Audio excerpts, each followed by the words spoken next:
Can you hear me?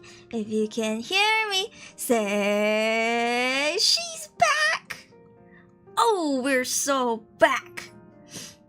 Throw it back. What? Back shots. What? What? Question mark? Question mark? Ayo? Hello everyone, welcome to my YouTube and Twitch channels. My name is Auregalia Aruri. You can call me Aruri, and I'm a wind up doll Vtuber. Hold on. I gotta let my cat out.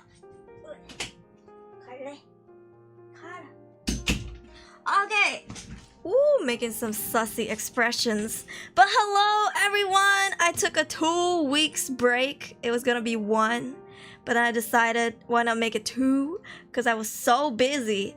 But it's good to be back, y'all. Hello, everybody. Hold on. I still have my cough. And I've been coughing since Christmas.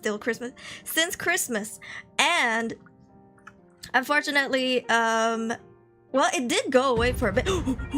Fabian, welcome back for 5 months. It's so great to be back. Welcome back, Aruri. Get the shots ready. Yes, everybody get your shots ready for the back. What? But yeah, I got better from my cough. I did 4 tuberculosis tests because I don't know if you guys are keeping up with the news, but tuberculosis is on the loose and it's airborne, so please stay safe, be careful. But yeah, I took 4 tests. Didn't hear back from them, so they did say that they would contact me if something's up, and they won't if nothing's up, so I'm assuming I don't have it, but I'm still coughing a little bit, but not as bad as before. Yeah, welcome in. Hello. I'll try not to cough on stream. I'll try to mute when I cough, but it's hard. Yeah, but anyways, it's good to be back. Hello everybody, I hope you miss me as much as I missed you. Hello, welcome in. That was a cute expression. Thank you, Toku. I hope you've been well. 무슨 소리를 해야 돼요? 이런 소리를 꼭 해야 될 것 같아요. 기침을 하면 하트 이렇게. I'll be back with Ayo! Everybody, yo, I'll tell you this. Remember like 2 weeks ago we kept playing buckshot roulette? And it just keeps living in my head rent-free. I just keep thinking about it. It's really fun. Yeah, I just keep thinking about it. And I'm like, I want to play it again. But I don't want to play it solo. I have you guys. But yeah. Anyway, you've been here. You guys might get the Aru cluster, okay? I don't have COVID, okay? It's not COVID. It's just a stubborn cough. But, you know, we're all in this together, right? Are you guys with me? Are you guys with me? Would you get sick for me? Question mark. That's the real question. Are you really Aruri or Skinwalker pretending to be Aruri? We up with the conspiracy theories already. Hello, welcome in. Yeah, we're doing a cough stream. I'm a cough tuber. Welcome in. Backshot Ayo. Spread the cough all over to us. I'm pretty sure some of the chat would love that anyways. It's like you guys want me to sneeze on you, and now you guys want me to cough on you. What next? I'm afraid to ask. Don't answer that. I'm scared of the answer, guys. What more do you want? They're like, golden shower. What? Yeah. YouTube, Fabian, missed you so much. What about Twitch, Fabian? Mao, get with ass, Hiwi. COVID 3.0. You know what? Right now we don't have COVID, but I think we have something like, what is it called? What's it called? There's like another COVID, like it's like COVID, but it's not COVID. It's scary though. Step on me? Okay. Well, that's easy for free in this economy. We missed you too. I missed you guys a lot. Yeah, I wanted to do a gorilla stream, but then I don't know if you guys saw on Discord, I had too much tea and I'm allergic to caffeine, so I was beatboxing in a toilet. That's all I'll say. So I didn't get to do it. I planned it. Yeah, I even have the Bean Boozle jelly beans ready. I was gonna do a face cam stream. But then, oof, oh, Darius, 2 years, congratulations. Thank you for all these 2 years. It means a lot. I'm happy I have been here and I'm grateful for you. Love you, Aruri, and you all. By the way, you're all cute. No, you. Congratulations on your 2-year badge. Oh my god, it looks just like me and my key. Yeah. The Golden Shower Girls are back. I've been ranking on Honor of Kings. Yeah. Oops, sorry. Why did I grow? Question mark. Kind of new to channel, find a channel, kind of want to find a good time to introduce myself. Phantom, anytime, don't be shy. Yeah, I haven't streamed in 2 weeks, so we're just chatting for a bit. Hiryu, and welcome back for 2 years as well. Let's go. 2 years, goddamn. You know what? It's so surreal. It feels so surreal. I don't know. I know I've been Aruri for like 3 years now, but it feels like a year plus. I'll be honest. And welcome back, Hiwiwi, for 15 months, baby girl. The new one is HMPV. Yeah, guys, stay safe. You know, you thought you could get rid of the masks. Nah, keep it back. Keep it on. You did some beatboxing before this. Proof or you're lying. What? Who said that?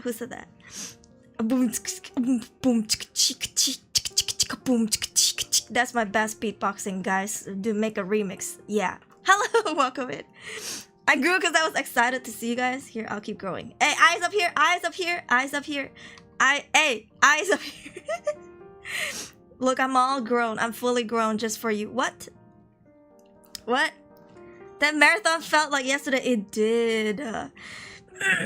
Yo, my voice is cracking left and right. I haven't spoken much. Well, I did speak a lot like last week during the middle of Chinese New Year. But then after that, I was just... And after that, I was like so, you know, like antisocial.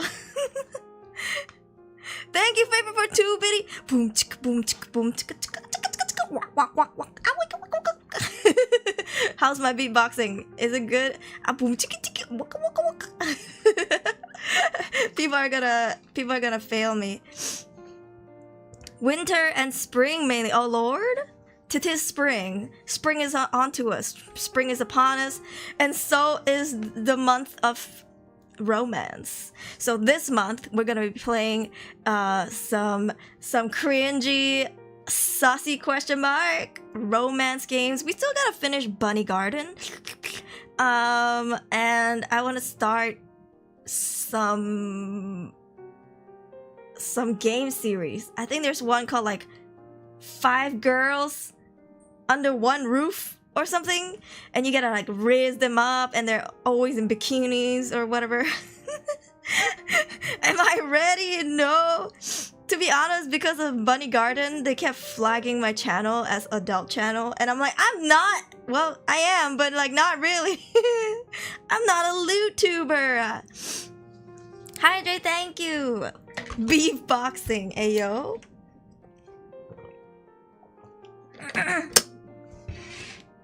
네, 하숙생.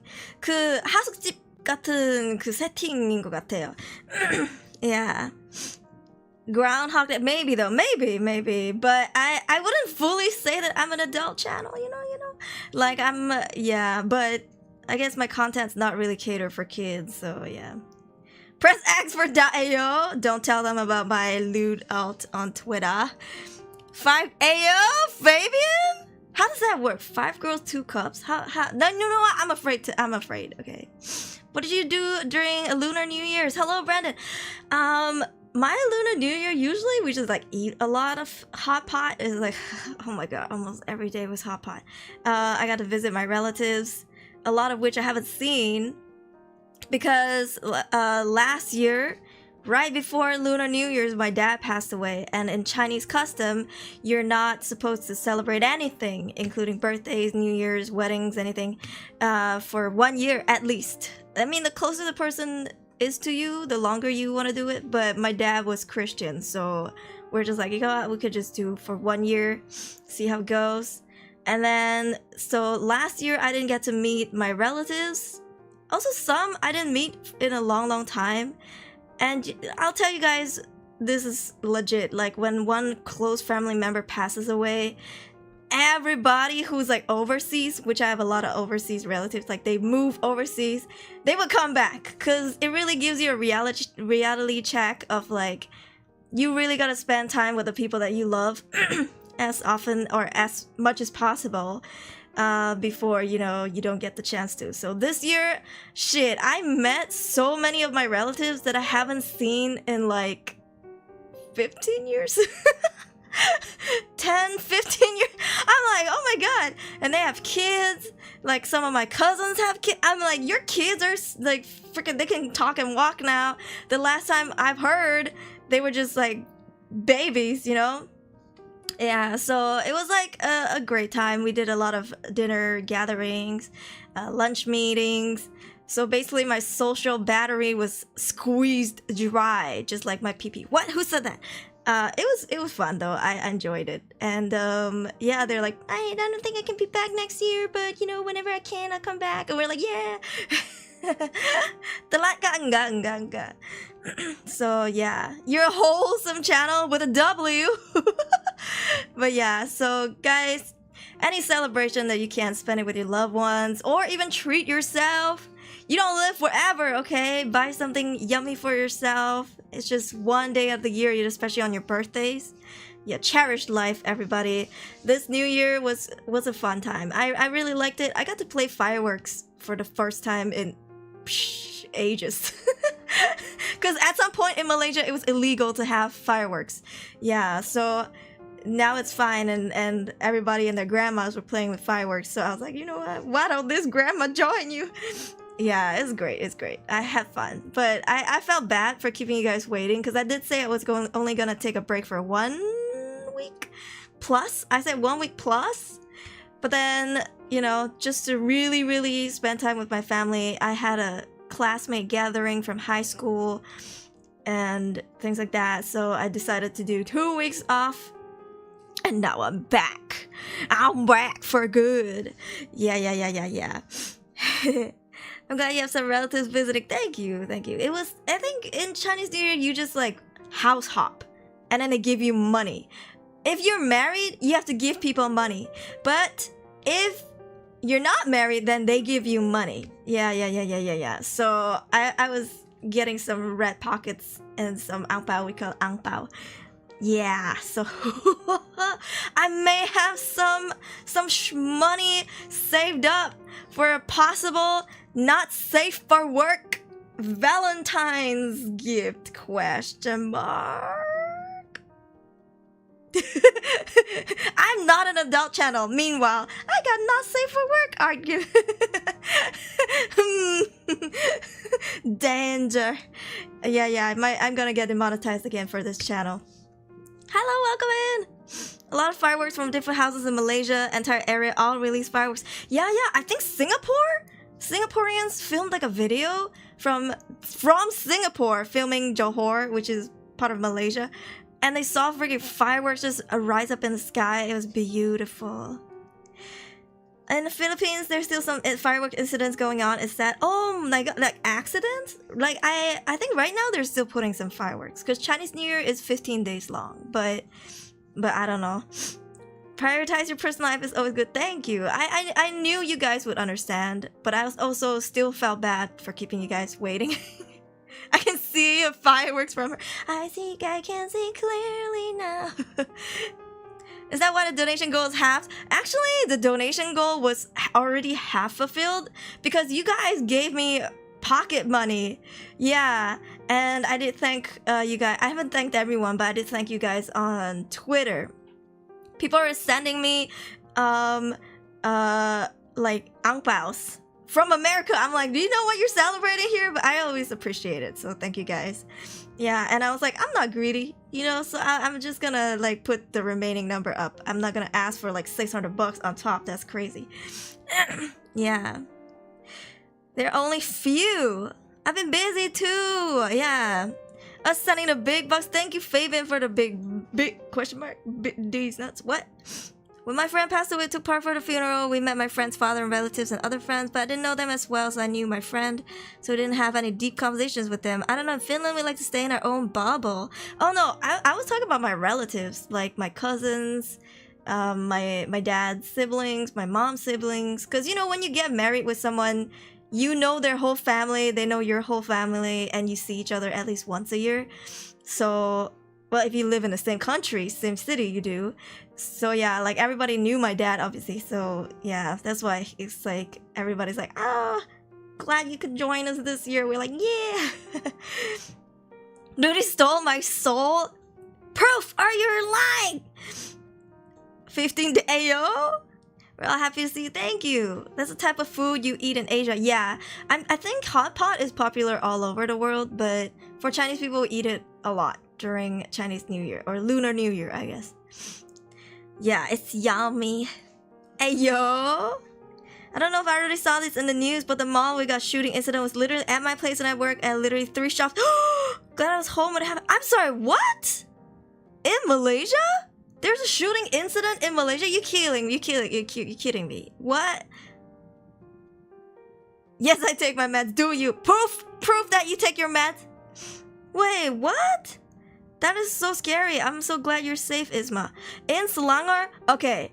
Theory time. In Malaysia, guns are illegal. Only a few people can have guns. I guess only a few kinds of people can have guns. Either you in the military, or you in the police, or you hella rich. And I'm assuming, oh no, or you were part of the gang.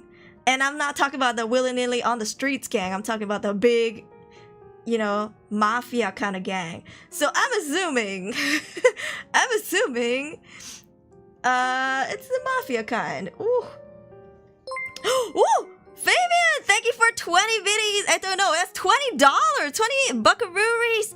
I wonder who said this. I wonder if it was Fabian YouTube or Fabian Twitch. Satya Alam mo.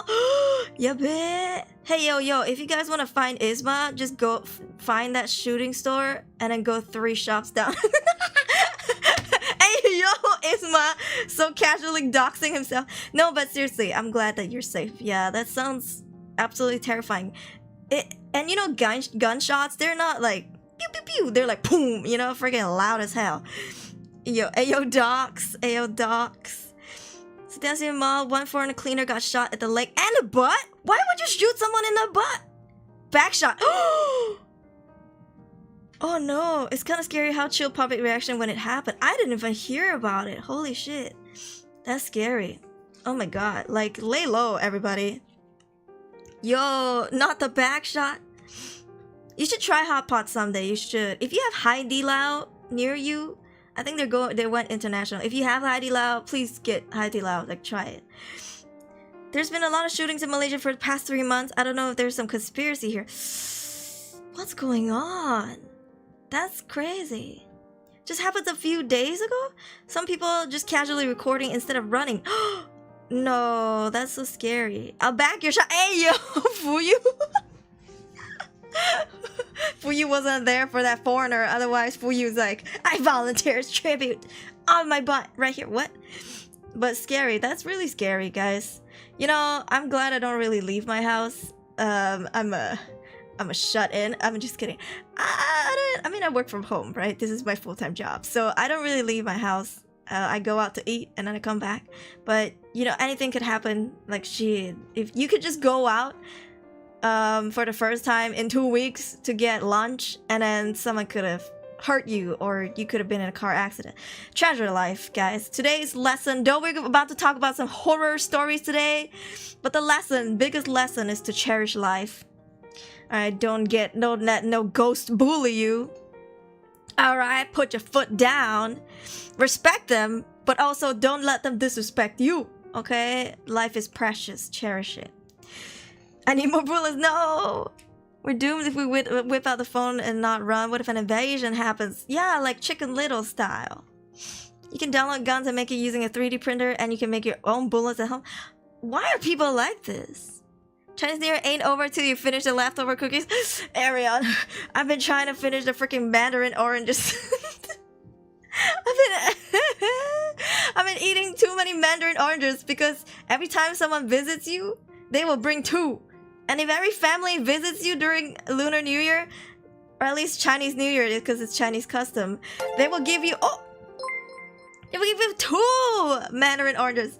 So at the end of it all, you have this big ass basket of Mandarin oranges. And if you don't eat it, it goes to waste. I'm crying, guys. You just know that my digestive system is great, okay? It's great. But thank you, Fabian, for one biddy. You know what's really scary? Get ready. What's really scary?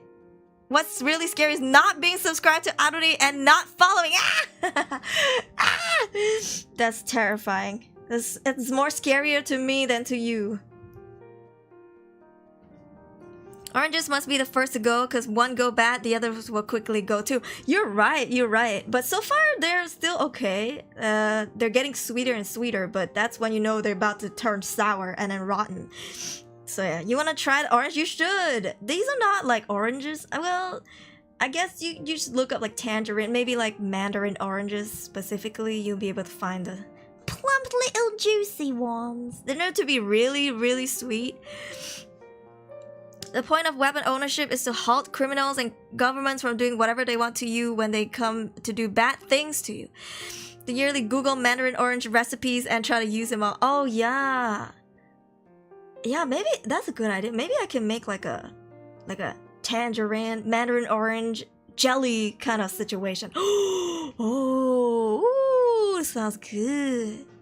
If your oranges got bad, you gotta wash all the containers that were touched with them, or other vegetables or fruits will also rapidly go bad. That's the science behind it, huh? Okay, news. Tangerines kick ass. Yes, they do, Cyber. I know what you mean. If ghosts there say, listen now, you little shit, I respect your existence, but there's no excuse for you to make my life difficult. Do you even pay rent? Do you even help me with groceries? No! At least let me sleep in peace without any nightmares. Get out of my sight. I've been hesitating to tell you guys this, but so last week during Chinese New Year, I did go to the temple because my family is part Taoist. Well, I guess part of my family is Taoist. My dad was Christian.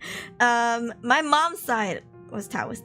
So we went to the temple to pray for my grandma, and I think when I was there, because I was sick, I might have gotten some entities to cling on to me, and then we went home immediately, which is something they shouldn't do when you go to like columbariums or the cemetery. We were so tired and I was sick, so we went straight home instead of, I don't know, driving around for a bit and going to the mall or whatever. And then since then I've had 2 sleep paralysis, both of which excuse me, both of which I had the sleep paralysis inside of the dream. And when I realized that I had sleep paralysis, I tried to wake up, and I did wake up, but then I woke up in reality still with the sleep paralysis. And oh Jesus, Razor God, welcome back for 16 months. Let's go. What did the entity do to your body? Did the entity make you twerk like a ghost in Scary Movie too? Unfortunately, there was no priest to sprinkle holy water on me.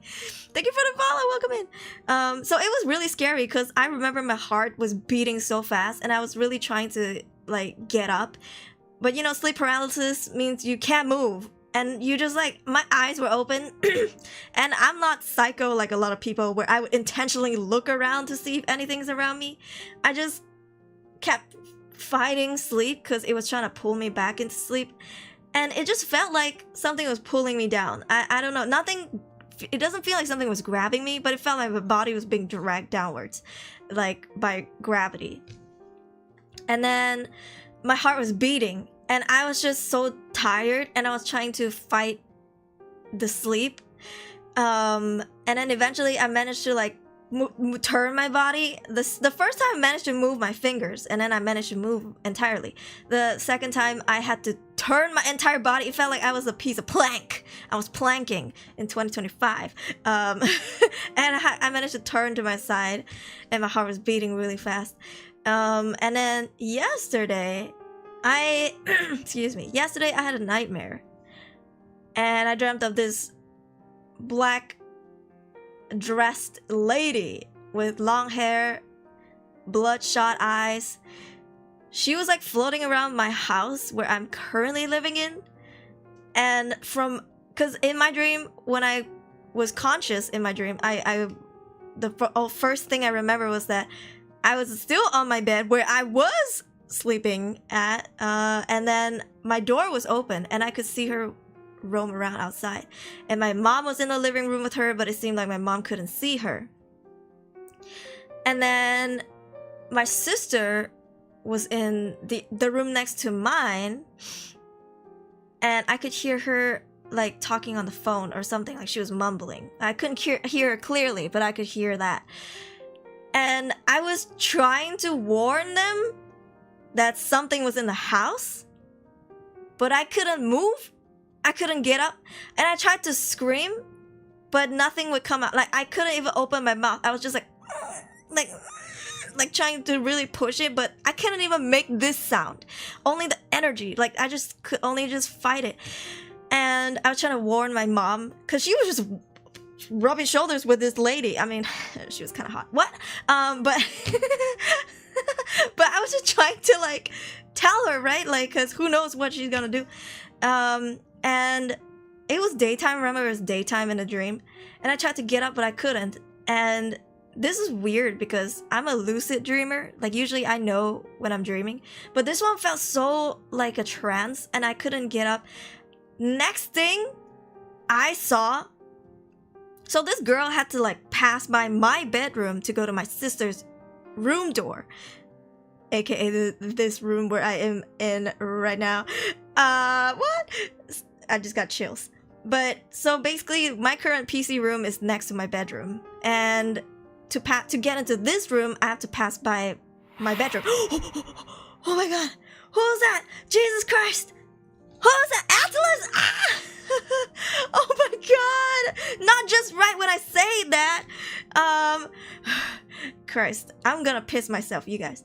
So, from my bedroom, if I was in my bedroom, I would be able to see her. She had fucking eye contact with me. She was staring at me, like she turned her head to look at me when she walked towards my sister's room, aka this room right now.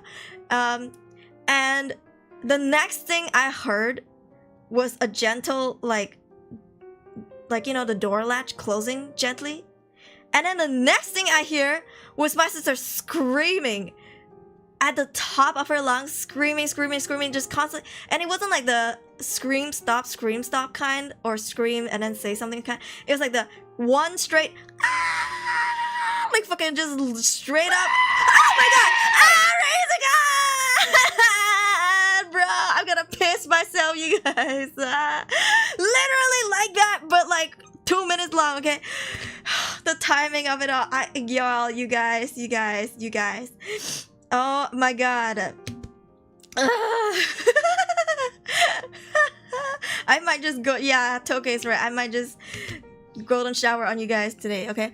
Oh my god, just like that, but like long, just question mark. That's what she said. What? Imagine like maybe over a minute long, and I was just trying to fight.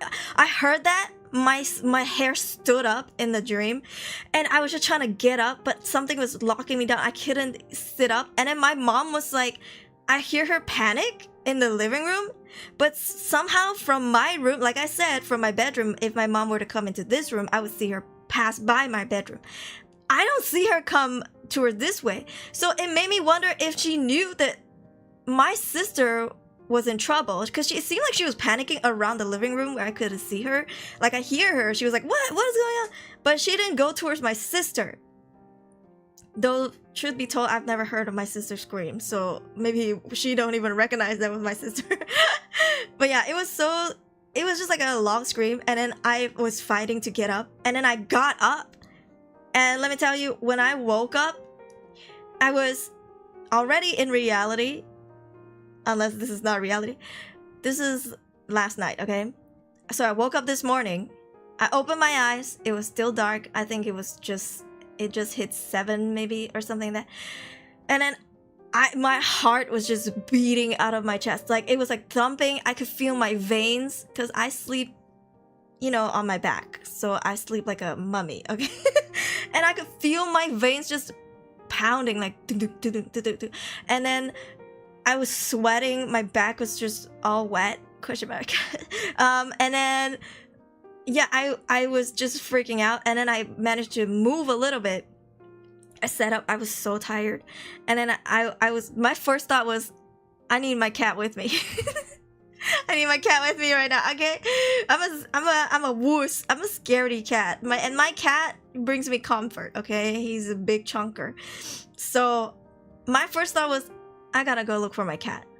And so when I opened the door, my cat was right outside my door, sitting on, we have a little floor mat in front of my door. He was sitting right there, as if he knew that I was gonna open a door, as if he knew that I was, you know, experiencing something disturbing. Daddy, welcome back for 3 months. Thank you. With pride, let's go. Yeah, and then I opened the door. He came in meowing, and then I pet him, and there was a little bit of me who was thinking like, that really my cat? But still, you know, I pet the shit out of him, and I got on bed, and then I pet my bed, and he got on, he snuggled with me, and I was so drowsy. If I had closed my eyes at the time, I think I would fall back asleep, but my heart was still beating, and I was like, okay, because I was gonna go out today with my mom because my fucking phone is broken. My phone keeps turning on and off by itself.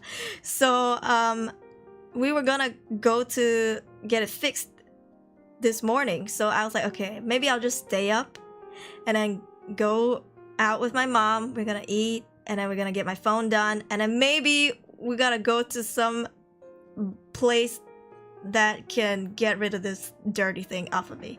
So I told my mom about it. I mean, I'm agnostic. I grew up with 2 religions, so I don't really care where we go. And my mom's like, let's go to a temple. And I was like, okay. So I went to the temple. I, you know, did the whole, like, used the joss stick and prayed and everything.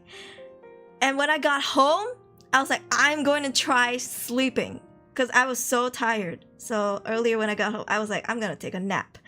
And if I still experience it, then tomorrow I'm going to a church. Okay, girl is desperate. All right, I'll do anything. So I was like, okay, I'll just take a nap. Let's see, right? And I took a nap. Really good sleep. Everything was fine. And then I woke up before dinner time, and then here we are, you know, after dinner and not. So yeah, it was like, I didn't want to talk about this today because I feel like it's still too fresh. But since we are talking about horror stories today, you know what, might as well, alright? So that's what happened to me. It's been happening for like, since last week. And if I go to funerals and stuff, I always get home with a fever and I get really sick. So people call me a sensitive child, as in in Chinese culture we have something called yin yang or yin yang, and yin is the darker side and yang is the brighter side. And as a kid, when you're born, you are given yin or yang. For me, I was a yin kid, so I just can't go to these places. If I go, I'm gonna get sick. All right, it's an Asian belief. So yeah, my mom was like, next time you're not gonna go to these places anymore because you always come back sick. And I was like, yeah, I think so.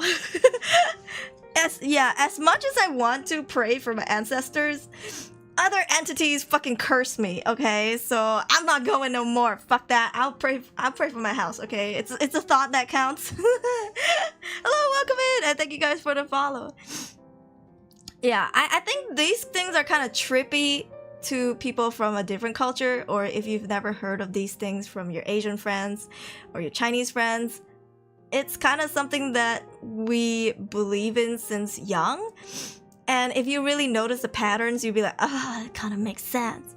So yeah, anyway, I'm not going to no cemetery anytime soon, or columbarium, or funerals.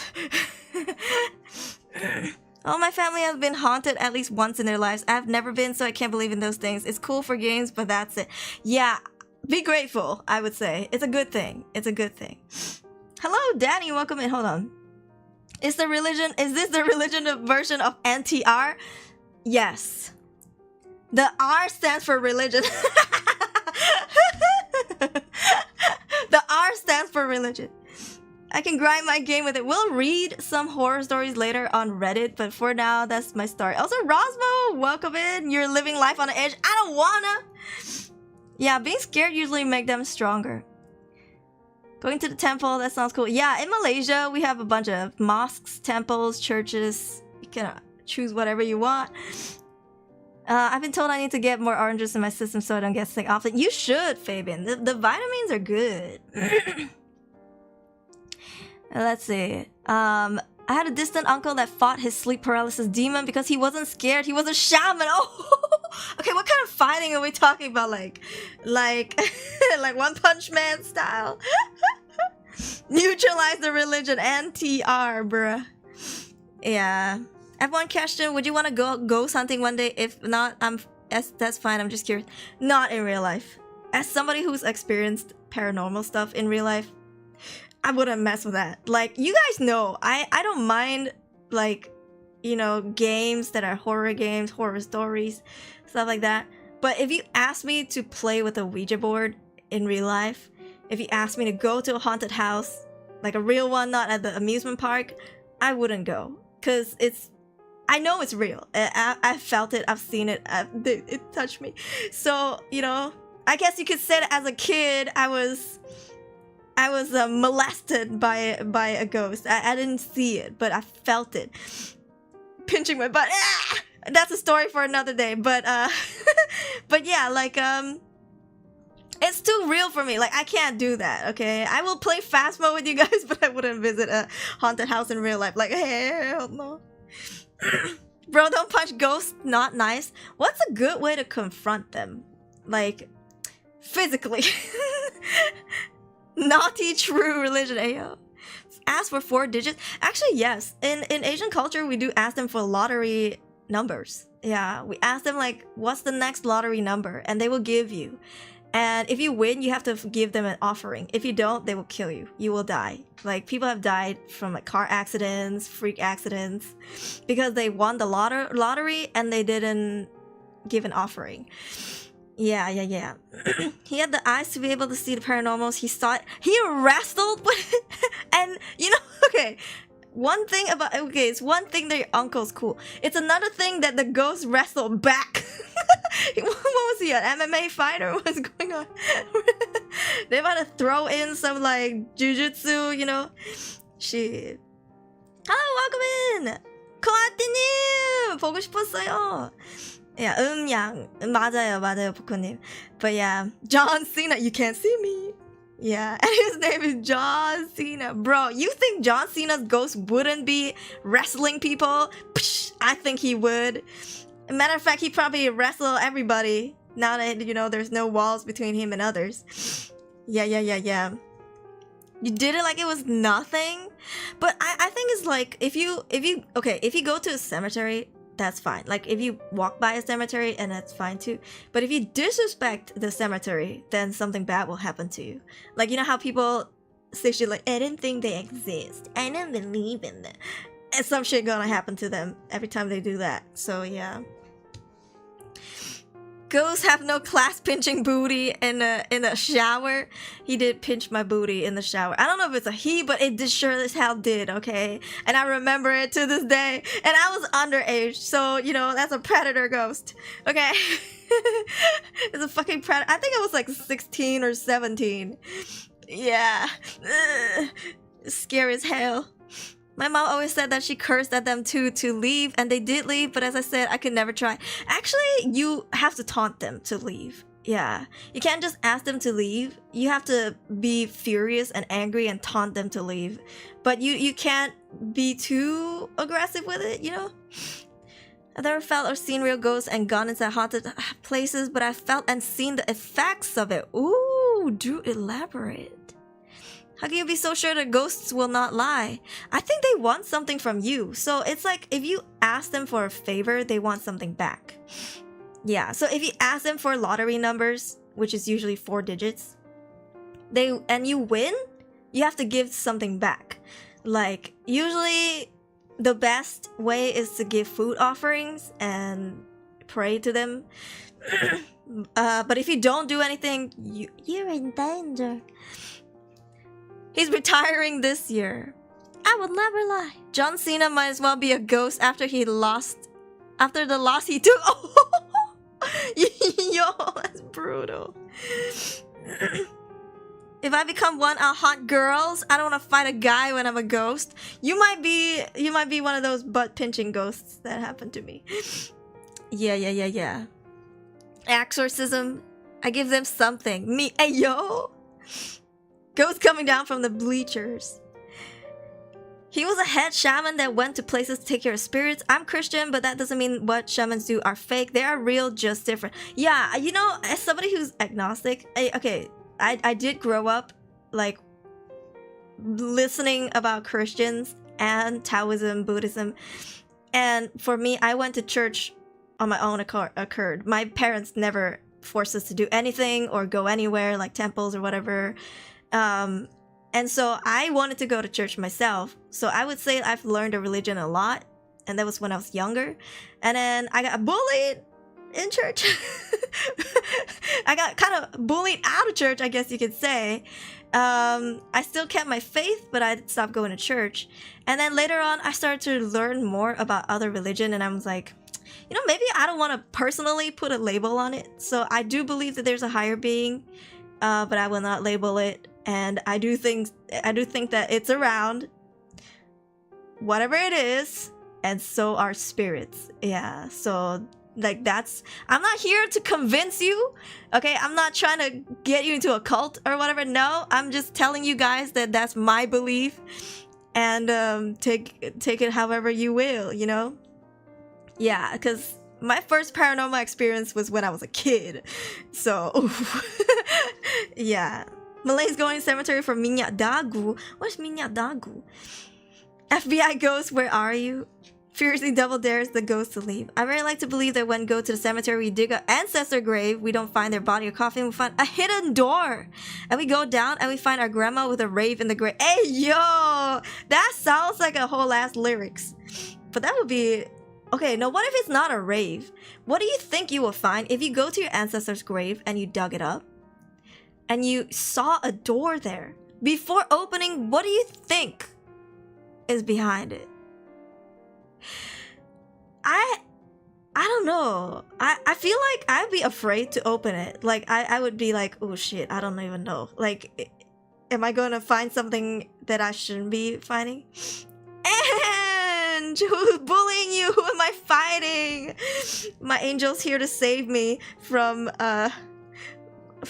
mean youth church goers. I was in a youth church and they were really mean. Aruri cult. Join the Aruri cult. It comes with an angel, guys, and we will be playing Honor of Kings all day every day. We will be ranking. Yeah. You do whether you want to go to church, temples, and you're not obligated to. That's true, Texas. I mean, a belief is a very personal thing.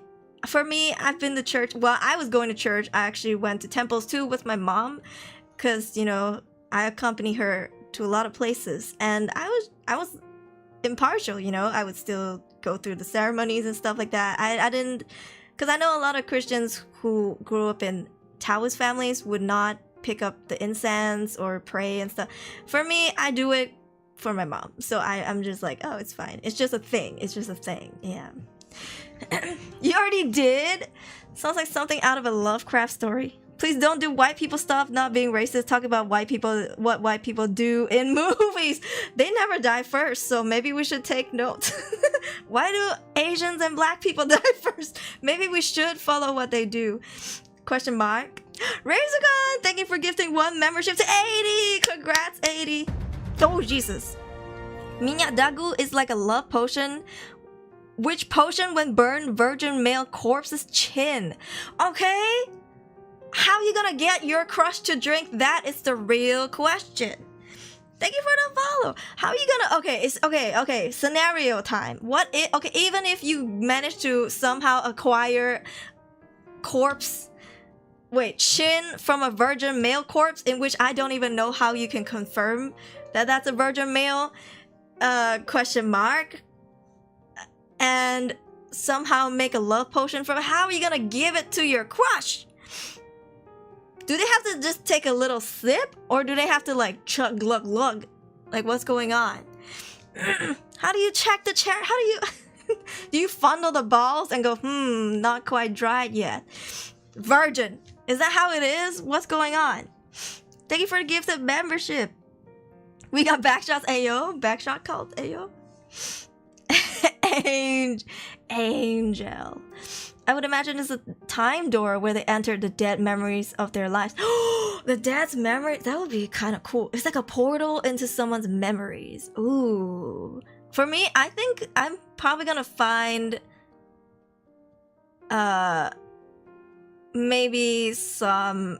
I don't think it's gonna lead me somewhere. I think I'm gonna find some items, maybe like their treasures. Not like gold and stuff, but maybe, you know, their personal belongings that they love. Maybe they'll keep it there. I don't know.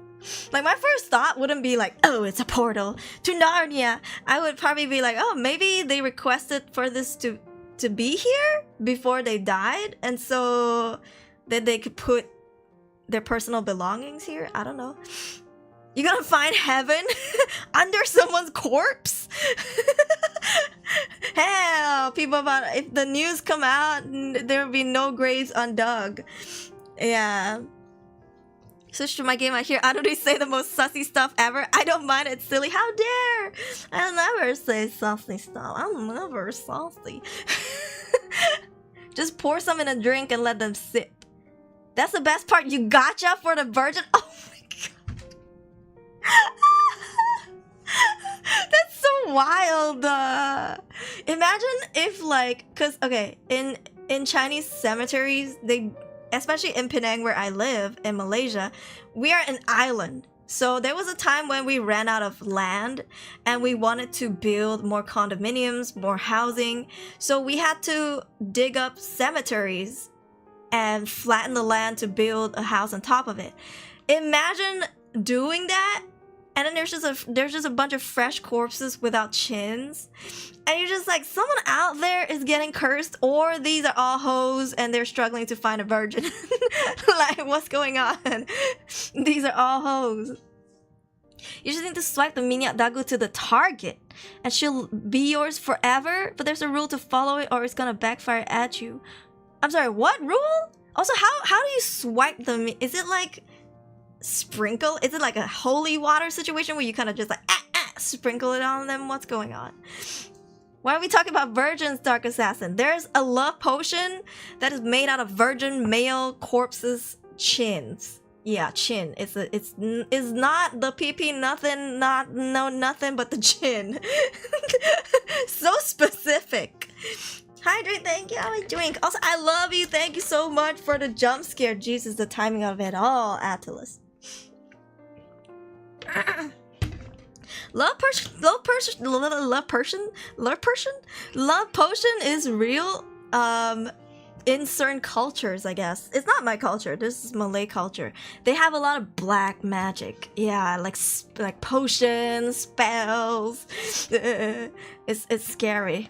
Yeah.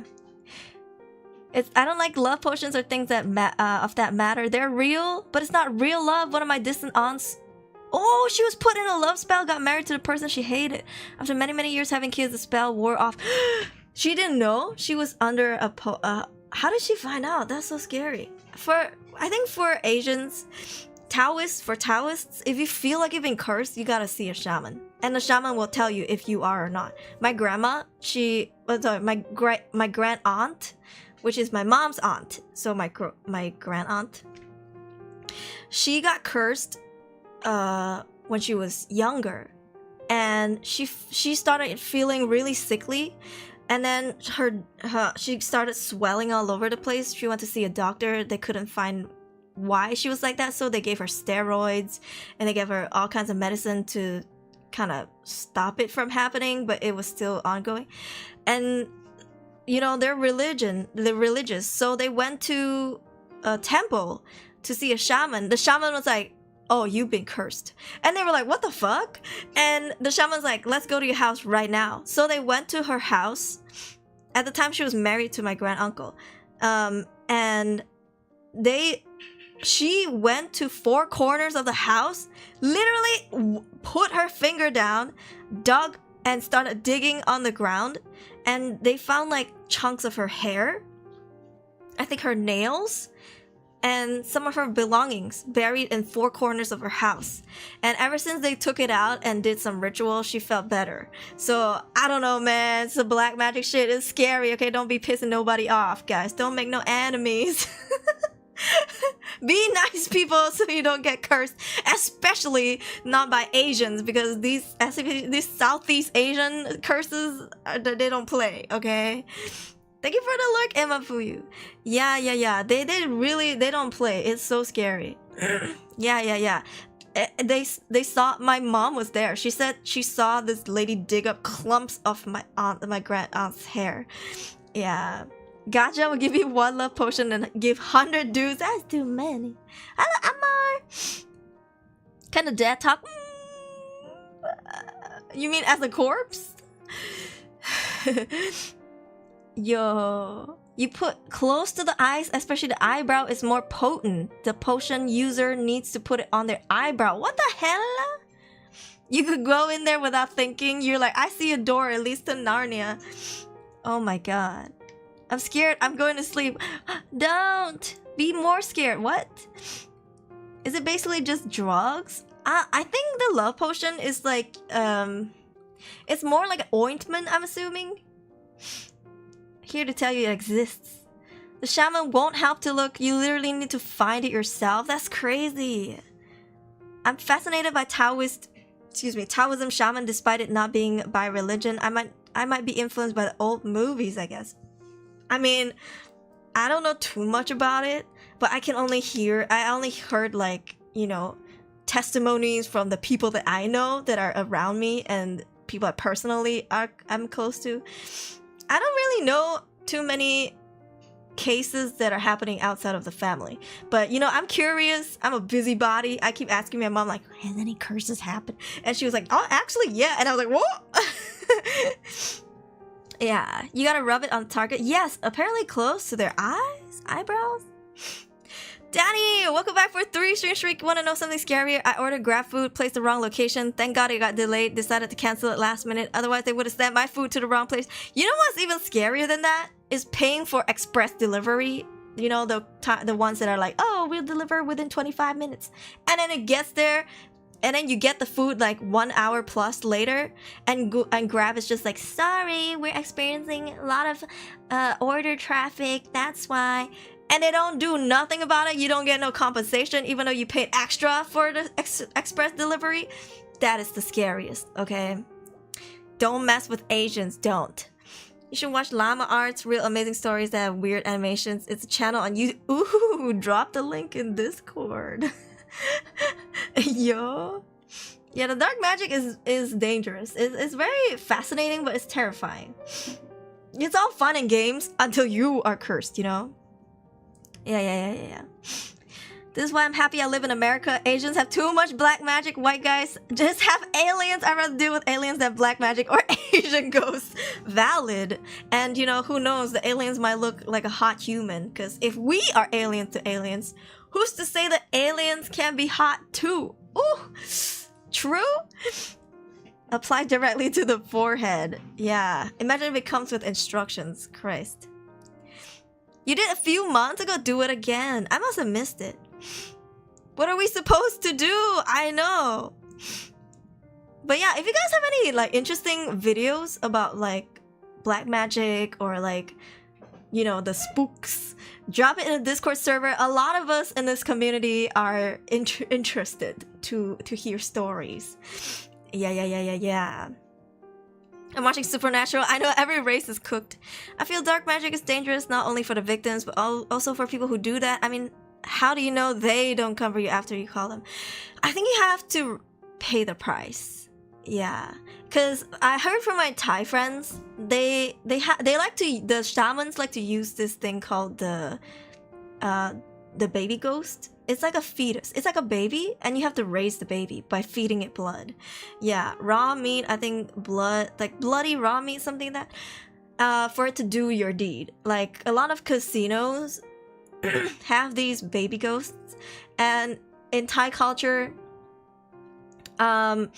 they they personally feed the baby so that the baby clings onto you like a parent, and it will not hurt you unless you stop feeding it. So it will do anything you tell it to. It will make you rich or make whoever you want it to make rich, but in return you have to feed it blood and stuff. And then when the stronger, so it's like a child, right? The older it gets, the stronger it is. So if it gets really strong, you might not be able to control it or its powers anymore. So I don't know what happens when that happens. Maybe you die to it, but people usually raise a new one when they feel like the baby ghost is getting too strong for them to control, something like that. I don't know, it's a rabbit hole that we still gotta go into. But yeah, in Malay culture you call it toyol. I think in Thai they call it kumantong or something like that. Goat blood, human blood, goat blood. I mean, if you are a woman with when you have period, you should put a needle in it so that these creatures, these supernatural beings, cannot suck your blood out of the pad, sanitary pad. Some people do that. I mean, I personally don't, because I don't give a shit. but like, I have friends that put needles in their sanitary pads every month. Yeah, they put one needle in every pad that they throw away, just to prevent these things from taking their blood. Yeah. Yeah, it's really scary. And you know, it's one thing when one person tells you and you're like, oh, cool. But if a lot of people believe in it and weird things have happened to them before, you gotta take a step back and be like, maybe it's true. You know, because shit, we don't know shit, okay?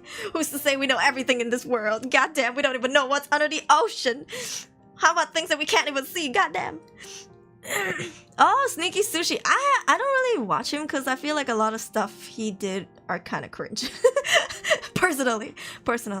Yeah. Like, I'd rather, you know, hear stories from you guys. Like, I watch him and I'm like, I've tried to watch him. I actually did watch him talk about the Man of Medan ship. The Medan ship. Can drop on Discord. I can suggest to try looking New Orleans voodoo. Strangely, it's not that cursed, but mostly people mostly are more towards improving your life. So it's a good thing. It's a voodoo that's good. Yeah. Guys in chat, please don't use this as a motivation to go out and hurt the innocent. Don't play with these things. There's always a catch, you know? There's always a catch. Yeah. I'm not risking it, yeah. Asian culture and Christian stuff, am I even safe liking their food? Food is fine. Food is okay. You can like Asian food. Yeah, just don't piss off Asians. Yeah. Rat poison in sanitary pad? I think, I don't know. People just put needles. And I guess it's cheap. And it comes in a bunch. I think rat poisoning, you might accidentally inhale it. I don't know. Yeah. I'd rather eternal suffering as a mortal while still believing that my God will save me. Better do that than damn to hell eternity for something like that. No religion talk here though. I mean, I think also in a way, if you think about it, regardless of your religion, somehow people experience similar paranormal things. So I get a lot of people who have not would be like skeptical about it. But if you think about how no matter what your religion is, you might still be able to experience paranormal experiences. It really makes you wonder, right? Even if you don't believe it, you gotta be like, maybe I'm just, you know, too strong for them. Because in Chinese culture, it is like this. If your energy is too strong, if your qi is too strong, they cannot touch you. Yeah, these things cannot touch you. You cannot see them. They cannot disturb you, bother you, stuff like that. Yeah. Ooh. Listening to scary stories. These are some of my personal experiences and the people that I know. I have talked about in detail about the few times that I've been touched, ? And the first time I saw a ghost, that's in my previous horror storytelling stream, so please go watch them. They're very juicy. I think I've talked about them enough, so I will not be talking about them anymore. I've talked about them like, I don't know, like 20 times. Welcome, Night Bunny! Yeah. Completely unknown to the person. Yeah, I mean, who knows, right? We might all be walking among them. Among us? They might be among us? Yeah, so... Skinwalkers, at least mostly happens in forests. In Asia, ghosts could be the person that you're talking to and you won't know. Ooh, you know, I think in America, you guys have more creatures. Like the chupacabra, you know, skinwalker, the wendigos, demons, poltergeists. Here, we have freaking flying lady with only half her body and her intestines are just dangling. Visually, it's terrifying. Yeah. My friend's planning to apply for a program there. Indy, a lot of my friends have applied for them before. It sounds not bad. Yeah, Indy sounds not bad. I think it's affordable too, if I remember correctly. But if you want the good ones, I mean, it depends on what they're trying to learn. There are always, I guess, some really good courses in every university. But Indy, I heard, is not bad. At least from my friends that went. The Wendy ghost. Why are they called Wendy? Mothman. Yeah. Manananggal. Yeah, we call it Pontianak. And then there are people calling it Kuntilanak. Yeah, Southeast Asians, man. But my favorite is the Filipino sexy hot horseman. The thick balang. Oh, daddy. Here's the spelling. I'm not gonna Google it anymore. The last time I Googled it, I almost got demonetized because this guy is a buff daddy who's not wearing no clothes. Okay, he's thick with 4 C's. Yeah, so the Philippines, they have the thick balang. Okay, sexy daddy. So hot. Yeah. She could suck me out, ayo! Question mark. So yeah, Philippines also are really scary. They have a lot of scary creatures. If the ghost is hot enough, I'm not religious. God damn. Talk shit to Wendy on X and then fast food franchise come after you. Oh yeah, Wendy's, they do roast you. They roast you so bad on X. They're so mean. Like, they will actually roast you. Hold on, where's my Twitch chat? Twitch. Oh, there it is. Okay, we're switching up the music. Where's it? Okay. Oh, the YouTube chat is new. Alright, hella overdue. It's really good to catch up with you guys. Oh my Jesus! Mama! Let's do my brain's farting. Let's do my brain's farting. What? Let's do an attendance, okay? Let's take attendance, bro. My brain is dying. Oh god. Hi, Jay. Thank you for drink again. Ooh. I have missed all of the jump scares, okay? During Chinese New Year, except for the freaking sleep paralysis that I had, I didn't really watch or see any horror stuff. So I'm pretty depraved of horror things, okay? So I know it's Valentine's month. I will play a lot of romance games, but I will also be playing a lot of horror games, so stay tuned.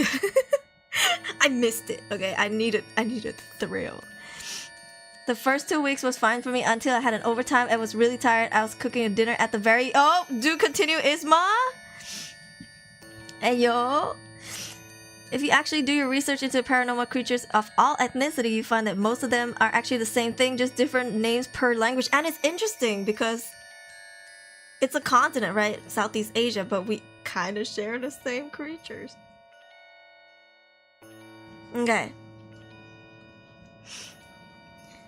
Alrighty. Hold on. Let me refresh my chat real quick. Okay. From the side of my eye, I saw a figure just staring at me, and as I was looking at it, it was gone. The second time was when I was bathing.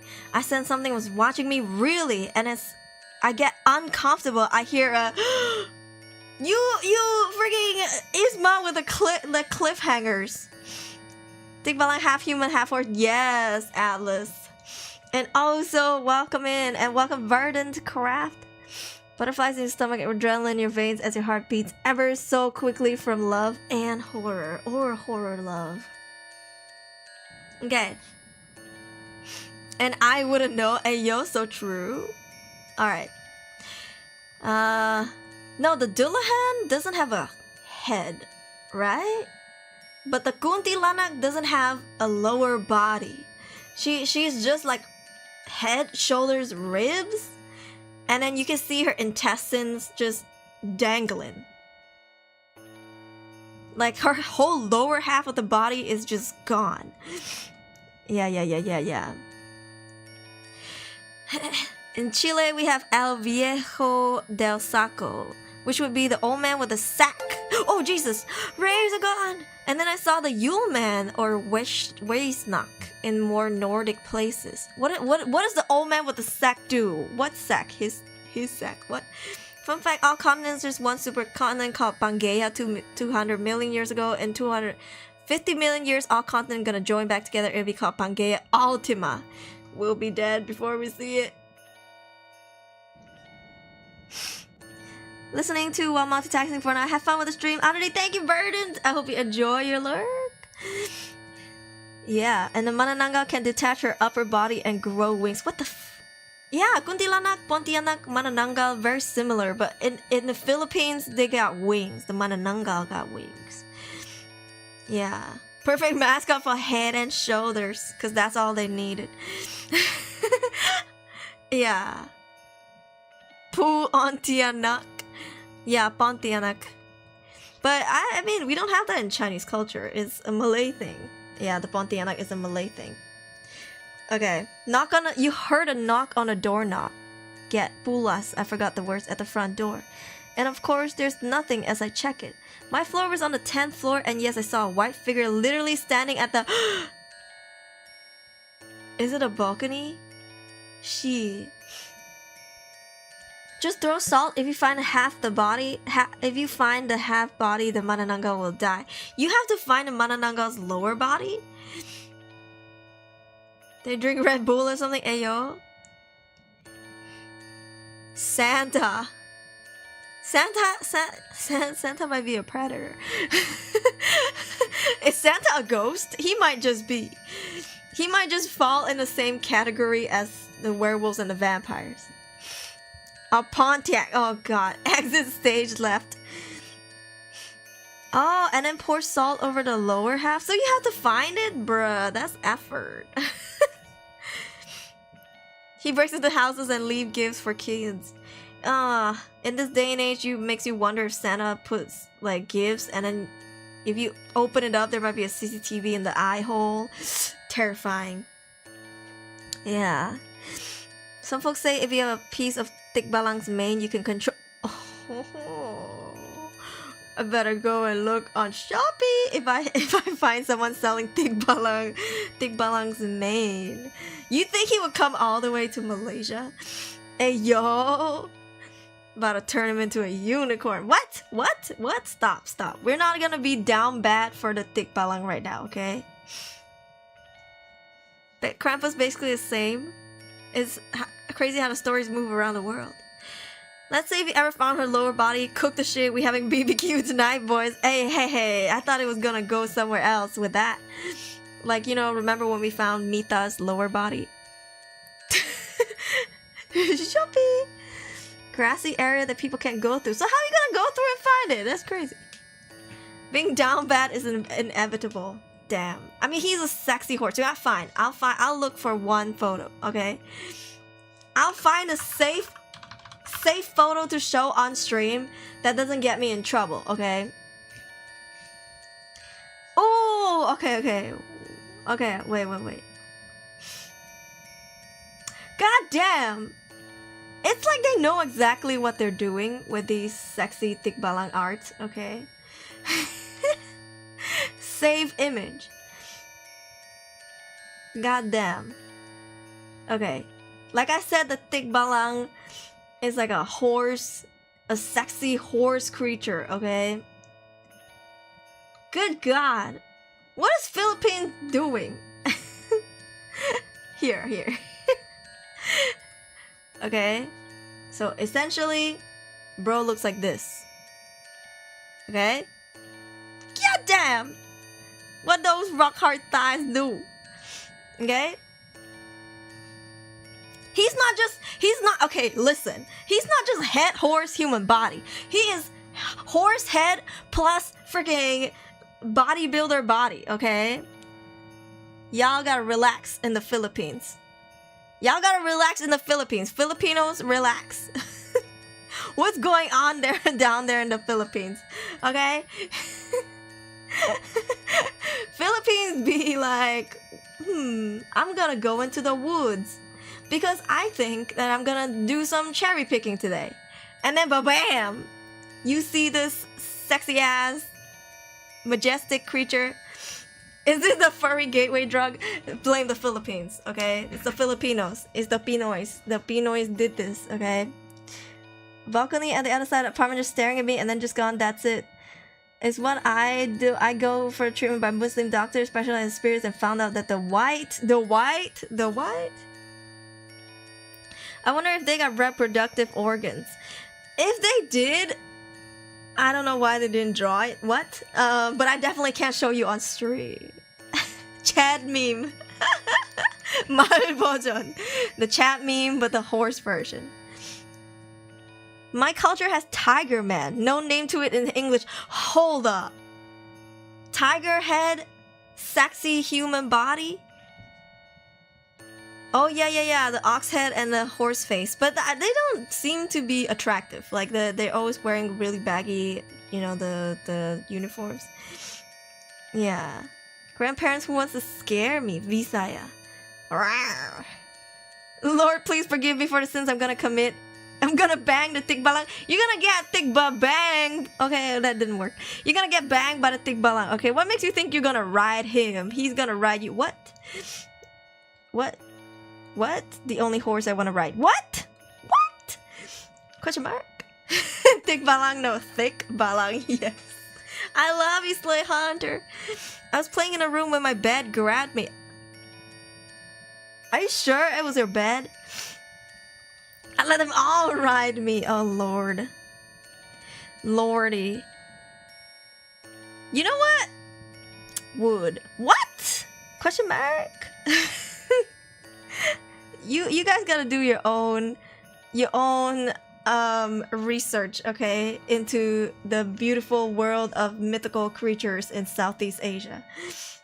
The Pontiana follows me home, make me feel everything, and like I do work, live, love, etc. After treatment, everything was back to normal. But what about the love that you lost? Take the tikbalang, guys. I'm hanging out with the sirens. You crazy? The I-10 is a comedy horror movie. Have we seen that before? We've been doing watch-alongs. Oh, I don't think I've heard of this. We've been doing watch-alongs every year, every month for memberships. And this month we're going to do a face cam watch-along. Yeah, guys, this month we're gonna do a face cam watch-along with you guys as well. So if you're not comfortable with opening your camera, feel free to use a Vtuber model, or you can just join without opening any cameras. There are lots of free models out there. Even on the VTube Studio app itself, you can use the free models. Just have a webcam or a phone, and you should be able to showcase you moving and talking like me right now. Yeah, I think it would be fun. It's our first time doing something like that. Cries in non-membership. Would anybody like to gift Tokwe a membership? I know on YouTube you can't choose, but on Twitch you can. To like who you want to gift it to. Footchan is there too. Yes, there's also a free Vtuber with eyes and everything. I think when you talk, the toes wiggle. Yeah. Lady, what do you mean? I'm good. I lost probably the fiance that one had. The guy that she got with is freaking ugly, and the only thing he has is money. Oh, sounds to me you dodged a bullet. Yeah. I would think bowling near my house because of forest area where they want to live. Do they really look that sexy? Let us know. Alright, let's take a quick attendance before we delve into some Reddit horror stories, y'all. We haven't done this in months, and I wanted to do a vertical stream, but that means the Twitch bros couldn't watch. So I was like, you know what? I'll just do a horizontal stream. So yeah. I just pinged myself. It's okay. Happens to the best of us. Alright, let's see. If you are here, say no sleep tonight, because that's gonna be us. Yep. No sleep tonight. I'm not getting no sleep. And neither are you. Let's see. Ha ha ha ha ha. Okay, my model is still moving. Also, I have ghost comb on my head today. Yeah, I do. I have a blob on my head. Okay, let's see. If you want to shout out on stream right now, say no sleep tonight. Till the morning, till sunrise. Also, if you want me to change the background music, I can. Just let me know. Where's Tokwe? Tokwe, you gotta go on Twitch and say hello. Razorgon is waiting for you. Alright, let's see. Starting from a YouTube. We have Tokwe, we have Hiwiwi, we have Pokonim, we have Razorgon, we have Darius, we have Grit Atlas. Why did you change your name? You were Grittius. We have Connie with Subairo Freeman. We have Fabian. We have Brandon. We have Dark Assassin. We have a Slippery Jules. We have Hiru. Attendance 1.5 hours into the stream. Let's go. No sleep tonight. No sleep tonight. Yeah. 잠은 죽어서 자는 거라고. 죽어서 자는 거예요? 죽어도 안 자요. Hey, let's go! Raise God! Thank you for gifting Tokwe a sub. Let's go. And thank you, Hiwiwi, for 5 gift subs. Congratulations, Grittius. Congratulations, Hiwiwi. Congratulations, Jarat. Congratulations, Zephy. Congratulations, Kimer. And congratulations, Enza. Wait, no, Hiwiwi already has it. What a giga chat. Lower the BGM a bit. Okay, hold on. How's this? Is this a beta? Hey, you caught a stray. Alright. Ooh. Alright, moving on to Twitch, we have Isma. Time to hawk until Aruri ready to sleep. Yes, in a few hours. We have Darius with Fabian, and congrats again, Tokwe. We have a Razorgon, we have Slay Hunter. With Marshmallow Fox, we have Okinuth. We have Mercenary BDU scrolling with Kainichiru. With Tao Warlord, we have Dene. With Adamemster Prime. Who else? Who else wants an attendance? Mr. Mipsy. Let's see. Mr. Mipsy, let's see. We have Mr. Yoshirin. Okay. Alright, this month's membership, it might be juicy, who knows? Another 5! He did it! Thank you for another 5 membership. Congrats, Ikram Nasi Goreng. Congrats, Simply Mark. Congrats, Yaltar. Congrats, Court Reed. And congrats, Din Kang Chao. Hey! Let's go. Congratulations. Thank you, Okinu, for the like. We love them juicy. Alright, one last hydration before we start. So if this is your first time here, I read horror stories from a few different subreddits on Reddit. And we always start with Reddit No Sleep because this is my favorite subreddit. Okay, Reddit No Sleep is absolutely terrifying. We have read some really amazing horror stories on here. This time, I will go with the best filter, which means we're gonna start reading from the best. We used to read from the top categories, but this time we're reading from the best, just to see what's new, what's recent, and what's terrifying. Yes. I can't verify in a Discord server. You need to use your phone number and verify it on Discord. Verify your Discord account with your phone number so they know you're not a robot. Yeah. Your ang pao. Thank you for the ang pao. I appreciate it. Thank you. Thank you. Yeah. Okay. So Reddit No Sleep. We have, what is it? We have creepypasta. We have creepy encounters. We have ghost stories. We have scary stories. And we have true scary stories. So these are big subreddits. But understand that not all horror and not all stories are about ghosts or paranormal, okay? I know some people are here to listen to some paranormal stuff. Understand that not all horror are paranormal horror, okay? Sometimes it's about the people. People are scary too. So that's what we'll be reading today. If you want me to do a ghost or paranormal only horror storytelling, please let me know at the end of the stream in the comments so I know how many people want it. And if enough people want it, I'll do it. But for now, we'll do like a mix and match. Yeah. Yeah. You can punch people though. Getting punched is scary too. I'm more terrifying than No Sleep with all of my jump scares. Prove me wrong. Oh, I think you've proven yourself pretty well. Like, goddamn. My heart, my soul. Alright, so we'll start from No Sleep.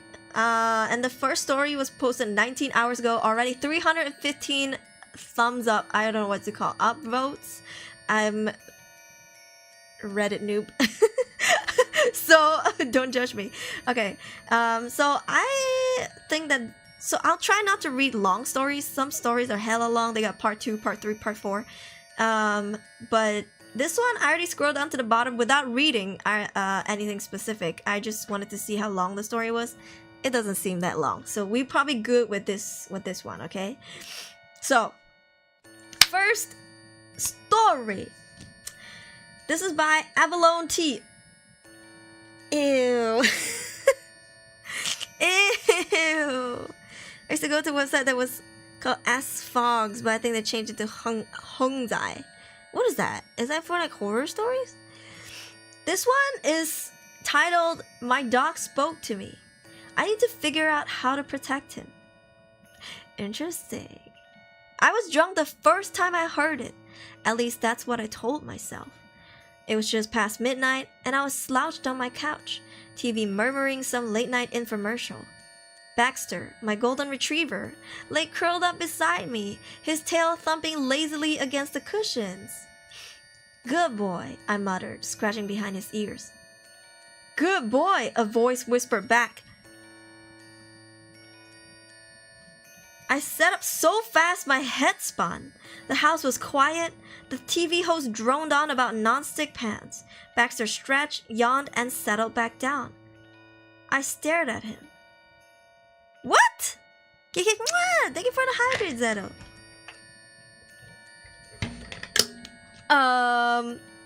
Did you just... My voice trailed off. He didn't react. I rubbed my face, let out a nervous laugh. Too much whiskey, too little sleep. That had to be it. But then it happened again. And again. At first, it was simple. Almost sweet. Good boy. Love you. Sleep tight. A whispery echo of things I'd said to him before, like a parrot. Then it got weird. I watched you sleep. I tried to laugh it off. Maybe I'd said that to him once as a joke, drunk or delirious. Maybe he was just repeating it back. Then one night, as I was locking up, he whispered, "You should lock the door." The hairs on my arms stood up. My hand froze over the deadbolt. The door was already locked. I turned to look at him. Baxter was lying on the stairs staring at me, mouth closed, but I swear I still heard it, faint as a breath against my ear. You should lock the door. I didn't sleep that night. I started testing it. Baxter, what's 2 plus 2? I asked one morning, voice light, joking. He just wagged his tail. I chuckled. Alright, buddy, say Baxter is the best dog. Nothing. Maybe I was losing it. That night, as I laid in bed, I felt him jump up, circle once, then settled at my feet. His warm breath puffed against my toes. I was drifting off when the whisper came again. Don't turn around. A cold rush of adrenaline flooded my veins. My body stiffened. He was at my feet. His mouth wasn't near my ear. I swallowed hard. Why? I whispered. Silence. Slowly, I turned my head. Baxter was just staring past me. Eyes locked on something over my shoulder, unblinking. I couldn't move, couldn't breathe. The whisper came again, softer than ever, but clearer than before.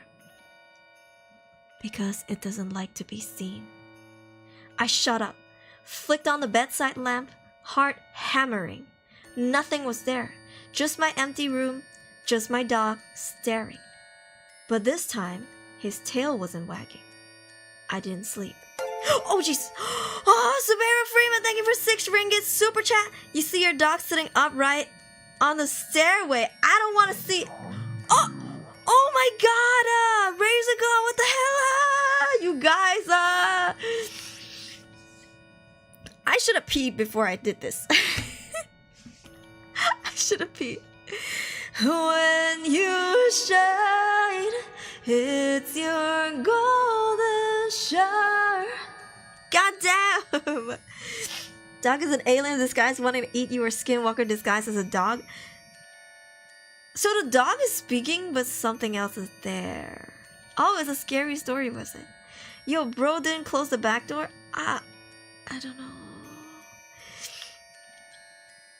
Okay, I didn't sleep. I left the lamp on, the TV humming in the background, anything to keep the silence from creeping in. Baxter stayed at the foot of my bed, curled up but rigid, ears twitching at sounds I couldn't hear. I kept telling myself I was imagining things, that he wasn't really whispering, that none of this was real. But then, at around 3 a.m., he growled. Not the playful tone. Not the playful, throaty grumble he made when I scratched his belly. This was low, deep, a sound that didn't belong in his throat. And he wasn't looking at me. He was looking at the closet. A chill crawled up my spine. Baxter, I whispered. What is it? His growl deepened, lips pulling back over his teeth. His body trembled, but he didn't move. The closet door was open, just a crack. I was so sure that I had closed it. The whisper came back again, but this time it wasn't soft. It was wet, ayo. Sticking to the inside of my skull like a breath against glass. It knows you're awake. Something shifted behind the door. A rustle. The scrape of fabric against wood. You should have locked the door. Baxter launched himself off the bed, snarling, charging the closet with more rage than I had ever seen in him. The door slammed open, and for one heart-stopping second, I felt it. A shape, a wrongness, something not meant to be seen. Baxter yelped, then whimpered, then went silent. The air in the room pressed against me, thick and heavy, a presence curling around my lungs. My legs wouldn't move, wouldn't run, wouldn't. The closet door creaked shut. Click. And just like that, it was over. Baxter lay motionless on the floor, his body limp, breath coming in shallow, rapid pants. I scrambled to him, hands shaking as I ran them over his fur. Baxter, buddy, are you okay? What the hell was that? He didn't look at me, didn't react, didn't whisper. He was fine, physically at least, and by the morning he was up and moving again. It's been weeks since then. Baxter still eats, still wags his tail, still follows me from room to room, but he's not the same. He won't go near the closet, won't even look at it. And at night, when he curls up at my feet, I swear I can feel him trembling, like he's listening to something I can't hear. I don't know what was in my closet. I don't know how he started talking to me, but I know he was doing it to keep me safe. And I know that if something ever comes out of the closet again, I'll do what I can to protect him. The end. Oh, it's Narnia, ladies and gentlemen. Oh my Jesus, Rays gone. Thank you for 10 biddies. You should have locked the door whenever the door was open while I have not safe for work website on in full brightness. Yo, nobody's complaining. Yo, Baxter is the best boy. Oh, I thought Baxter was gonna be a villain in this story. Oh my God. Still love your singing. That was great. Thank you. It's very shaky because I'm trying not to cough. Oh my God, Baxter is a good boy after all of this. People come out of the closet all the time. It's not that scary. Yo, Baxter needs fuck tons of extra loves and rubs, gooder pup. I'm gonna do everything I can to protect him. Oh my God, salt circle, holy water, visualize, white light, good luck, and protect Baxter in a circle too. You got a lock for the closet door, right? An iron one, I hope. Yo, I'm saging the shit out of the house. Switch bedrooms. Yeah, like hire someone to come and deal with it. You know what I mean? Like, you can't just live with it in the house. That's scary as hell. What he said, he felt it. He didn't see it, he felt it. Something not meant to be seen. And Baxter said, don't turn around. Baxter said, don't turn around. Why? Because it doesn't like to be seen. Baxter, maybe you should have said, lock the back door. Okay? Because the front door is already locked. But maybe boy doesn't know what back means, or the other door. He could have just said the other door. Aww. This is so sad. I wish Baxter lived a long-ass life and whatever creature that was, fuck out of here, you know? Oh, Baxter! Best Dog Award for today goes to Baxter. Usually we read some stories about doggos, yeah, in these horror story streams, and a lot of times they're the demons. Like they're not really the dog that you think it is, you know. But this one, oh, the best doggo. Good boy, like he was practicing human speech. Yeah. Baxter, ayo. I think Baxter became the creature. What if Baxter is no more? What if the creature took over Baxter?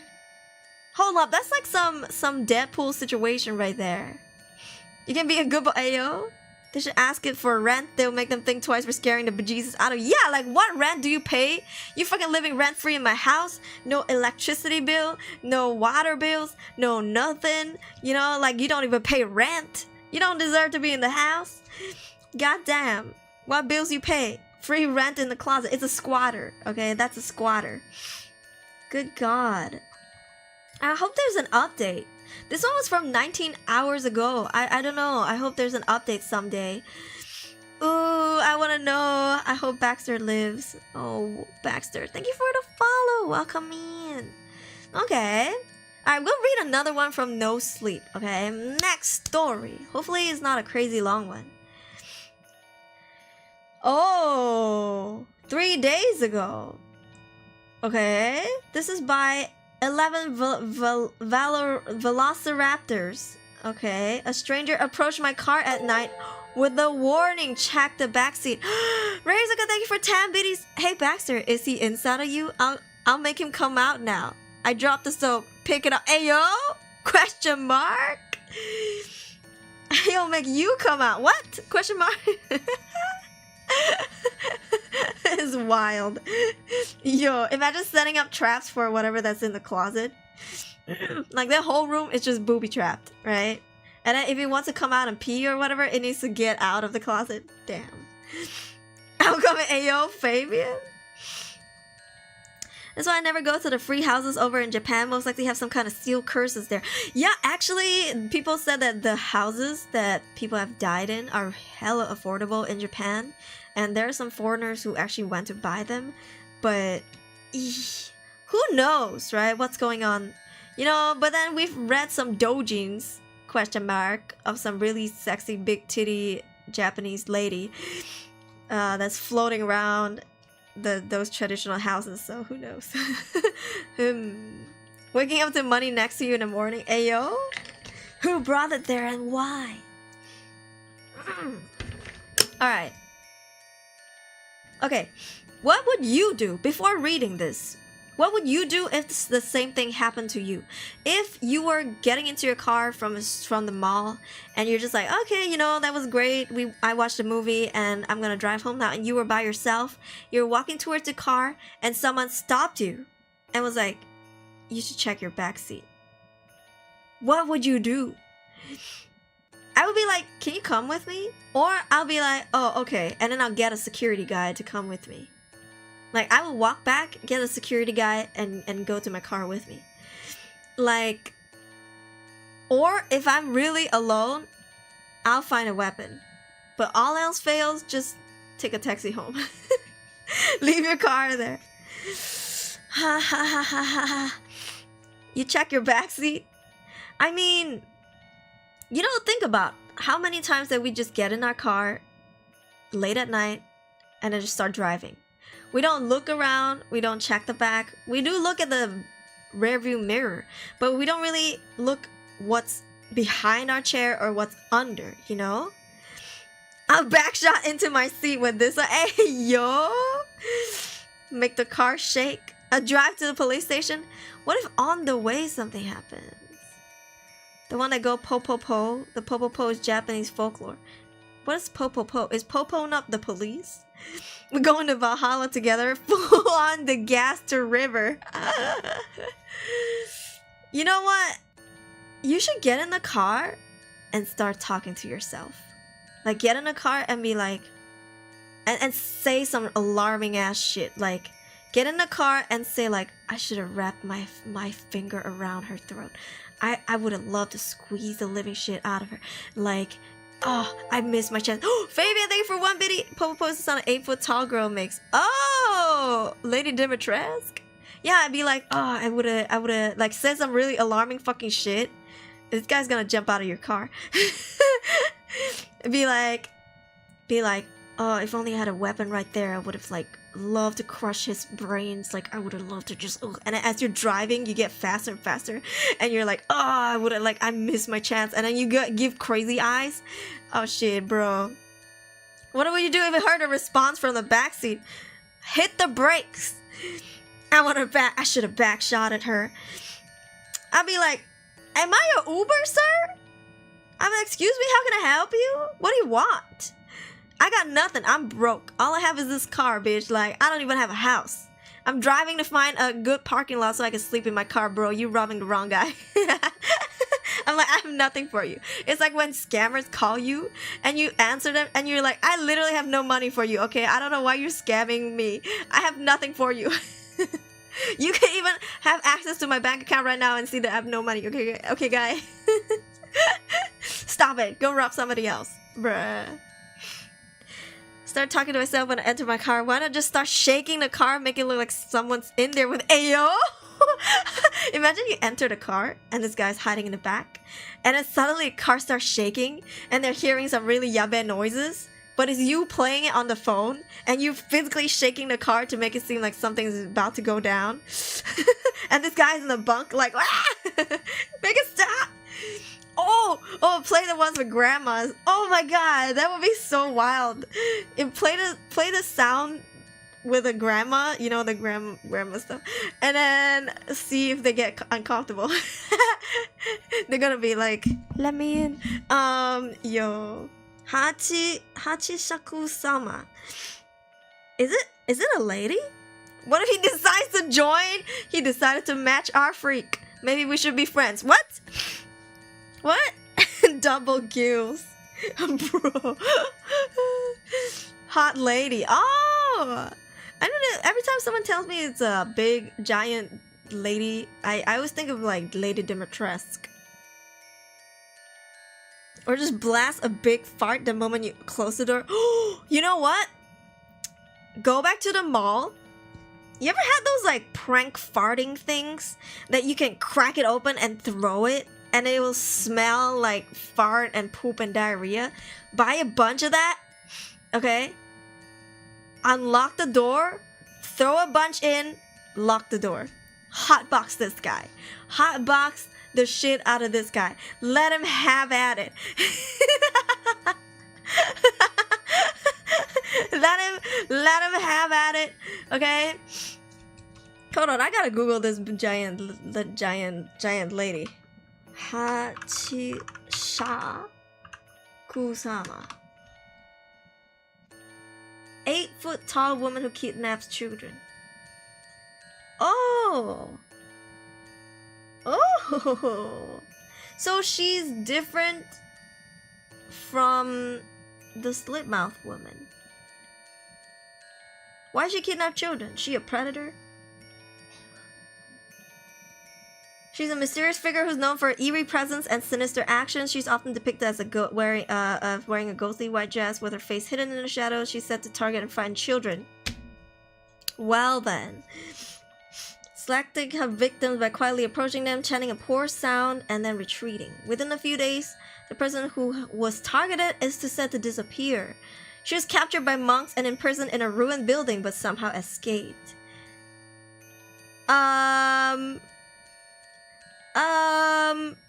I'm too old for her. I'm not her demographic. I'm not her target audience. She only targets children, damn. It's like, I used to be so scared of it. Like the, what is it, Pennywise? The freaking clown. And then as soon as I turned 18, I was like, well, well, I guess I'm free. I'm not his target audience no more. Goddamn. Like, yeah. Only in Japan. Hachi means 8. Oh, I see. I kind of want to know why she kidnapped children. I mean, the slit-mouthed woman had a reason, but not this one.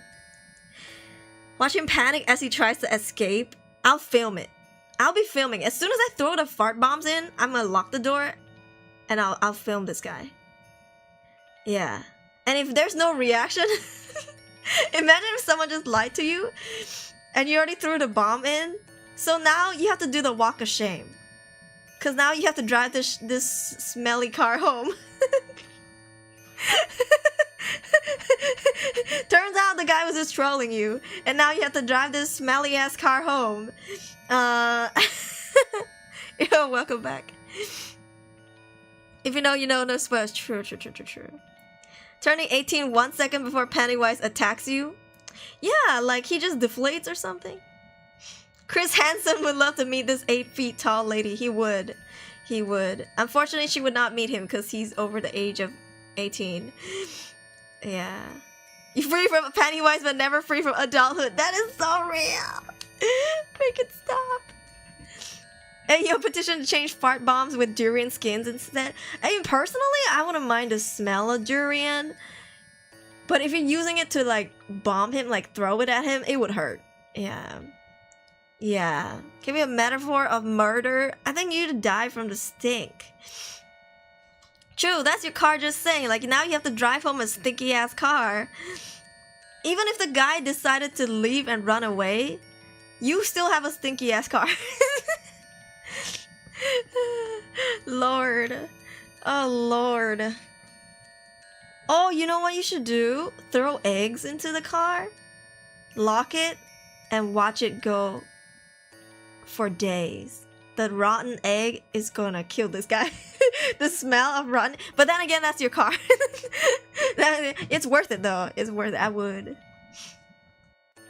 Durian smell can stick around for a month. Durian, what's that? Durian is the king of fruits. Yeah, it's prickly. It looks like the hat in Lady Gaga's new song called Abracadabra, but green. Sashiburi Enzu was my car. Now it's his car. Damn. Alright, let's read this. Let's see what's going on. This is posted 3 days ago. A stranger approached my car at night with a warning. Check the back seat. Okay, let's just quick glance how... Okay, it's a short story. Okay, I like to think that I take my personal safety very seriously. I don't stand too close to the road while waiting for the walk signal.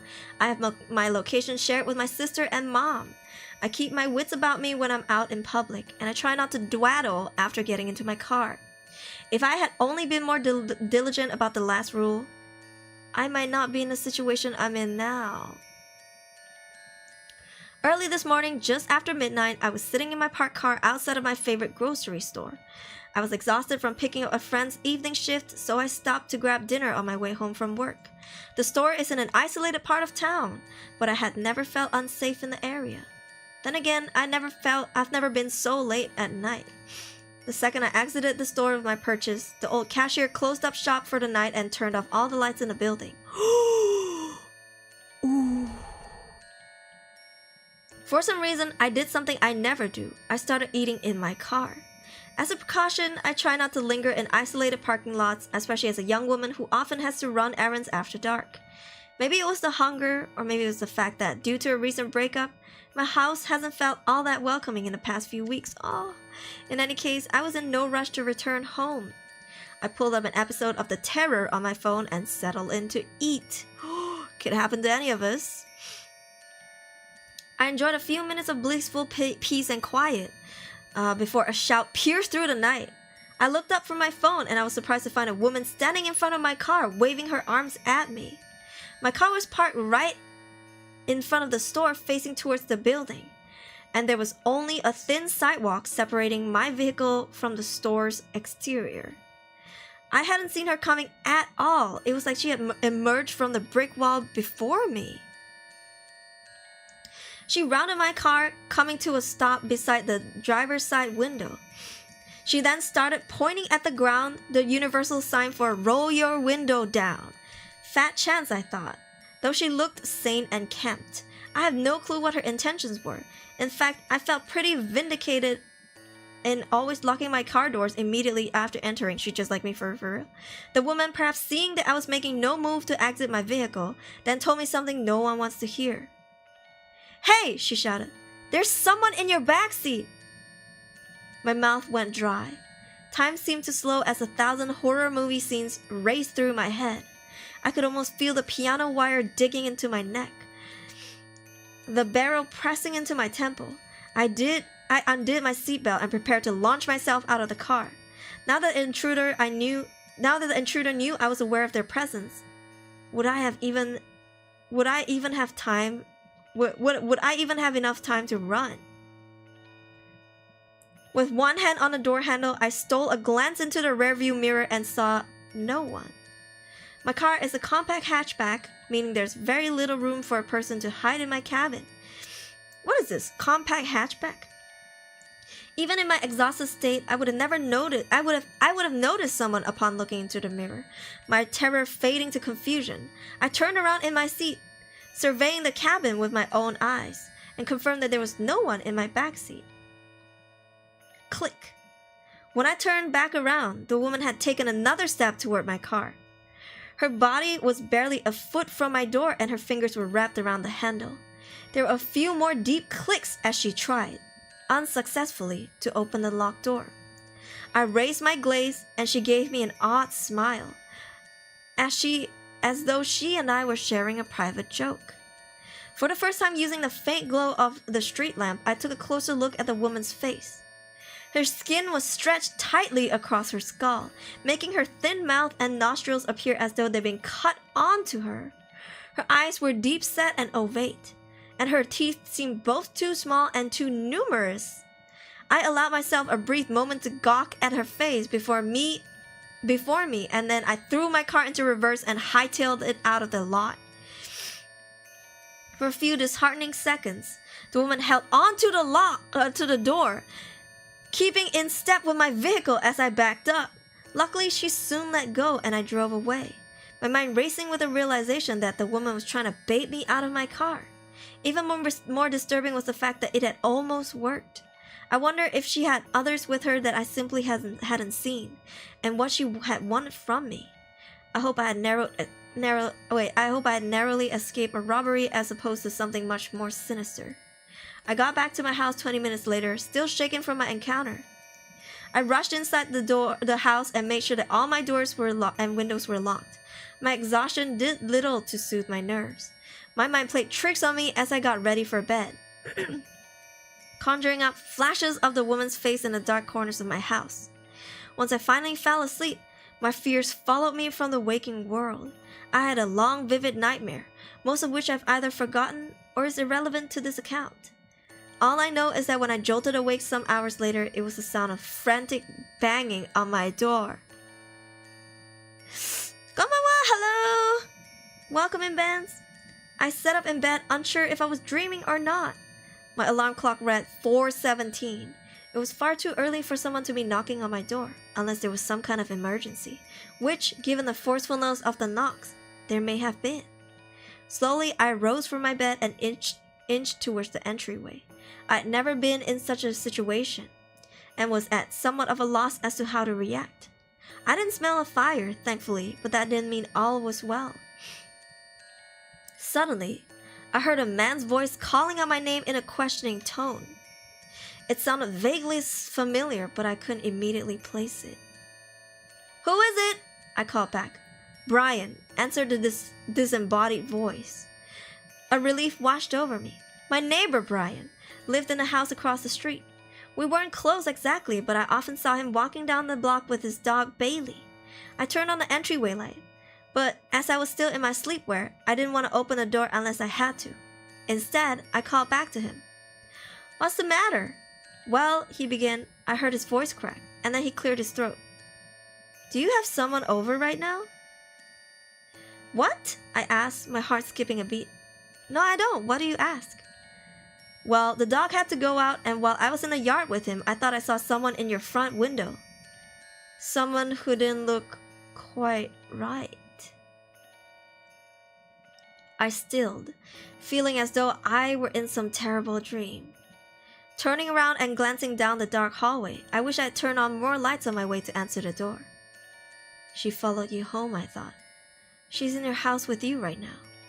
I was ready to bolt out the door into the cold, but by some miracle, I had just enough presence of mind left to consider my neighbor's words more carefully. Something was wrong.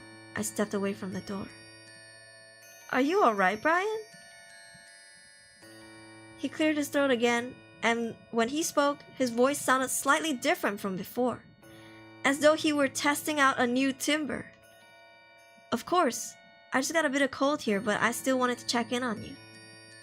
My voice wavered as I voiced a question to my neighbor.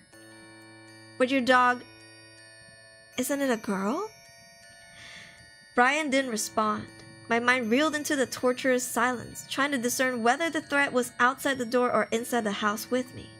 After a full minute of complete stillness, the handle to my front door began to move. It rotated downwards as far as it could before the lock stopped it, then shook as the person on the other side of the door pulled on the handle. This happened several more times as the person tested my lock. And then there was a powerful bang, as though someone had rammed into my door with all their might. After that, there was silence again. I stood frozen in place for another minute. I had no peephole, but I worked up the nerve to walk into the living room and peer through the blinds into my front yard. In the distance, walking down the street away from my house was a figure. And although I couldn't see the face, something deep within me knew that it was the same person who tried to open my car door. I watched her walk away into the quiet night until she disappeared from my view. Needless to say, I didn't get much sleep for the rest of the night. I split my time between roaming the perimeter of my house looking for anything suspicious and sitting in my kitchen running the events of the night over in my mind. The most likely explanation was that I'd been dreaming. After all, I'd nearly been baited to opening my door to a potential criminal just hours before, so it made sense that I had a nightmare about a similar situation. Then again, I had never in my entire life still had a dream so vivid. Maybe somehow the woman really did follow me home. She easily could have stuck a tracker on my car. But how in the world did she know Brian's name? And how had she impersonated him so well? The sun is setting now. I haven't left the house all day. I've been too haunted by the idea of someone or multiple someones trying to draw me out into the open. No matter how many times I check the house, I still feel as though I catch glimpses of the woman in my periphery, of her beady eyes and uncanny smile. I suppose I should try to get some sleep now. Impossible as that seemed at this point, I just needed to jot this down before I went to bed. In case A, anything happens to me, and B, you ever think about blindly trusting the warnings of a stranger. This is a skinwalker situation, and hello, welcome in. Enjoy your chimkin. Would it be a valid reason to hug you? Yes, it's a group hug situation. Black Lab, oh my gosh. We have 4 cats. I never have to wonder if a stranger is in the house or even was in the house because they all hide and refuse to come out for hours. They hate strangers. They also hate when their humans leave. So when we return, we're greeted by 4 noisy floofs. No greeting equals stranger danger. No updates from this guy. It's been 3 days. That happened once when I was visiting relatives on their ranch in SD. What is SD? Is SD in America? South Dakota? Hello, Irish supremacy! Yo, it could have been a skinwalker. My aunt had to put out some food for the outdoor cats. I went out for something and noticed one of the cats at the food bowl looked strange. It wasn't quite the right shape, and its fur was really scruffy. When I went back inside and mentioned it, my cousin grabbed the shotgun off the wall and ran outside. There have been reports of a rabid skunk in the area, and I barely escaped a possibly nasty encounter with it. Oh god. He didn't like strangers. I like to hide sometimes to scare my wife. It often doesn't work because one of the cats will follow me, sit near my hiding space just to stare at me. So she knows if she walks into a quiet room to check where the cat is looking. Imagine being exposed by your cat if you try to scare your wife and your cat is just like, I got you, Bamba girl. Oh, you scoundrel. Philip, welcome back for 5 streams. Let's go. Oh my god. Cat's like not on my watch. Literally, the cat was watching him. Gonna remain on Twitch, YouTube, Fabian. Peace out. Oh, yeah. I think it was a skinwalker, right? If the skinwalker's in my house, I would say band over Ayo. I'm like, if you can you skinwalk into somebody that if I show you a photo, can you skinwalk into this person? Like, if I had shown you Scarlett Johansson, I'm like, hold your horses. If I had shown you Scarlett Johansson, can you skinwalk into Scarlett Johansson? If I show you a photo of Chris Hemsworth, can you skinwalk into Chris Hemsworth? It doesn't need to be perfect, okay? It just needs to look like Jason Momoa, okay? If I give you Jason Momoa, can you kind of skinwalk into Jason Momoa? People and creatures, so maybe they can. Ayo, a tikbalang moment. Just get a ditto and show them the picture. Ooh. This made me jump up and make sure my front door is locked. Don't forget the windows. Yeah, this gave me shivers.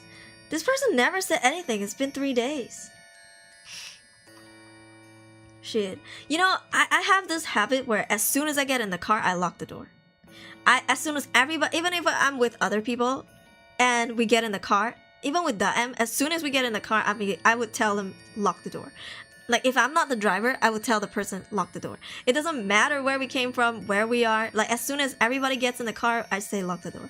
Like, I don't give people a chance to, like, come up to the car and open the door. Like, hell no. I would need tomato juice to get rid of the smell. Tomato juice? Does that get rid of skunk smell? I don't know. I don't think I've seen a skunk in real life, even.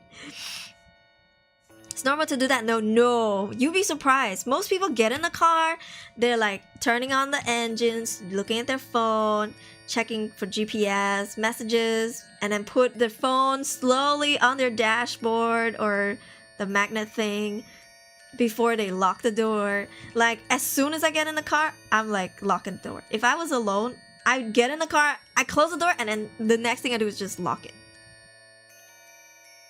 You just smell like skunk pasta, oh lord? Tomato juice. Skunk sounds like a terrifying creature to encounter. Like, they look cute, they look so sassy, but at the same time, they stank. Doors being locked. Yeah. I mean, if they really wanted to break in, they could break your windows, but most of them don't. Most of them just like try to open your door to get to you. Yeah, it's real terrifying. Good God. Like she tried multiple times to try and bait this person out, and we got no updates. 11 velociraptors. You know, at that point, I think I'm gonna live stream it. What would you do if you were her? Like, if you were her right now at the end of this story, you're writing it because you're trying to leave a footprint, right? Would you try to go to sleep? I would try to go to sleep, but I would live stream it. Like, I would have some kind of camera feed or something. Like, I would put one of my cameras pointing out towards my front door, like my lawn. If I had a lawn, I don't have a lawn. This is such an American thing. Because Asian housing, we have like fences all over the house. And then I would live stream me sleeping. Yeah. And then the next morning, if I survive the night, I will watch back. Yeah. And then I'll be like, did you guys see anything? Did you guys see anything? You know? And I'm like, did you screenshot anything? Did you see it? Like, shit. What if you see something and the camera doesn't even pick it up? Oh. I'm a tuber, okay? I'm a streamer, so you bet I'm gonna stream it. Skunk fart smells like a smell of weed. That's why I always wonder how people can smoke weed if it smells so bad. You mean like marijuana weed? I don't know. I always think people react so badly to skunk smell, skunk fart, but also people react really badly to like durian. And I'm like, durian is not bad. Oh, it smells like marijuana. My dad loves the smell of skunk. Ayo. Baby. The devil's lettuce. I would live stream, maybe invite Diddy and some others over, just open a door, do one favor for the world. Goddamn. You gotta hide though. You know what I mean? Just tie Diddy to your front door and then lock it. And then he listened to it unfold. Stream it, matter of fact. You know, stream it. God damn, that's so scary though. He was trying to impersonate the neighbor. It was trying to impersonate the neighbor. What did it say? Let's read it one more time. It said, well, the dog had to go out, and while I was in the yard with him, I thought I saw someone in the window, someone who didn't look quite right. I had just enough presence of mind left to consider my neighbor's words more carefully. Something was wrong. But your dog, isn't it a girl? That moment must feel so embarrassing for the skinwalker. Like, I can almost imagine the skinwalker's face turn red, ears turn red. It's like someone just slapped them across the face and they're like, fucking damn it, this is so embarrassing. Small, tough, so that still counts, right? I guess maybe, but it would be surrounded by fences, right? I'd rather deal with that than black magic and Asian ghosts and monsters. Deal with the skunks. How do Americans, okay, Americans in the chat, alright, or people living in America, how do you feel? Or even Canada, I think? How is it like to live in a landed housing that's not fenced up? Like, I think in the UK, people living in those Victorian houses are like this, or like in Europe. Do you guys have fences around your houses? Like your bungalows, your semi-D. Let me show you what it looks like, right? Because we always fence our stuff. There's always a fence around it. Like, you can't just walk into someone's house or walk up to someone's front door. There's always like a gate situation. Here, let me show you. And then within that is your property. The road outside is government property. Yeah. Here, let me show you.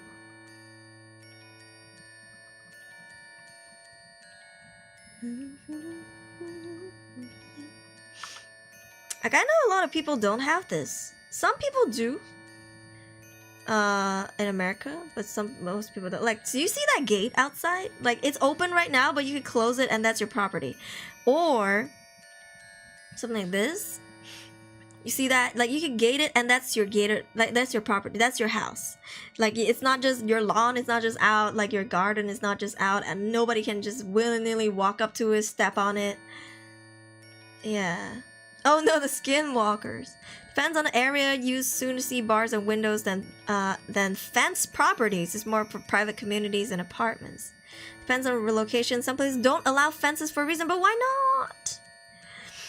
Hello, Saigetsu with Stereo. Welcome in. Horror stories on Reddit. I hope all the ones I wrote is buried deep down to not be found.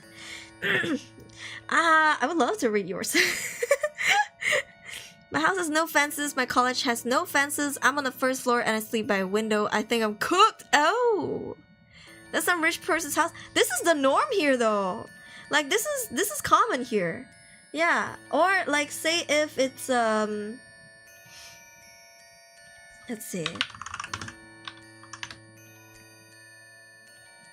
Let me show you a semi-detached home. We like to call it semi-D. These nuts. What? Here. It looks like this. So it's always bizarre to hear that people can just go up to your door and like knock on your front door. Cause here it's like you gotta, you know, call them or use the intercom. Here, this one. Oh shit, I accidentally. Okay, you see this? Yeah, most houses are like this. And it's like you have a gate outside that surrounds your area, and then your car is parked inside of the gate, like in front of your front door. And there are so many cases where people would ride their motorbikes, like robbers would ride their motorbikes and go into your house and stop the gate from closing and then rob you and then get out. Yeah, so it's kind of scary. It's illegal in Malaysia to renovate a house and exceed your property. Yes. Even for renovations, you have to apply for a permission. Semi-D's nuts. Yeah, this is not an apartment. This is like, basically, it's a bungalow, but you only get half of it. Like, they're stick together. So, you see how you and your neighbor's houses are glued together? The other one looks like this, where it's just a standalone bungalow. It's like its own house. This one is like, oh, you and your neighbor's houses are buddy-buddy. It's next to each other. If his fence are gated like that, it's a rich person's house over in America. Oh, but it's also expected like 10 acres of land. What? I usually stay at a condominium, so I also don't have fences in mine. But does your condominium have like a gated? Is it a gated condominium? Because most apartments here too have like a gate at the front. And then the cars can drive in, but they need to use like a card, like a key card to enter. Oh, Jesus. And then you have a guard at the guardhouse. If I have money, would not have fences at all. I would have tall walls to make my house great again. It would have barbed wires at the top of my house. Would be full enforced concrete. Anti-fire, anti-intruders. Gate will be anti-breach. All saw will dull upon sawing and strong enough to stop vehicles from ramming. Oh Lord, you should live in the embassy. You should live in the embassy. That's literally their walls. This one, where you don't have lawns at all. Yeah, I mean, some of them have a little garden, but the garden is still inside of the fence. Like, it's not outside of the fence. Private subdivision or something similar. Oh, this is a common house, like, for us. Yeah, this is what we call a common house. But for apartments, like, here, let me show you. Hold on. Let me show you. I think most apartments have this gate. Or maybe like a guardhouse. And then there's a guard there, just watching it. What's a good example to show you? Oh, maybe this one? I guess you could call it like a gated housing area.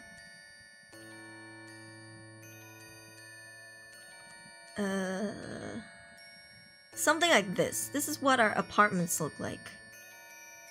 So you see that, like, there's like like a, what do you call those? Toll bars there to stop your car from going in. And then there's like a few guards there. They'll ask if you're a stranger and you're trying to visit your relatives or your friends, you have to give them information like your identification number or your phone number and which unit you're visiting. Then only they will let you in. And some apartments, they only let people in, they don't let cars in. So if you walk up to them, they'll be like, hey, come here and fill in the form. Yeah, just so that they have a log of who's going in and out. And if anything happens, they know, you know, they have a glimpse. And it usually is like they have CCTV there. Yeah, something like this. It can get quite annoying because you have to like ring in the delivery guys. Yeah. Oh, it's a gated community. Gated property. Ah, yeah. Something like this, but apartments. We also have gated properties in Malaysia too.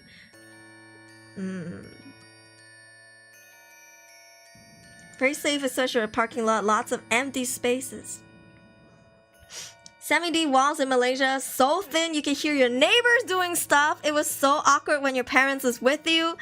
Ah, wish they're doing it quieter. Ah, Lord. That's the real horror. Hearing your parents do stuff. Oh, Lordy.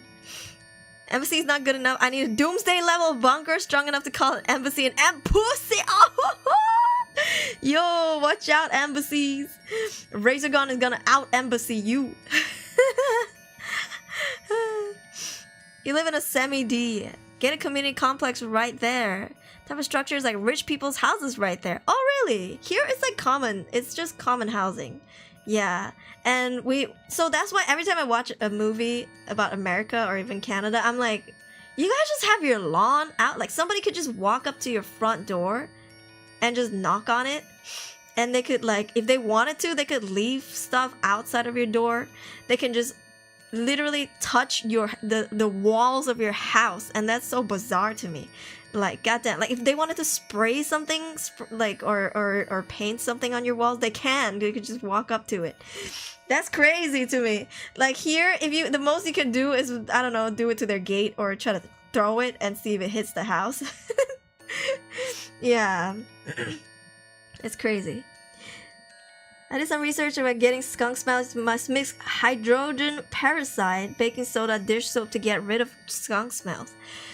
I wonder how often people need to do this. Like, how often do people get bombarded by skunk farts?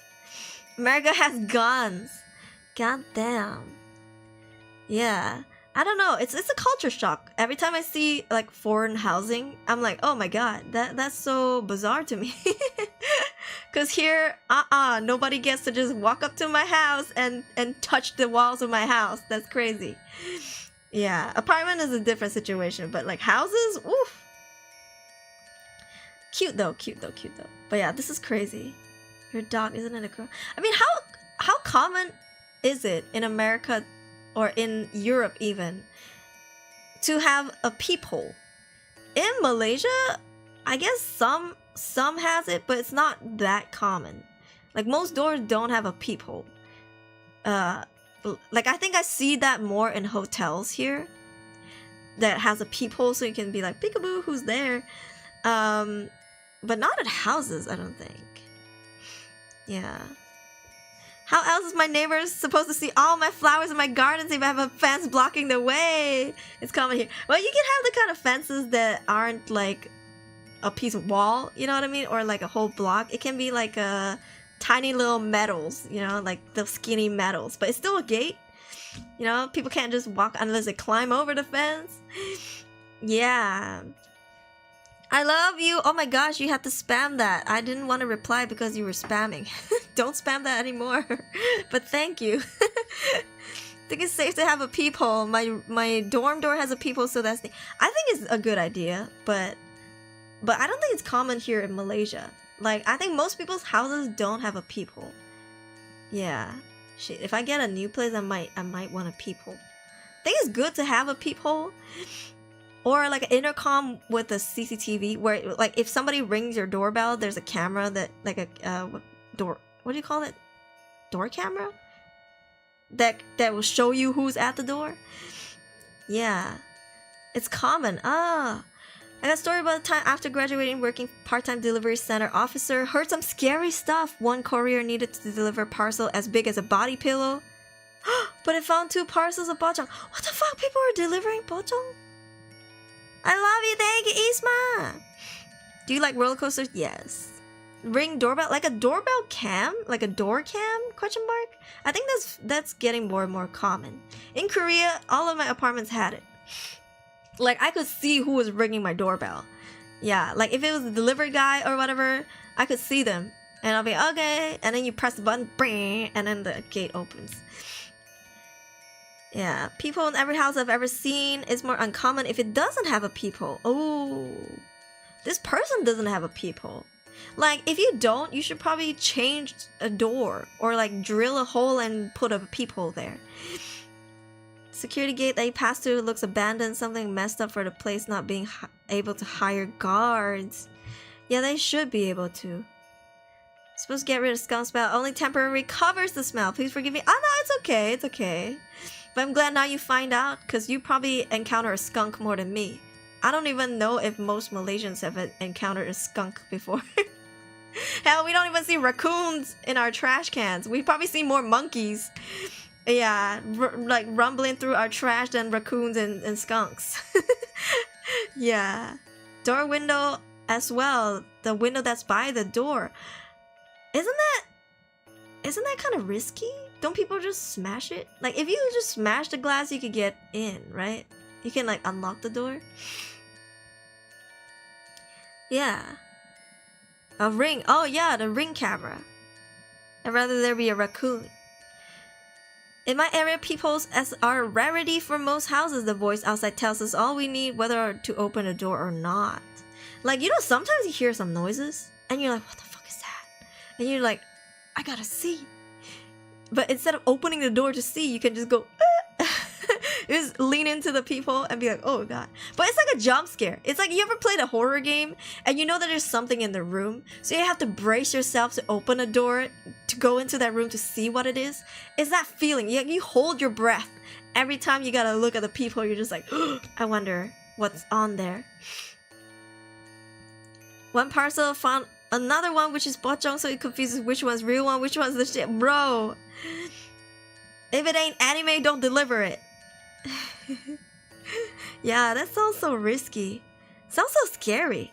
I think even though peepholes are not common here in Asia, I think I probably still want one. Or at least I want like an intercom. Yeah. Like, I think it's harder to hide from a camera than from a hole. Question mark? Question mark. Oh, phrasing.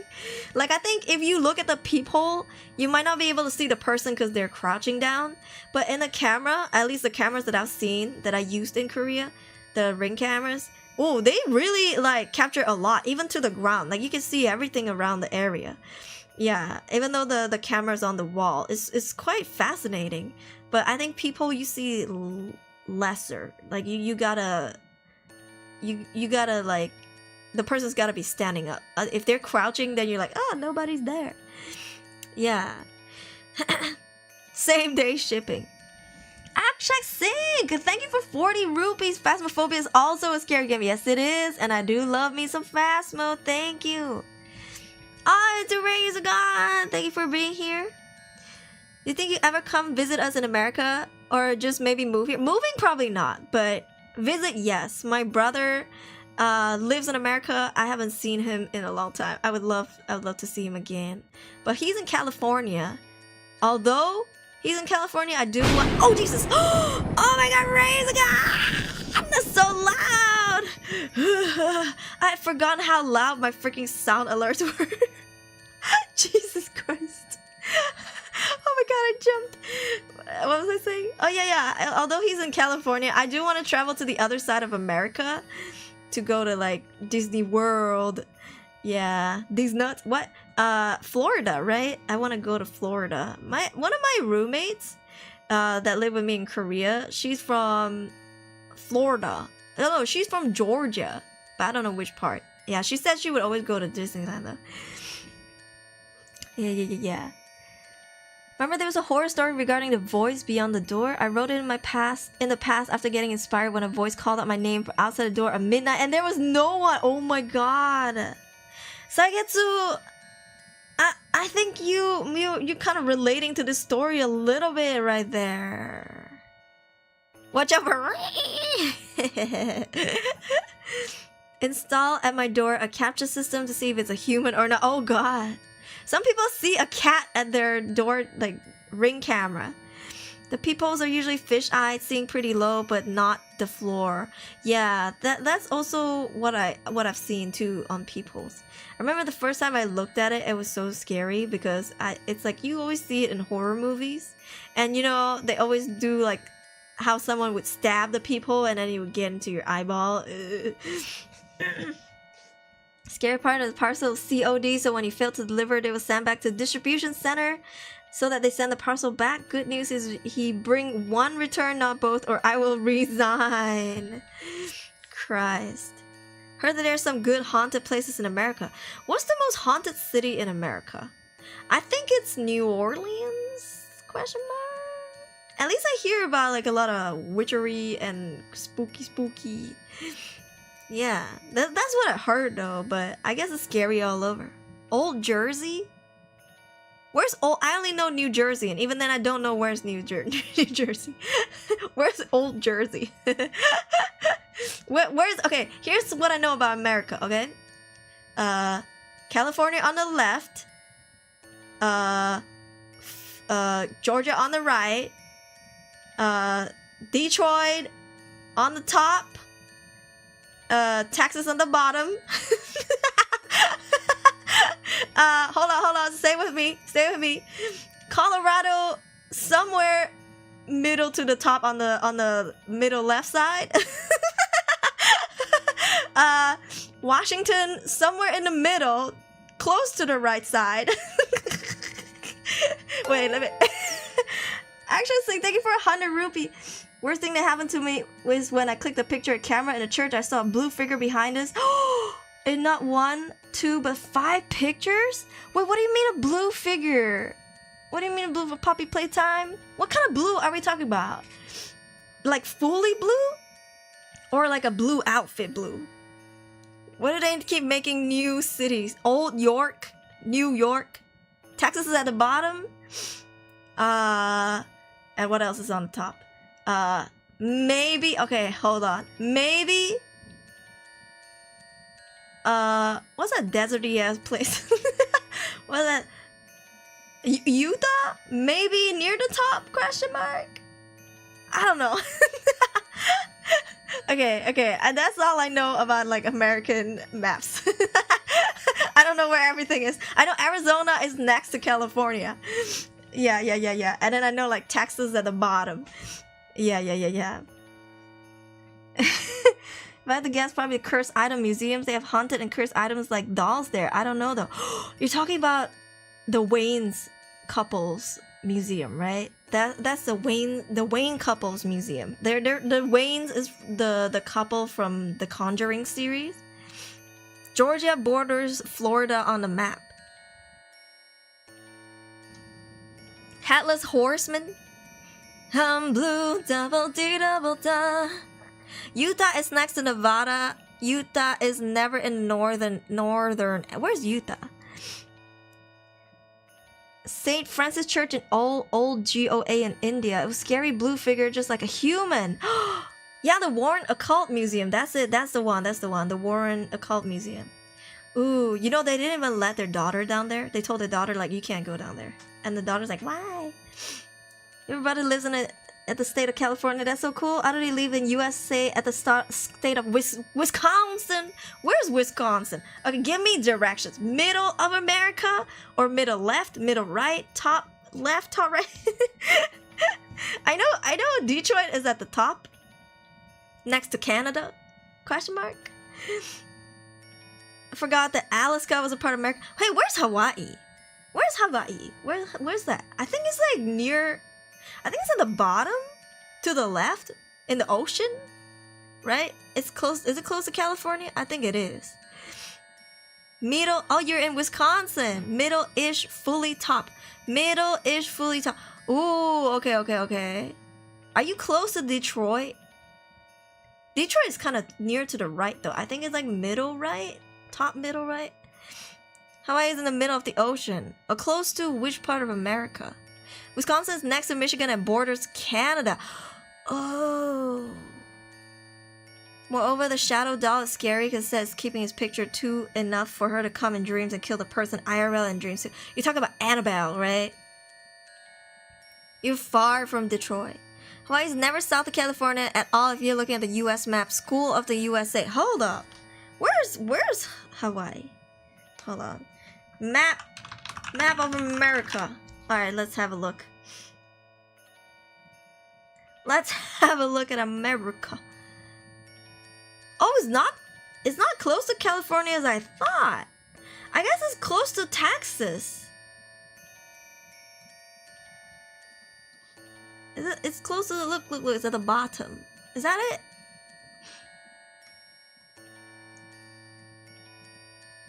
Or is it not? Use Google Maps, not Google Images. Oh. How's Alaska there? Question mark. Why is Alaska there?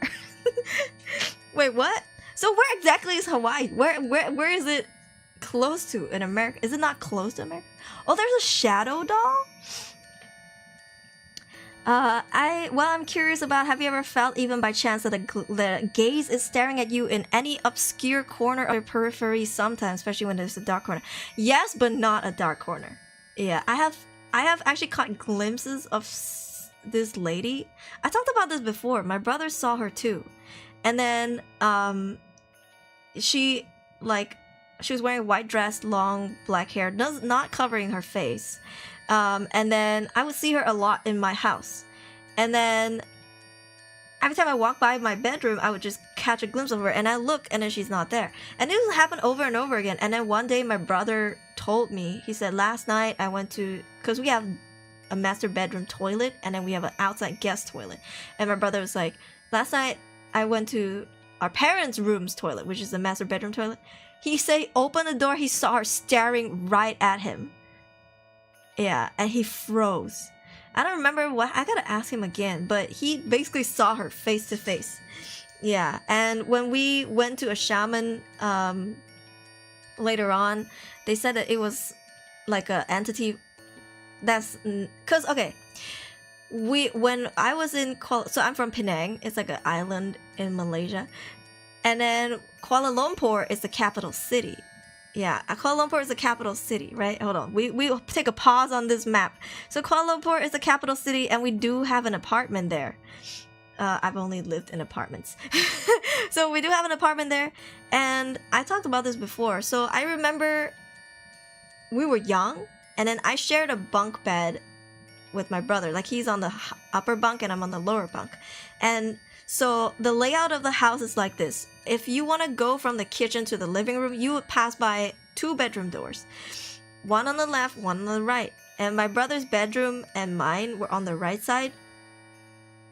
And I remember my brother, like, because he was on the upper bunk and he was like always playing on his laptop. He would sit on the top bunk and he wouldn't come down. And I remember he was looking, so no, I'm getting it wrong. Yeah, so I remember he was at the top bunk, and then I was walking from the kitchen to the living room, and I caught a glimpse of something in our bedroom. So I turned, I kind of saw this woman, this same white dress woman, same height, same hairstyle. She was like, my brother had his laptop bag hung on the top bunk, kind of off the side. You know how like beds, they have the little thingies sticking out on the corners. He hung his laptop bag there, and it was open. And I walked by, and I saw her. I saw something moving, so I turned, and I saw this lady rummaging through his bag. Like, she had her arms up, and she was like going through his bag. And then I was like, oh, I was like, whoa. And then I blinked, and it was gone. So I was like, oh shit, okay, well, fuck, whatever, you know? I mean, growing up, I've always seen things like that. Not the rummaging, but I've always caught glimpses of stuff. So I was just like shrugging it off. I was just like, okay, you know what? Whatever. Maybe it's just whatever, random, right? So I went to the living room. I sat down. I watched a movie with my family. And I just kind of forgot about it. I didn't want to think about it, you know, whatever. And then that night, my brother was like, hey, did anybody see my shirt? So my brother's like this. When he's at home, he would be shirtless. Like, he'd wear pants, but he'd be shirtless. But when he sleeps, he would wear a shirt. So he was like, did anybody see my shirt? And he was looking everywhere. And I was like, I mean, why would I, like, I don't know where your shirt is. Like, we were kids too. I was like, deal with it, right? And then I was like, wait a minute. Could it be? Lo and behold, his shirt was inside of the fucking bag. I found it. I told him it was there. And then I told him what happened. And he did not wear that shirt to sleep that night. But it's still kind of bizarre. And he said he would never put his shirt inside of the bag. Yeah. And who knows, if you're a skeptic, you could say maybe it fell in or whatever. But I saw what I saw, okay? And we told my mom about this. And growing up, my mom was always like, you know, there's no such thing as ghosts, blah, blah, blah. As to not scare us. Even the first time I saw a ghost and when it massaged my finger, I jumped out. I went out to the living room. I yelled and I screamed. I was like, there's a ghost, there's a ghost. She also said, like, there's no such thing as ghost. But she did bring my brother to a shaman. And the lady told him that it's an ancestry ghost. Like, this ghost has been following my ancestors for a long time. And we see it in different houses because it's not necessarily haunting the house or following the house. Like, you know, some ghosts, they only haunt the house. You could move and it will not follow you. But we've been seeing this ghost here in Penang and in Kuala Lumpur, like a lot of different places. I think my brother saw her in a hotel too. Like when we stayed at a hotel. So it seems like she follows us and it's not really the house. So yeah, I don't know what happened. But, and then I grew up and I stopped seeing her. But my sister saw her too at some point. She's a fucking skeptic, by the way. She was like, I don't believe in ghosts. She was like, I don't think they exist, blah, blah, blah. But when she saw this lady, she was like, okay, I think I believe you. Yeah, but anyway, I don't know. I don't remember. It was like, I was so young. Yeah. You could talk or play. I think she was playing a prank or something. I don't know why she kept my brother's shirt in the thing. Yeah. Aksha Singh, thank you for coming and thank you for the super chats. I do. Guam even further than the American mainland? It's okay, I don't need to say that Hawaii is at the Central Pacific Ocean, the islands, oh god, San Francisco, California. Cut to the ghost huffing your brother's shirt. Hey, yo. Hello, police? I think we were like fucking, I don't know, he was 13, I was 14 maybe? We were kids, like, I think maybe even younger. He could have been like, I think he was 12 and I was 13, something like that. Yeah, getting deep whiffs of the fabric. Hello? Where's the ghost FBI? But yeah, so I don't know if she's still around, but she was at some point. I kept seeing glimpses of her, and then I finally saw her doing that. She didn't see me though. Yeah, it was a very interesting moment. But I still don't know who the fuck she is. Yeah, I don't know who she is, but, you know, hope she found peace. Question mark. There's the ones close to the spirits and the ones that are strong against the spirits. You're the ones that are close to spirits. I'm the latter. I can't even see them, but I can experience the paranormal if it's strong enough. Me and my siblings are actually repellent kinda, so our friend's the one that attracts. Hang out with them to hang out with us to keep the spirits away. I'm here now because YouTube's lagging like crazy. Oh no? YouTube, you good? Yeah. My sister is like you. My sister's like you. She so in Chinese we say she's the yang, like a yin yang, she's the yang. And then me and my brother are the yin. Yeah, like if I go to places like cemeteries and stuff, I go home sick. Nothing happens to my sister, but I would go home sick. Yeah. Gonna hang around your or your siblings' children. Yeah, we still don't know who she is. Rowie, thank you for the raid. Rowie, how are you? Welcome in, Raiders. My name is Aruri, and I'm a wind-up doll VTuber. And we're doing some horror storytelling stream. We're reading off of Reddit, but we're also talking about personal experiences. Hello, Tear! Thank you for the raid. Welcome in, Raiders. I was lurking at your karaoke stream yesterday. Welcome in, everybody. Yeah. What are we talking about? Oh, I just got double rated on YouTube. Hey, what were you guys streaming? Abu hooray, let's go. I hope you guys like spooky stories, despite this being a very romantic month. Oh, you're streaming Warhammer. Sorry, I had to cough. Hope you had a good stream. You've been streaming a lot lately. Working hella hard. I hope you rest enough. Yeah. Also, Roy had a recent rebrand. And he's doing facecam streams. I also looked at the facecam streams. Yeah. I would guys check out my friends. Please support them. Here, I'll give you a manual shout out. What is rest? Can I stream it? That is such a mood. Are you guys scared? Yes. This is Tear. This is how do you want me to pronounce her name? Roy?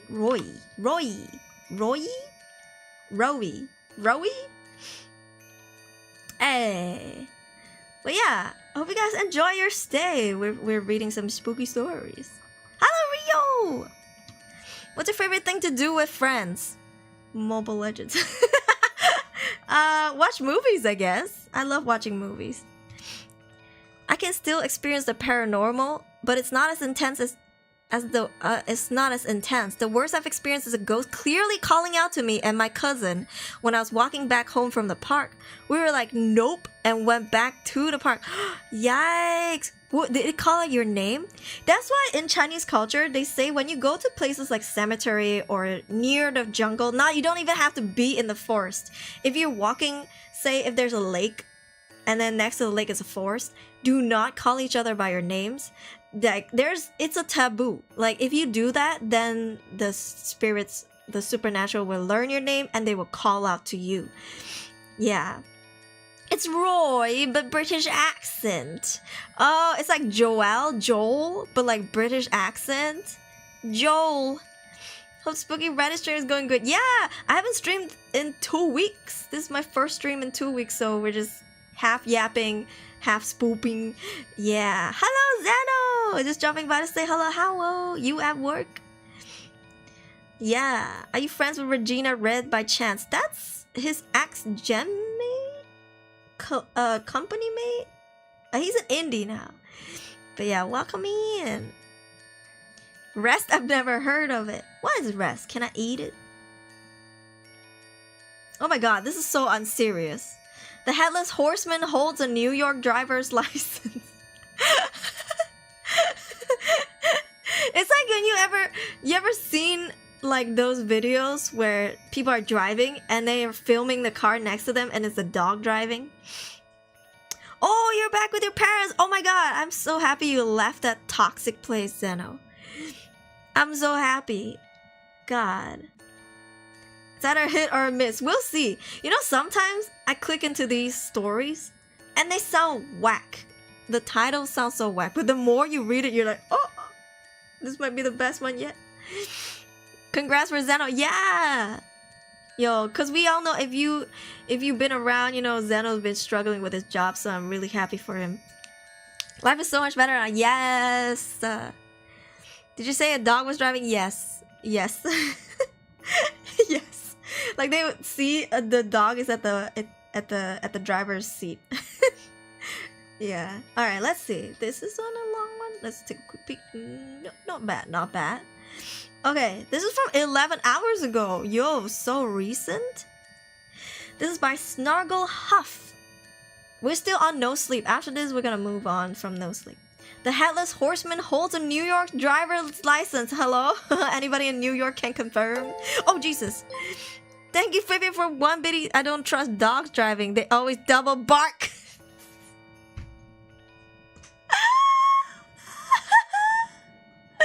Not like this. Not like this. The more you read the scarier stories, the better it goes. Yeah. Alright, let's try this one. I'm a good driver most of the time. Every morning, I adjust my rear view, keeping it square with the glass in the back. I get my brake pads changed weeks before they're due, and I feel like a tool if I cut a turn early and clip the center line even a bit. I never had an accident and wore that fact on my sleeves. Accidents were awful, and not just for the pain and costs involved, but for forcing strangers into your life at the worst possible moment. You never know what kind of lunatic a mere fender bender might shackle you to. That night, I found out. I was in the parking lot of a hardware store. It was after work, and I was loading up the car with the goods for my little shopping spree. A stack of pine wood, pots of varnish, 3 types of nails, everything I need to start my new gazebo. I crammed the tailgate shut, missing the lack of a click, and rolled the trolley back. As I've started backing out, I realized I couldn't see much past the planks in the back, but my reverse cam worked great, usually, and clang! The rear sensor shrieked as I slammed the brake. I jumped out. Behind me there was a motorbike, black and vintage, knocked on its side. How the hell did that get here? A moment ago, the space behind me was empty, just vacant white lines. But it was there, although now I was really looking at it, I wasn't exactly sure. Is this the Dullahan? The sexy lady from the anime? Do you guys know? The anime with the headless horseman, but she's so hot, and she has like this helmet that looks like it's like cat shaped. Also, why are they on bikes and not on cars? From Durara, yeah, Durara, that one. Oh, mommy. It was black. I'm not talking about some slick matte paint job. I mean, its entire surface was the darkest tone imaginable. Think the mouth of a cave. Everything, the pipes, the tires, the... You ran over freaking Batman's bike? The spokes and the wheels, just pure absence.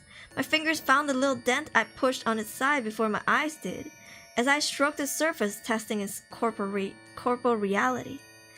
It was real, alright, so I had to move it. I squatted down, pumping my legs as little as I expected a heavy lift. This almost had me fall on my ass.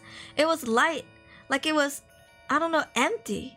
The touch of the handlebars sent goosebumps shooting up my arms. I slid the bike out of the way, letting its non-existent weight rest on the kickstand. Then I wondered what to do. Oh... You wanna get choked by that Dullahan? Hey, yo! I don't know if that... I never watched that anime.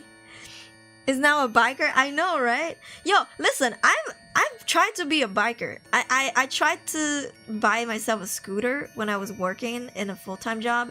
And I tried to, like, go scooter shopping. And, you know, I'm 5'2". Or I'm 158 centimeters. I'm a short girl, okay? I got on this scooter at the bike store. And then I tried to lift it up, and it was too heavy. And my feet were barely touching the ground. So I was like, never mind.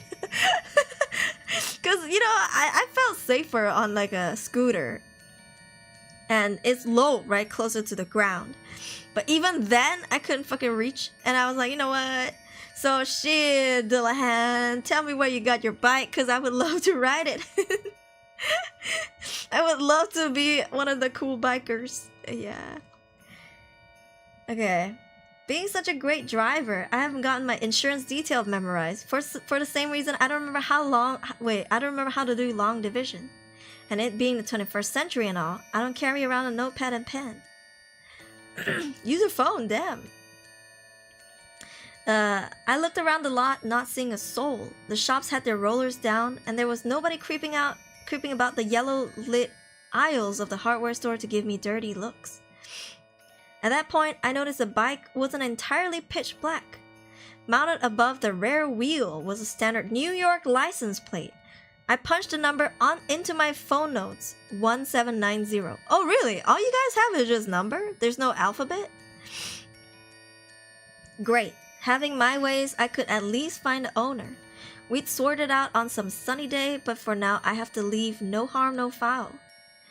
So I didn't feel terrible as I peeled onto the main road, hoping no one had seen me. I live in a new developed development that lies a little far out from the highway. So the quickest way to get home is to take the back roads. Ayo! But these roads are rough, flowing from tarmac to gravel to dirt. The going is lonely and bad for my tires. The worst bit runs through a grove of trees, tall, gnarled beeches that grow into a twisted network above the road, filtering out the moonlight. Bro! The road runs along a stretch of tiny hills as I drove along. My high beams bored into the yellow dirt on the dips and swept the treetops on the climbs. At this point, just take the fucking...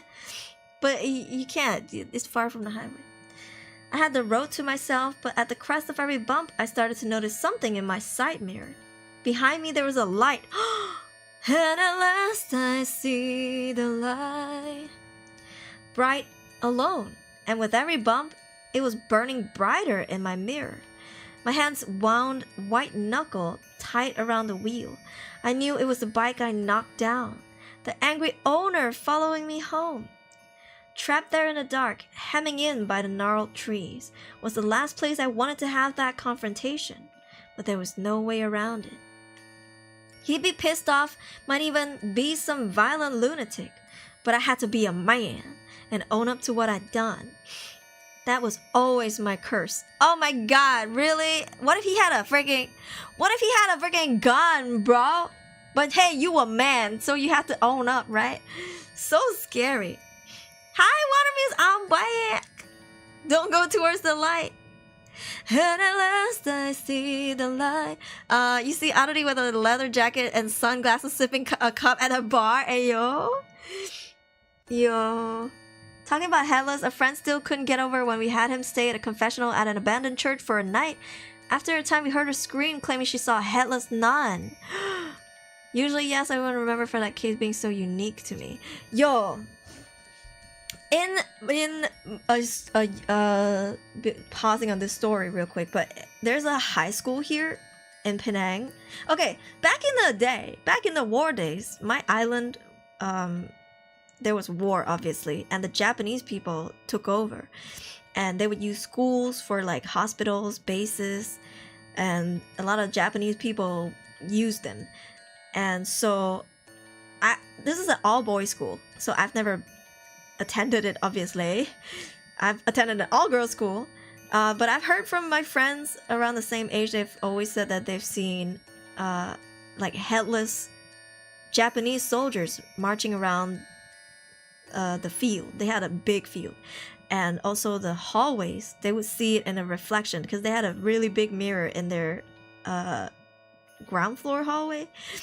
And this is interesting because I never talk to other people about this, but I've heard from different occasions and different people from, you know, their own ages, like even my mom's generation, they said that they heard the same thing from people from their generation who attended the school. So it seems like it's been around for a long time. Yeah, for my school, it was a lady in red. She would sit at the cafeteria, and she's been there. Oh, Jesus. Juncha, welcome back for 27 months. Same time zone, Aruri wife will breathe the same air. I'm not alien. You're in my time zone now? Are you back for Chinese New Year? Thank you. Oh my god. But yeah, for us, this is a lady wearing red. She would sit in a cafeteria. She's been around since my mom's days, and my mom was my senior. So my mom attended the school before, and she told me that when her teachers were students, they've also seen this lady before. So yeah. Yeah. Usually, yes, I wouldn't remember if not for the case being so unique for me. I woke up jacking it, but my weebie got bigger. Turns out it was my dead homie. What? What does that mean? What does that even mean? Phil, explain yourself. I made an error when I typed earlier. The friend is a her, not a him. Oh, okay, no problem. Yeah, Penang War Museum is really haunted. The one at Batu Maung. Yeah, I went there twice. The first time I got a fever. 2 months break, crazy in this economy. Who doesn't go to school with their mom? Ayo? Yeah, my mom is my senior. Oh, 2 months break, so you're gonna be in Malaysia for 2 months? Yeah, you went to school with her mom. She was my senior. Yes. So it's interesting to hear like multi-generational horror stories still existing. Oof. Sounds amazing. I love it. Ooh, I don't know, man. I think seeing it would be chilling. But that school is known to have some scary Japanese soldier horror stories. Yeah. And any interesting horror story I missed? We're currently at the start of one. And it's about how the headless horseman has a New York license and is riding a bike. Yeah. Though thinking about it, it was stupid to let a timid woman stay in a dark and cramped confessional booth for a whole night. I just realized now, I think your mind starts playing tricks on you. Yeah. But even if she did see it, at least she's already in a church. You know? I mean, technically, evil creatures are not supposed to be inside a church. But if she sees something in a church, then it could be maybe not that evil. I don't know. I'm so super blessed to dodge all supernatural events by a hair because I think once I see one, my belief would crumble and my eyes would open. So I'm glad I'm isolated from that world.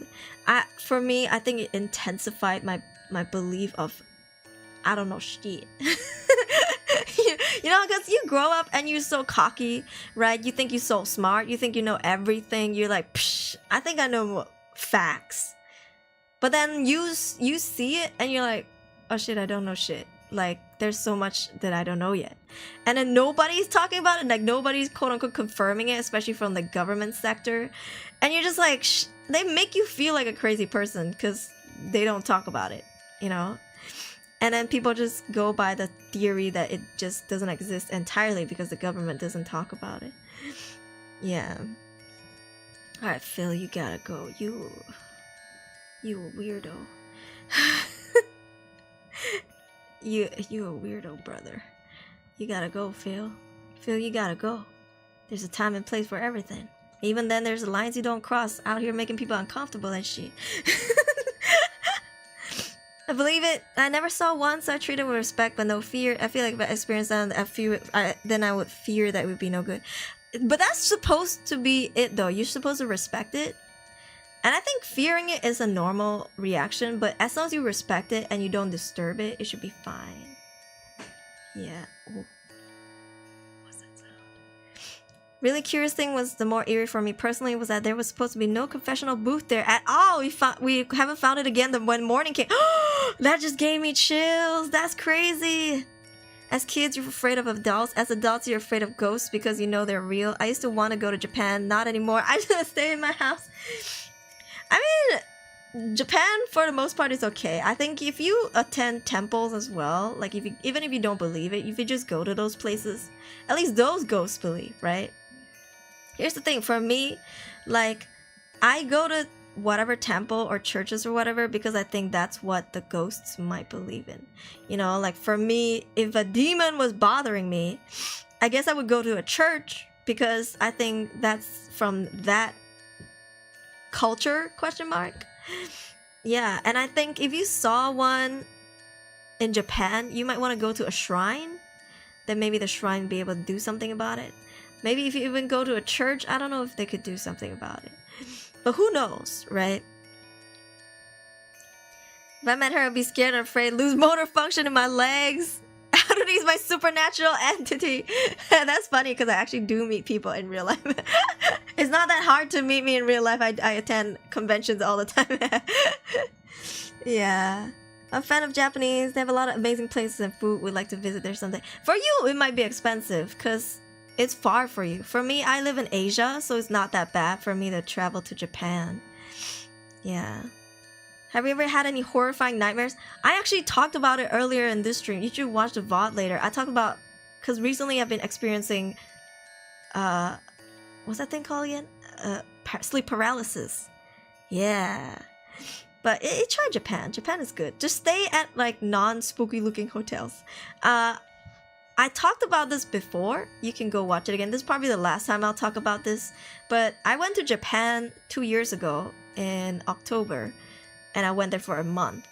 And then I went to an onsen And before that I did a donathon. I did my birthday donathon. My birthday's in September, and I streamed for a whole month to get money to travel to Japan. And one of the promises was that I would do onsen stream. So an onsen is like a Japanese bath, you know, the hot bath that you see in animes. And usually you would have to be naked. And I was gonna stream, so I decided to book a private onsen. So it was a private onsen stream. The VOD is still up on my YouTube channel. It's a vlog. You can see my face and everything. I did a stream in this. It's like a Japanese inn. It looks old, looks traditional.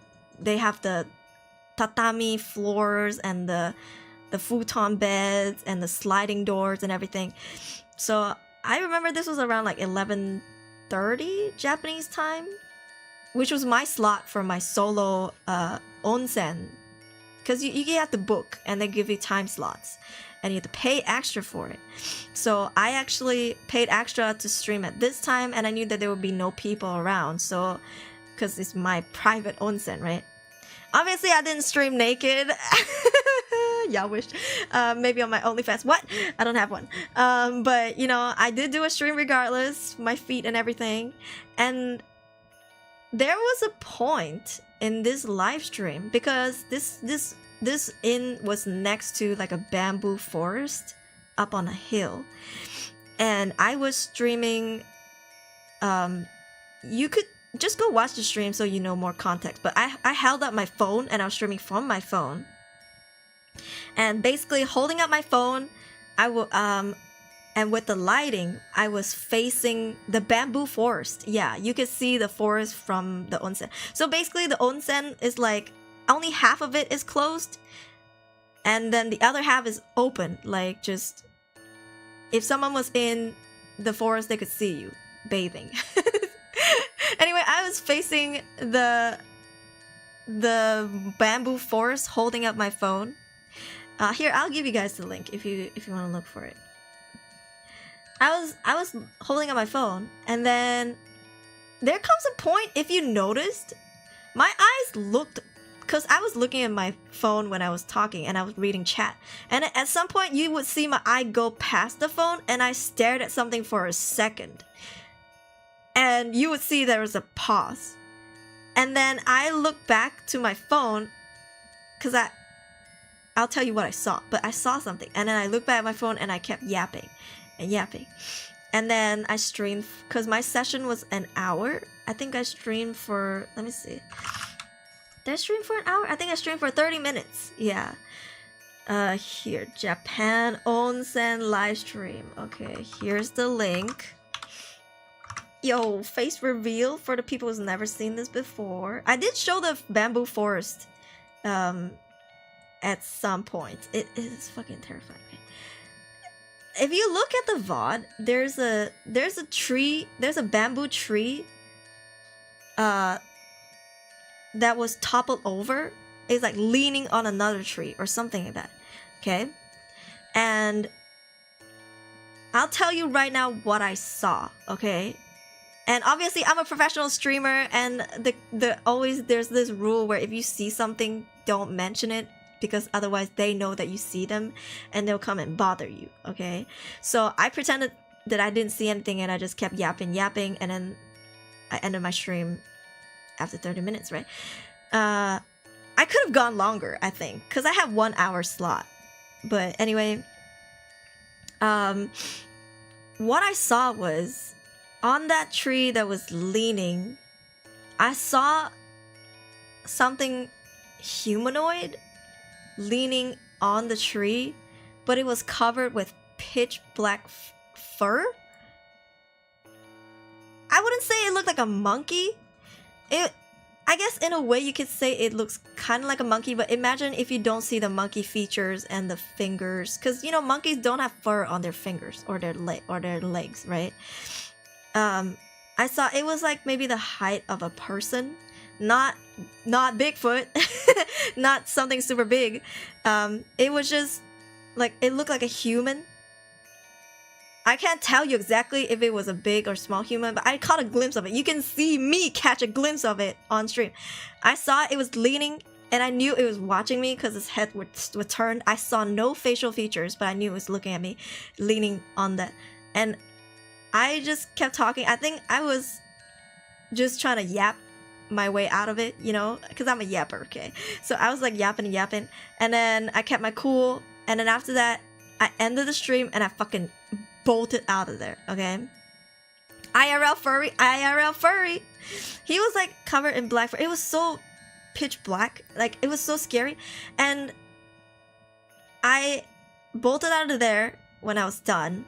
I didn't even want to enjoy the other 30 minutes that I had in that onsen. I just fucking yoinked out of there, okay? And then Daim was still awake. I told him about it, and then we ate snacks and stuff like that, and then went to sleep. See, that night, oh god, thinking about it gives me chills. It was not a peeping Tom night bunny, and it looked humanoid, but it was covered in black fur. Like, it was like head to toe. Not if it was a monkey, I would have been like, oh, that's a monkey, because you know, you see the facial features, right? Like the hands will be exposed, like not furry, and the legs, and you see a tail and stuff. No, it was just kind of crouching on the leaning bamboo, and its head was turned looking at me, and it was so eerie. I didn't even want to check if it was still there. I just kept talking and talking and laughing, and then keeping it cool. And then that night, I remember it was scary, so for me to fall asleep, even to this day when I fall asleep, I would always watch something. I brought a phone stand. I still have that phone stand now, and I would prop my phone on the phone stand horizontally, and I would lay down and I would watch it till I fall asleep. So I fell asleep watching something, and then in the middle of the night, I woke up to feeling something was so close to my face that it was touching the hair on my face. And mind you, I'm a yellow-skinned Asian. I'm a light-skinned Asian. We don't have a lot of facial hair. Like, us girls, we have what you call a peach fur. Like, and the peach fur is so thin and so short.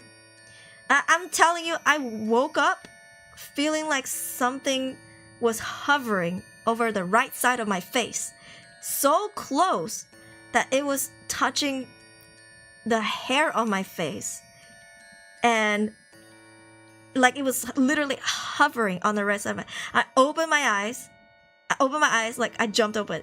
I'm explaining to you slowly, but this all happened very quickly. Like, I woke up feeling like something was on my face. I opened my eyes, it was gone. The feeling was gone, and I just felt so creeped out. I was like, oh my god. Like, it was like eerie feeling. I turned to the side, and because we had two futons. I was sleeping on the right side, closer to the front door, and Dan was sleeping on the left side of his own futon, and he was sleeping, like sound asleep. And this feeling came from my right side. That was on my left side. And like, I got so freaked out. I actually got up and I looked around to see if there's anything in the room. I didn't see anything in the room. We slept with a tiny room light. Like, there was like a little lamp or something like that we kept on when we slept. I looked around. It really illuminated the room, not too brightly, but I couldn't see anything. And I was like, okay, that's freaky. No, I didn't see anything. I just felt it. Hovering over, and I opened my eyes, it was gone. I didn't see anything. I didn't feel anything anymore. I didn't hear anything. And then I just was like, oh god, like my heart was pounding. And like, I looked at my phone. It was like 4 a.m. I think it was like 4:44 a.m. I don't know. It was fucking whack. Okay, it was crazy. And then I remember checking down. It wasn't him. I looked around. There's nobody in the room. So I laid back down, and then I was like, okay, I should watch some cat videos. So I started watching Maru and Hana, which is my favorite cat channel. And I watched a few, and then slowly I fell asleep again. In the morning, we had to check out, and then I told Daim about it. And then also, before we went to bed, I told him what I saw. And after telling him, it felt like a weight lifted off my shoulders. Like, okay, I told somebody about it, so you know, like somebody knows. But the next day I told him about it, and we're like, yo, thankfully we're getting out of this place. It's crazy. But yeah, that was what I saw during that stream. So if you want to watch the stream, I'm sure you can catch like a moment of me like looking past my phone, like, and then I went back to yapping. I don't know if it was a female or male. I couldn't see. I mean, when I saw it, it looked like like a humanoid, like an arm, legs, head, body, like leaning on the kind of like crouching, leaning on the bamboo, looking at me. I knew it was looking at me, even though I didn't see a face or anything. I think it was looking at me because his head was turned towards me. It was fucking terrifying. I've said this a few times. Actually, I was hesitant to talk about this because I don't want to ruin a good video. Like, I don't want to ruin a good stream. Like, it was a donation goal stream, you know?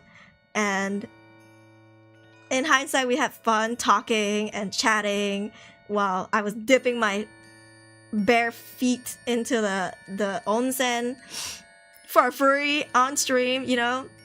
Like, it was a fun time, but God, that stream came with such a scary backstory.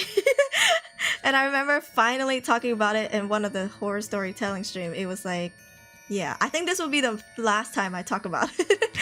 I don't want to talk about it anymore.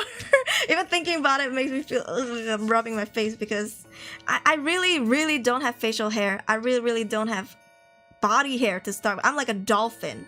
And obviously when people say they don't have body hair, they still do, but you gotta know it's very thin and very short. Like if you look at my face, you wouldn't be able to see, you know, the hair on my face. It's so thin, so fine, and so short, right? But think about how close this thing had to be to my face to wake me up. Like, the fuck, like, it felt like a shadow was on the right side of my face, like covering so close to me. Yeah, and I remember, I think we were drinking too before we slept. So technically, I should have been knocked the fuck out. Like, alcohol makes me sleep like a baby. Yeah. So, oof. Kukigen yokai. Ooh, I don't know. It's a sloth? No, I don't think it was off this world. Peeping Tom with a costume. I mean, you know what's interesting though? It wasn't there before.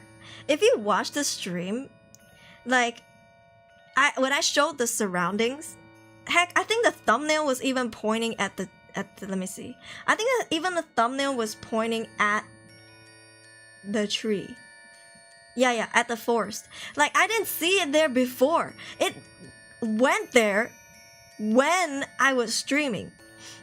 Like, thinking about it, I'm getting goosebumps. Like, oh, that's so scary to me. Yeah, and it was a very old onsen. I get it. Like, it probably was surrounded by yokai. Who knows? She's a narcissist about it. No, I'm sure I have like peach fuzz. Like, I can feel it right now, but it's very thin. Yeah, Jesus. It is very. It almost looks like that scary bird. The color of the blackness of the fur reminds me very much of that bird that was very aggressive. There's this bird that would like peck your eyes out, like the world's most aggressive bird. What is it called? Yeah. Hello, Rachel! You've been looking at the same place since the start of the stream. I'm telling other stories though, but we have been reading this halfway. Yeah. No, it's not a chicken. Did you... I didn't see a face. World's most aggressive bird. The cassowary. Cassowary. It looks like a cassowary, like the black part of the fur. Yeah, it looks a lot like the cassowary body without the brown. This bird looks like a fucking dinosaur. Yeah, this one. It looks exactly like this fur. And it's black. And on that fucking tree. All over. Like head to toe. No eyes, no nose, no mouth, nothing. just on the bamboo. Yeah. Kukigen. Let me see. Ooh, do I want to Google this? Yeah, I think it is this. I don't know. I didn't see eyes though. But yeah, it's creeping me out. But yeah, it's endangered. It's very aggressive. It's a very aggressive bird. But yeah, I've since then be like, maybe I would not go to such a isolated onsen anymore. Like the inn was beautiful, by the way, and it was up on a hill. Getting there was hard. We had to take a taxi because the buses wouldn't even reach there, and it looked very traditional, and it just was the Japanese experience. But I don't think I'll ever go back there ever again. That bird has human hair. Inokirito said yes. Is that bird dangerous? Yes. Yeah. But Bochong in DC. Okay. Thank you, Isma. Looks like a wig with legs. Yeah. Oh, I hear my neighbors knocking. Females, long hair, supposed to be hair too. I can't remember. I have to do a deep dive about that later. Oh, maybe not later. I'm feeling a little irked out by that. Maybe next time. But yeah, I think that's the thing you're talking about. Like, fuck. It was so scary. It was so close to my face. Thinking about it makes me rub my face. Alright, anyways, we just got sidetracked. Moving on to the New York Dullahan. Okay. So this guy said I had to be a man and own up to what I'd done. That was always my curse. I started slowing down, looking for a gap in the tree trunks to pull over upon, but he wasn't slowing down at all. He zoomed towards me, his headlight carving up and down the slopes. The light was orange, a flaming ember like the mouth of a furnace. I saw the rider, barely a glimpse as he crested a bump, and he was dark like a shadow. He was shrouded in a long, billowing sheet of leather, split into tattered fingers that fluttered behind him. And then I heard the sound. You heard an old man wheeze before. It was like that, only magnified 100 times. It tore through the night, tangling with the roar of the bike's engine. Okay, not like that, okay? I sound like a dying grandpa. Screw being a man, I thought. I put the car in gear and floored it. But even as I sped away, my mirrors were flooded with orange light. He was right beside me, the roar stinging my ears, rattling my skull. I stole a glimpse. He was massive. Clad in studded leather. Sporting gloves that spanned his entire forearms. And I swear that the handlebars clutched into their grasp were somehow also reins. The front of the bike was morphing, transforming into something else. A beast.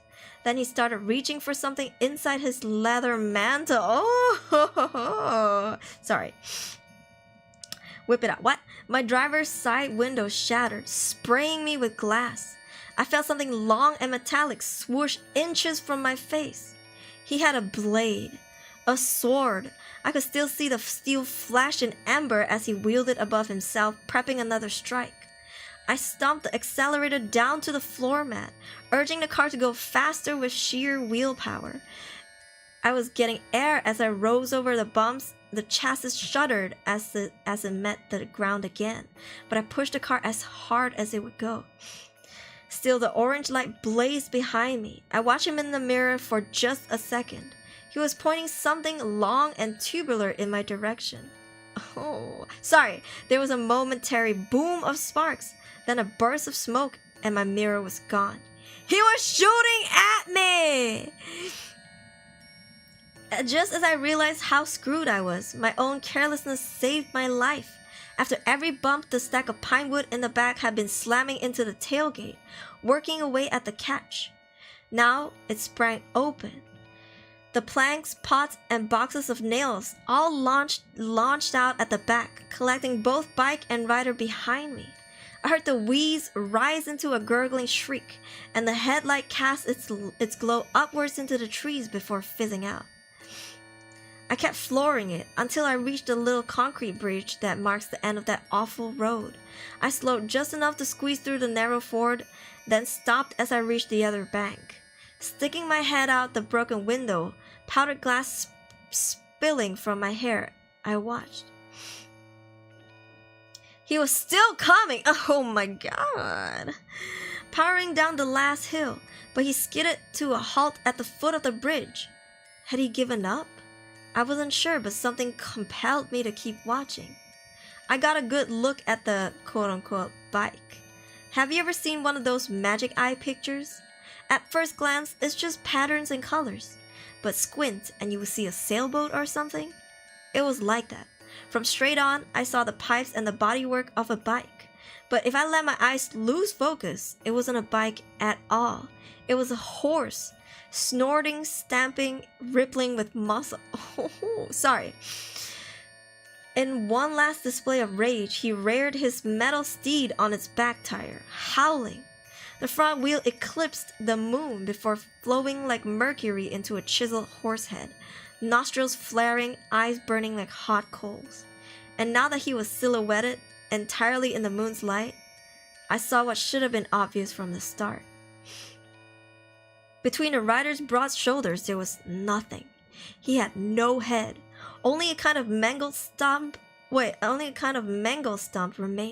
The wheezing made sense now. He was trying to scream, to project his fury, but without a mouth, all that came was the whistling of a severed throat. I drove away as fast as I could. I parked at the end of my driveway, almost touching the bricks. My car was a mess, and I didn't want anyone asking questions. I just went inside and jumped on the computer. Now I don't think I need to explain why I didn't go to the cops. Hey guys, I was just accosted by an angry spectral equestrian who totaled my car. He was big and dark and oh, he didn't have a head. I thought I'd save myself a stay in one of the state loony bins and did some investigating myself. There's a site I know that deals in New York license plates.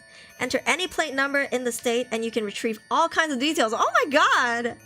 Vehicle history, registration status, and most importantly, the owner's details. You pay a fee for every search and it's crawling with pop-up ads, but it works. I punched in the bike's number, 1790. 1790s? The cursor turned into a circle as it thought deep for a minute. I was about to give up when the results filled the page. Make, model, Indian or Chief. Primary color, black. Register owner, Van Tassel. What a name. I pasted Van Tassel into the search field for licenses, shelling out a little more this time, but waiting a little less. Who is this guy? Van Tassel, ID 172, blah, blah, blah, date of birth 1749, Sleepy Hollow. That has to be a glitch. Some rational part of me thought, unless the date of birth is a typo, this guy's been kicking around since the 18th century. Was he paying the renewal fee with doubloons? And more importantly, how is he passing the eye test? Asking the real question. I let myself start to doubt what I'd seen with my own eyes that night. I prayed that if I traced that address, I'd find a normal guy, some angry tattooed biker, crazy but flesh and blood at least. But that could wait until daylight. I saved the address to my phone and shut down my PC. I was tired like I'd never been before, and not sure I could even sleep. I tried anyway. It wasn't long before I was shaken awake. My skull was punctured by an assault of unbearable noise. The wheezing scream and the crunching of metal rattled through the door. The blind sliced the sickly glow of the headlight into amber zebra stripes on my wall. I froze under the sheet, feeling like a mouse, hoping I could shrink away until it was over. It went on and on. The light pulsed along the wall like some weird amoeba, and twisting, crushing metal screeched in a cacophony. Then it ended. I heard the bike skid away. I eventually worked up the courage to crawl out of bed and slinked to the window. Peeling back one of the blinds, I looked outside. Yup, my car was wrecked, but my eyes latched onto something else, orange, flying fast. I ducked. The window shattered, showering me with broken glass. Something slammed into the floorboards with a thunk, a sweet, rotten stench erupting from within it. It's a pumpkin? Outside, the bike finally peeled away, its headlights slicing down the street. A few porch lights flickered on, and every dog on the block was howling. I brushed the glass off my clothes and stepped outside. In the driveway, what was left of my car sat in a blanket of shattered windshield glass, sparkling like snow. It was completely flattened, like a monster truck rolled over it, and the entire surface was pock-marked with deep, half-moon dents. I ran my hand over one and realized what they were. Hoof prints! You okay, Derek? What the hell is going on over there? My neighbor Saul leaned over the fence, hands between the pickets, eyes puffy but concerned. Yeah, I'm fine, Saul, thanks. Just a road rage incident, nothing to worry about. Nothing to worry about? Look at your car! Look at you! Aren't you calling the cops? No, I think I need to settle out of court on this one. Saul gave me some side eye before pulling away. Well, if you won't call them, I will. That lunatic isn't coming back if I can help it. As the sun rose, I brought the pumpkin wrapped in layers of newspaper out to the trash. It stank like nothing else and was crawling with tiny black bugs. As I tossed it with a clang into its final resting place, I noticed something was carved into its wilted side. Coward. The Uber driver took a few wrong turns before we got there. It was my fault, mostly. I kept second-guessing Google Maps.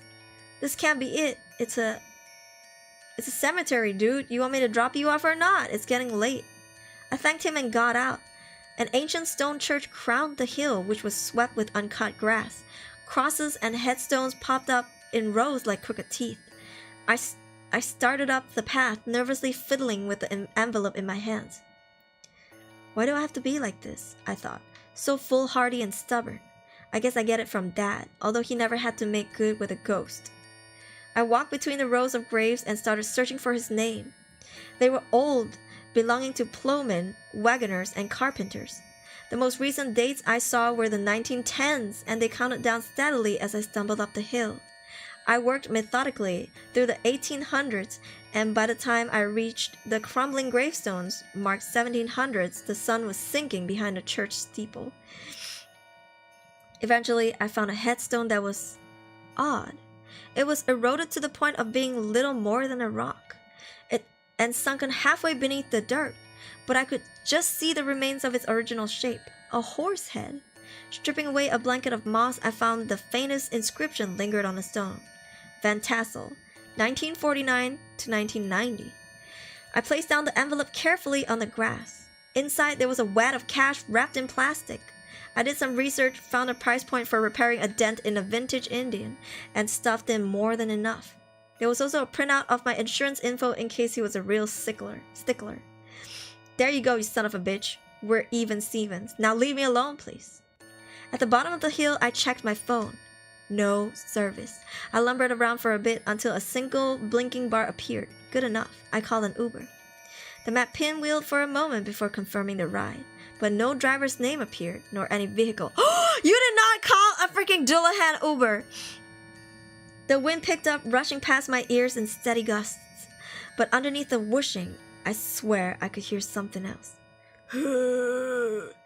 My phone vibrated to life. Your driver, Van Tassel, will be there soon! Oh, dude. I'm walking, he said. Forget about it. I'm walking here. Hello, Devil Monk. Welcome to Twitch and YouTube. Oh my god. What is that nose, Atlas? Oh my god. Maybe he wants to bury the hatchet, hopefully in the traditional way. Yo. God damn. I mean, what would you do? Like, I feel like if he showed up, I'd be like, wait. I left a wad of cash in front of your grave. You know, I'd be like, I'm so sorry. I didn't mean to do that. And you're right, I'm a coward, but I'm here to make things right, so I hope you forgive me. Jeez Louise. Yo, he was massive. Oh, woo. Hey, listen. The description was a little, you know what I mean? What? I feel like I feel maybe, you know, maybe we should read it again. Yeah. He was massive, clad in studded leather, sporting gloves that spanned his entire forearms. And I swear that the handlebars clutched in their grasp were somehow also reins. Oh. He started reaching for something inside his leather mantle and whip it out. What? He horseman wanted an extra tip. Just the tip. Just the tip. It would be cool though to make friends with someone who rides that fast, but also dodges, you know, traffic. But hey, it's your damn fault for parking so close to my goddamn truck. You know what I mean? And you know, if I was the Dillahan, I'll be like, how did you find where my grave was? Then I'll be like, oh, so you did take down my license number. Oh, okay, maybe so you're not all that bad. You just, you know, wanted to settle it some other time, so I'll forgive you. Bro almost got killed. He almost died. Not a bad story. Definitely an interesting topic. A modern twist to a myth, I guess. I don't mind someone who rides fast. Yo. I'm screenshotting that. Thank you very much. Posting it on Discord. Blackmailing you. Thank you very much. Hey. But yeah, I don't know. I feel like what would be the modern equivalent to this, right? I guess in America you guys got the Dillahan. Is he even American? He's not. Is Sleepy Hollow in America? Isn't it like a European creature? I'm gonna walk.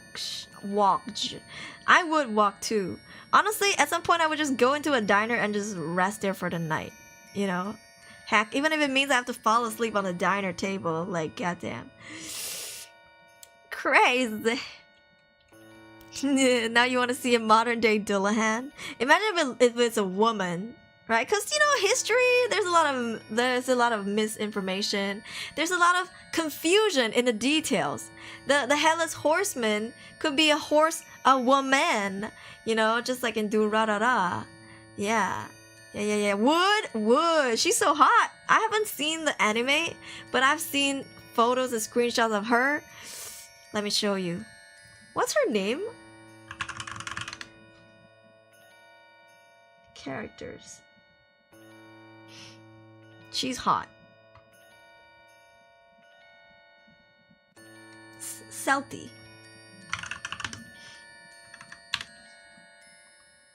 Oh, mommy.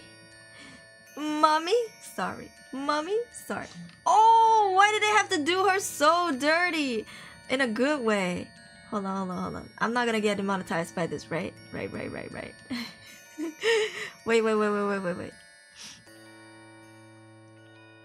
Is it a spoiler to say? Hold on.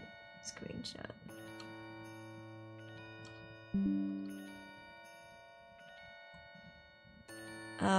Here's what she looks like. Oh shit, I put it the wrong place. Oh. Ooh la la. There's more. Wait. There's more. Hold on. Oh la la. I've never watched the anime, but I know that if she takes off her helmet, her head is not there. Like she doesn't have a head. Yeah. Cause you know she's a headless horseman. But ooh, mommy, zip it up, zip it up, goddamn. The Rock eyebrow raise, hey yo. Oh, Sleepy Hollow took place in New York. Oh, Sleepy Hollow is in New York. Seems like in Malaysia, headless driving is 4-wheeled. What, ma'am, mommy? She could tell, hey yo, Fabian. What if she has a bulge in the crotch? Slay! As a pansexual, I would not mind. No, I think that's just a art issue, but oof. Slay woman. Goddamn. Mommy. Unz, unz, unz, unz, unz. Unz. Yo. So yeah, if she looked like, and she rides a bike in the anime. I know that too. I've seen photos. So yeah, I think this one might be inspired by that. Most guys only care about the body. It's a women for most, and I didn't mean it in a bad way. You talk about reality, that's all. Yeah. She's so badass. Makes me want to watch it. I should watch it, huh? I wonder where can I find it. I wonder if it's on Netflix. Maybe it is. I'll go look for it. I'll go look for it. Yeah, interesting angle to the story. All right. Okay. Next subreddit, we've got creepypasta. See, I used to read creepypasta on Tumblr, and it was very organized. This is my first, I think, creepypasta reading on Reddit. Yeah. She doesn't have a head, and I kind of need that. Hey, yo, she has a throat, though. At least half a throat. Do you know Admiral Trina by chance? Is that an anime character? Admiral Trina? Who's that? I don't know. I don't really watch too many animes, but I'm trying to watch them again. Yeah, I'm trying to watch the ones with the long series. So I recently finished Hunter x Hunter, and I'm thinking of watching Attack on Titan next. Yeah. Easier access. Yeah, bruh. Yeah, boy. The throat is what matters. What? Who said that? What? Anyways. Next subreddit. Okay, this one is 884k members, so that's a lot. Now, we'll start... Can I refresh this? We'll start with the new ones, I guess. I can't filter it. Okay.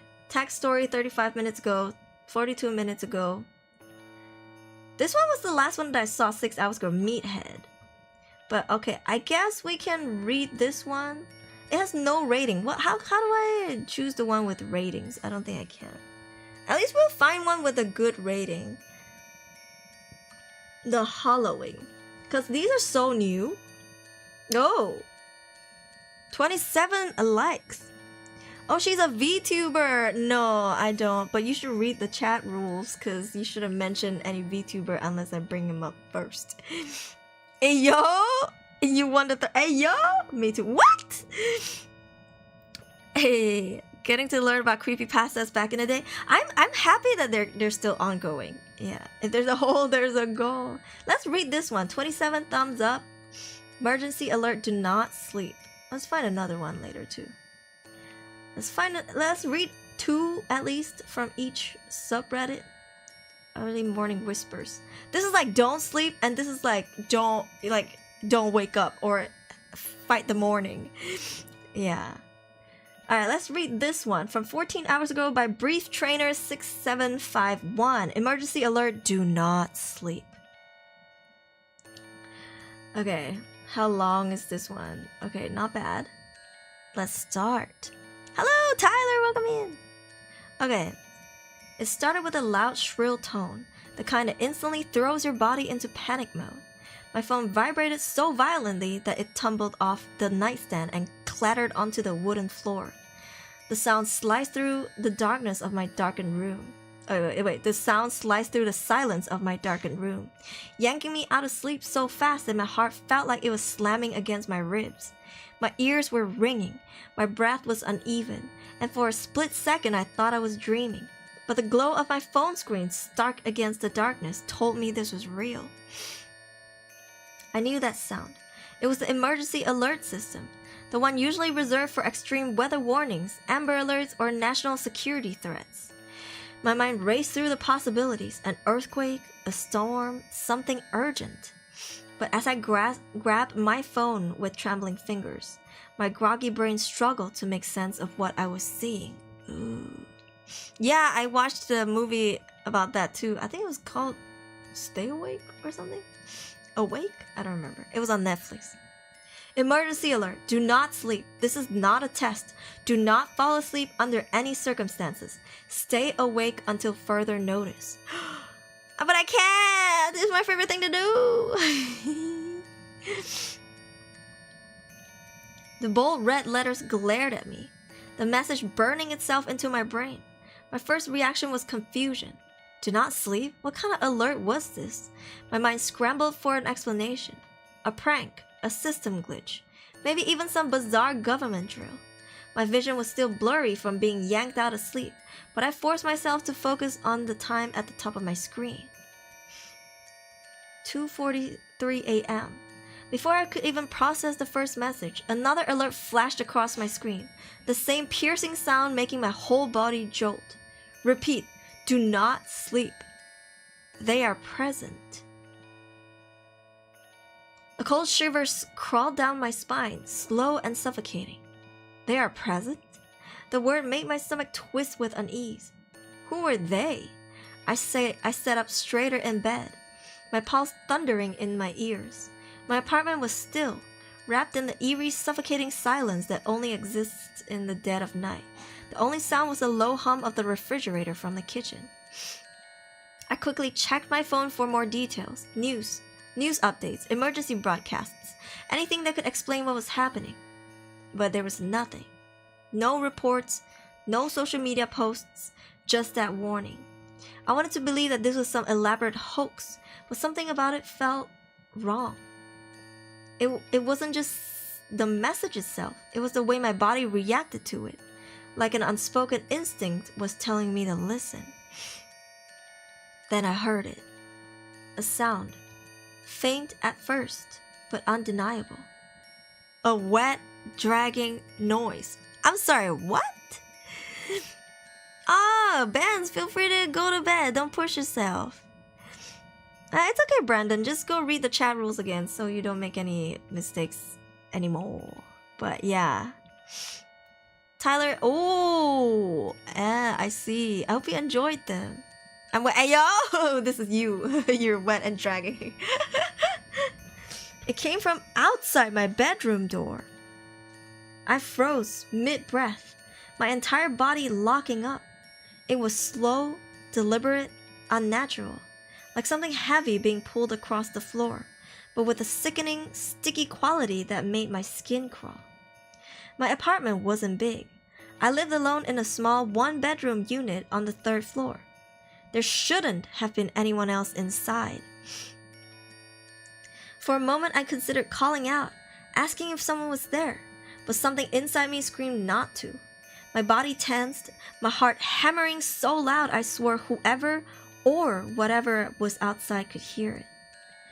I reached for my bedside lamp out of habit, but my fingers hesitated over the switch. If someone or something had broken in, turning on the light might alert them that I was awake. My throat was dry as I slowly pulled my hand back and instead reached for my phone, gripping it like a lifeline. I slid out of bed, careful to keep my movements slow, controlled. My bare feet barely made a sound against the floor as I crept toward the door. The dragging noise had stopped. I strained my ears, waiting, listening. Nothing.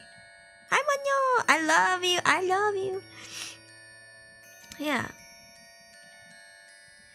For a moment, I almost convinced myself I imagined it.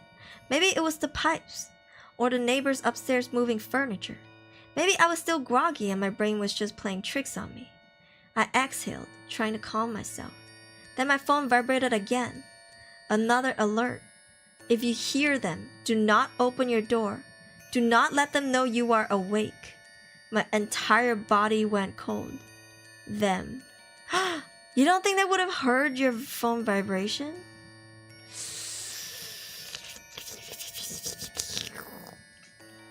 Hey, yo, Fabian! To Tyler, thank you. Enjoy, have a good day. Yeah, read. You can read it after the live stream, or you can scroll down and read it now. Actually, it's in the description. Okay, do not open the door, do not let them know you're awake, but you just sent a text screaming from my phone. The word burned into my mind, twisting into something far more terrifying than just a vague warning. My stomach lurched, my hand trembling as I took a step back from the door. I didn't know what was happening. I didn't know who or what they were, but I knew one thing for sure. I wasn't about to test the warning.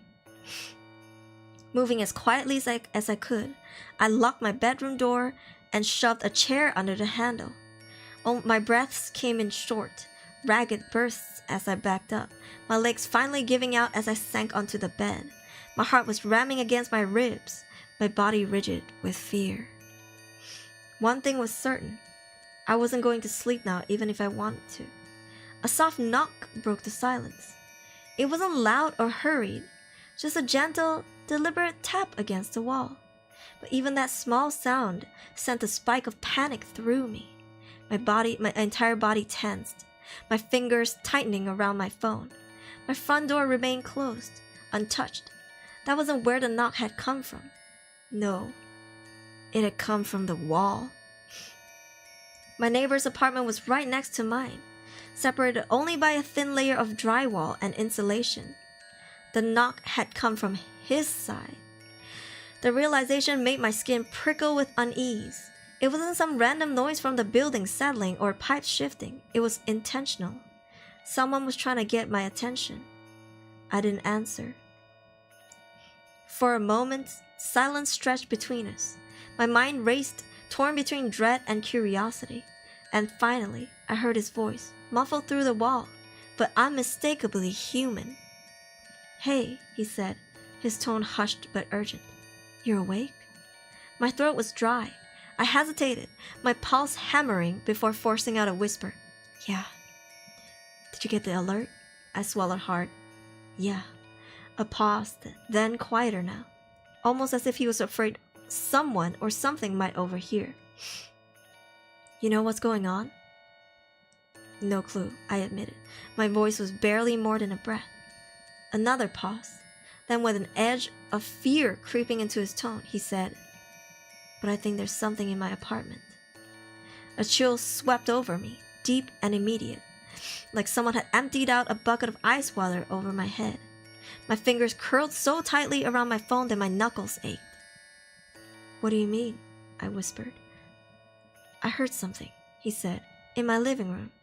His breathing was uneven, shallow, like footsteps, but not normal. I felt my stomach tighten. Not normal how? There was a long pause, and when he spoke again, his voice was almost too soft to hear. Dragging. Slow. I squeezed my eyes shut. The exact same noise I had heard outside of my own bedroom door. The same wet, deliberate dragging sound. My pulse roared in my ears. "I locked myself in my room," he continued. "I don't know what to do." I flickered my gaze back to my phone screen, rereading the warnings. "Do not sleep, do not wake them." The words felt heavier now, more sinister. "Do not wake them." I swallowed past a lump in my throat. "Did you see anything?" Silence. A long, uneasy silence that stretched too far, filling me with an unbearable dread. My mind ran wild with the possibilities. What was he seeing? Why wasn't he answering? And then finally he whispered, "I think my roommate fell asleep." A sinking, suffocating feeling settled in my stomach. "He's in the other room," he continued, his voice barely more than a breath. I heard him snoring, and then he trailed off. My fingers trembled. Then what? "The sound," he said, and I could hear the raw fear in his voice. "It changed." My breath caught in my throat. "Change how?" Another pause. I could hear his breathing on the other side of the wall, rapid and unsteady. "Like breathing," he finally said, "but wrong. Too deep. Too wet." Sorry. A violent shudder rippled down my spine. My fingers clenched around my phone so hard my nails dug into my palm. I wanted to tell him. It was nothing. It was just his imagination, but I knew that wasn't true. I knew because I felt the same choking dread creeping through my veins. Then another alert came through. My phone vibrated so hard it nearly slipped from my grasp. "If someone has fallen asleep, they are no longer them. Do not let them out." I sucked in a sharp breath, my entire body locking up. Sorry. I nearly dropped my phone as a fresh wave of panic surged through me. My heart pounded so violently I thought it might give me away. but whatever was lurking might hear it. Thought whatever lurking might hear it. Then, through the wall, I heard a new sound. A deep, guttural wheezing. It was slow and rattling, thick with something wet and clogged. Like a body struggling to suck in air through lungs filled with liquid. It wasn't normal breathing. It wasn't human breathing. My neighbor whimpered, a raw choked sound of pure terror. "Oh God," he whispered, "it's at my door." Then came the scratching. Long, slow drags of fingernails, or something worse, against wood. I pressed my ear to the wall, barely breathing. Every muscle in my body was locked up, tense like it was made of stone. I told myself I just needed to hear what was happening, to confirm that this wasn't some nightmare or my imagination running wild. But the moment my skin touched the cold surface, I regretted it. The wheezing grew louder. It was thick, wet, rattling through something that barely seemed capable of holding air. It came in uneven bursts, dragging in a breath too deep, exhaling with a sickly shudder. But now there was something else. A new sound. Clicking. Soft at first, like fingernails tapping against wood, then sharper, more deliberate, like someone or something was flexing stiff joints, cracking bones into place. And then I felt it. Something pressed against the other side of the wall.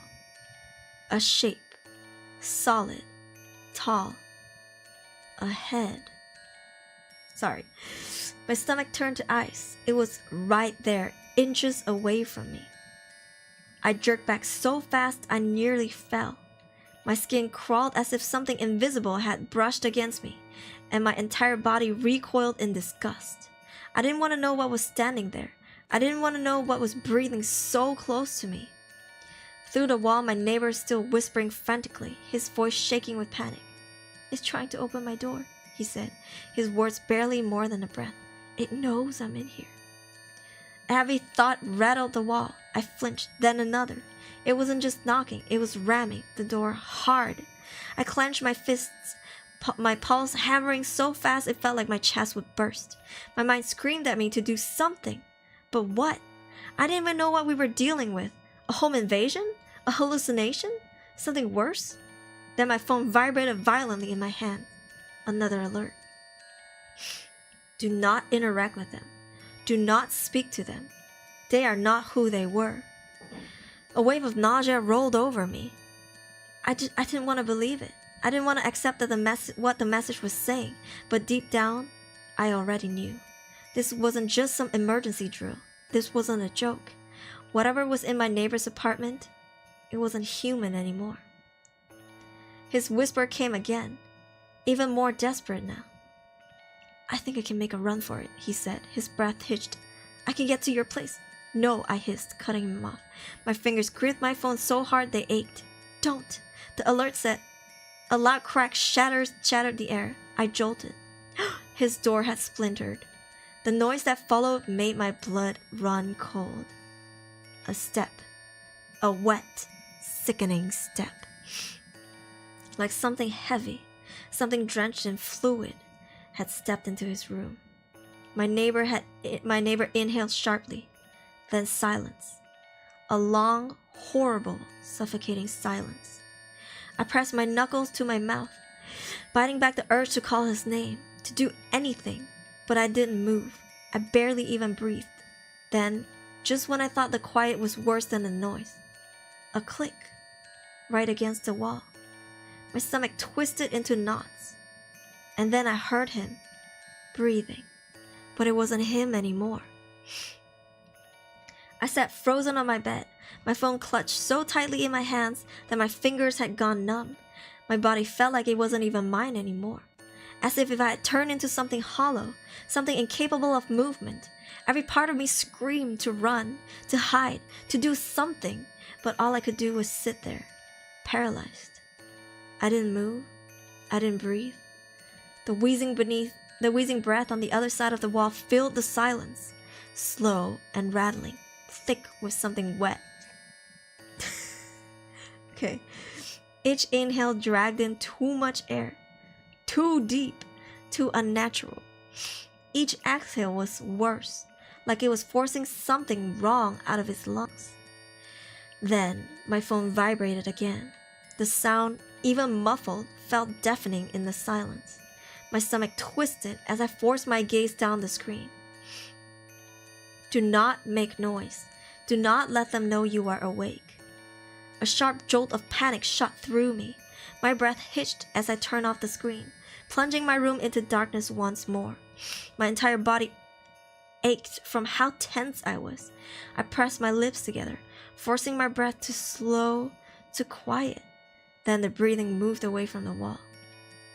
My stomach dropped. It wasn't leaving. It was moving toward my door. Soft, shuffling footsteps brushed against the floor, dragging ever so slightly, just enough to make my skin crawl. My ears strained to track every sound, every pause. The footsteps stopped just outside my bedroom. Then, a single gentle knock. I thought my heart had stopped beating. Then, a voice, my neighbor's voice. Hey, you awake? The exact same tone, the exact same way he had spoken to me through the wall. If I hadn't known any better, I would have answered. But I did know better. It wasn't him. I squeezed my eyes shut, pressing my hand over my mouth to stop any sound from slipping out. My body trembled violently. A second knock, louder this time. Hey, let me in. I could hear the wrongness in it now. The cadence was slightly off. The words lingered too long, stretching just a little too far. My fingers dug into my skin as I fought the urge to scream. I didn't answer. Then I heard the doorknob rattle, slowly.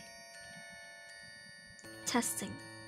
A soft click, then another, like it was trying to see if I had been careless enough to leave it unlocked.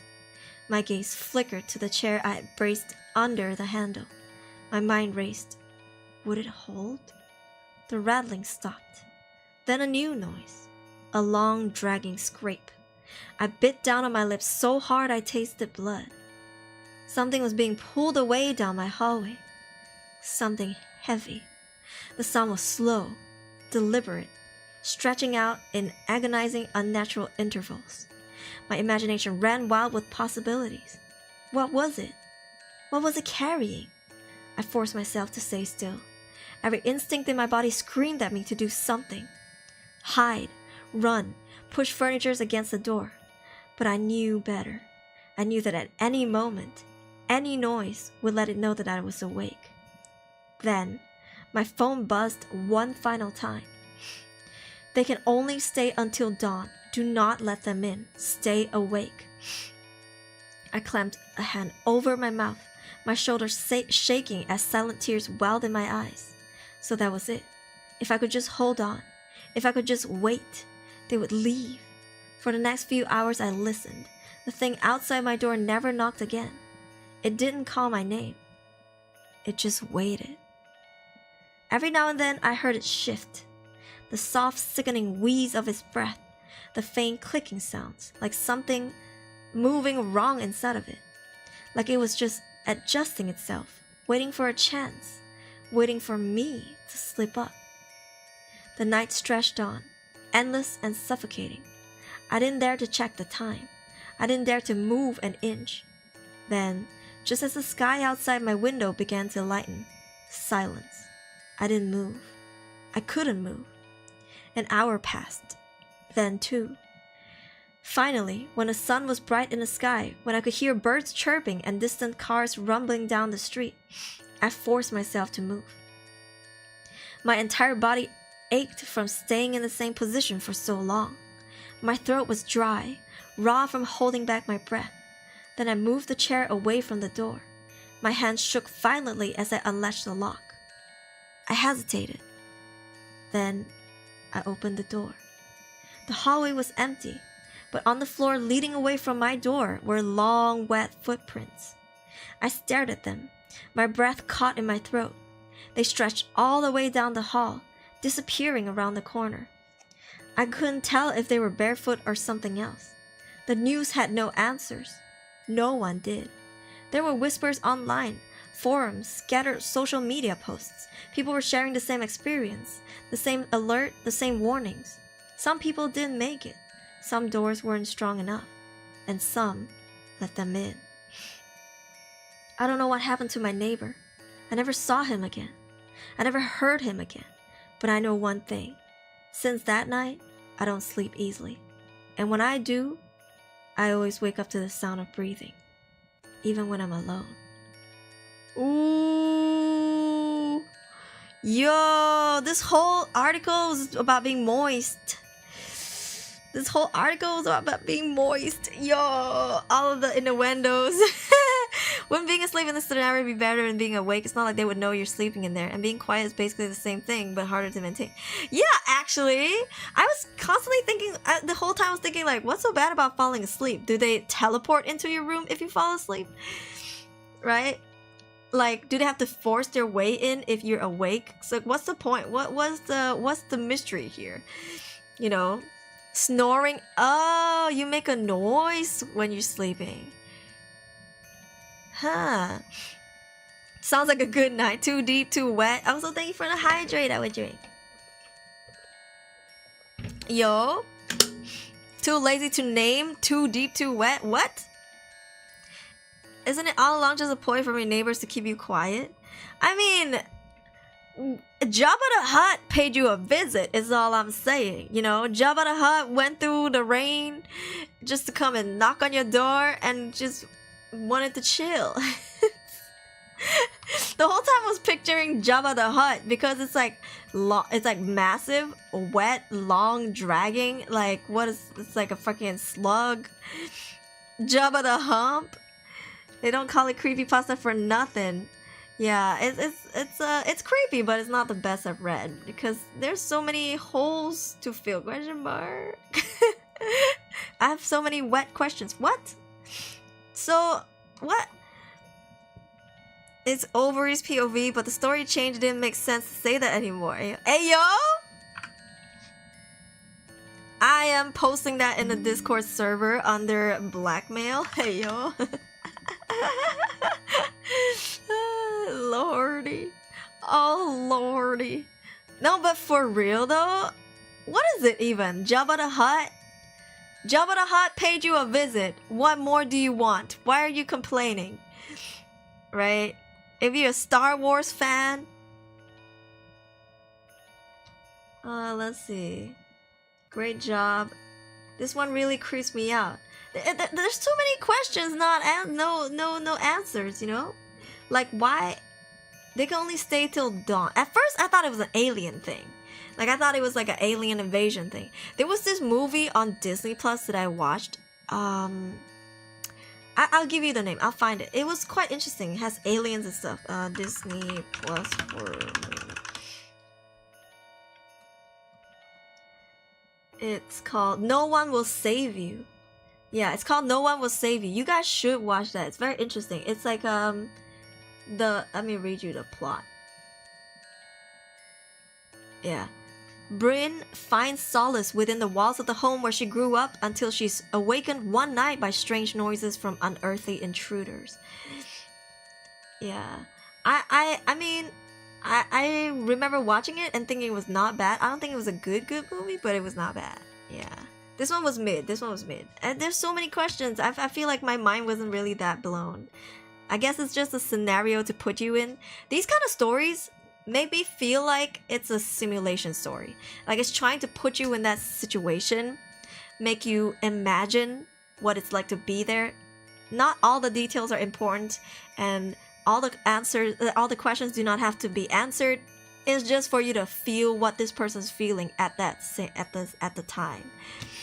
You should watch that movie, yeah, Brandon. So I feel like this was one of those stories. A lot of horror stories are like this. Some really try to give you all the answers, to seem so realistic. They give you so many information, and some are like very little information, but you feel satisfied after reading it because you're like, oh shit, you know. And this one is like, oh, I have so many questions, but this person's not trying to answer them, not giving too much away. They just want us to feel what it feels like to be in that situation. Yeah, interesting. Poor neighbor guy, poor neighbor and poor neighbor's roommate. But I would say I just the whole time pictured Jabba the Hutt, and the description is so one word, wet. It just keeps saying wet, wet, wet, wet, wet. Wet, slow, fast, wet, silence. I don't really like slow. Hey yo, no. Yeah, just saying like, it's so bizarre. I mean, it's not hard for me to stay awake. It's harder for me to fall asleep. So in this situation, it would be easy peasy for me. But the scariest part definitely would be trying to open the door in the morning. Because how could you trust the alert, right? What if the alert said that it's one thing, but it's not really true? And why is the government not saying anything? It was trying to be in a window, but not at the same time. Right? I think they kind of knew what they were doing, but at the same time not fully committing. Should have made a slug monster. Not too late, Fabian. Not too late. Alright, that was our first creepypasta. Mid. Could be better, but not bad. This one is Early Morning Whispers. 12 thumbs up. Do we have a better one? No. Okay, we'll read this one, and then we'll move on to the next subreddit. Already trying to make a seahorse. True. You have all the time in the world, though. Okay, let's read this one. Next story. This is by Nexorium. Nexorium. Early Morning Whispers. It all starts with a sound. Not a bang, not a scream. Not something that justifies the chill that runs up your spine. It's a barely perceptible click, like the click of a bare switch, or a brief scratch, as if something with long nails had lightly scraped the hallway floor. You open your eyes in the dark and hold your breath. The room is intact. Streetlights filters through the curtain. The clock reads 3:33. Everything seems normal, but it's not. It was like that with me. At first, they were just trivial noises. The old building where I live always creaked after all. Wood contracting, pipes squealing, things from old houses. But then the pauses between the sounds began to diminish. The silence between a clack and a scrawl grew thicker, as if something was adapting to my breathing patterns, as if you knew I was listening. One night, I woke up to the sound of footsteps in the hallway. Footsteps of someone barefoot, slowly crawling. Not another Jabba the Hutt! Stopping in front of my room. My body froze. The handle didn't move. The door didn't open. When the courage came, I turned on the light. Nothing. Just emptiness and the clock showing 3:33. The next day, I found a small scratch on the doorframe, as if a knife had scratched the wood. I started documenting everything. I wrote out times, sounds, the temperature of the room. I noticed a pattern. Every time at 3:33, the silence would be interrupted by something that wanted to be noticed. A whisper coming from a headset, disconnecting from any device. A shadow that moved in the corner of his eye, always out of focus. One day, I left a recorder on while I slept. On playback, there was only static.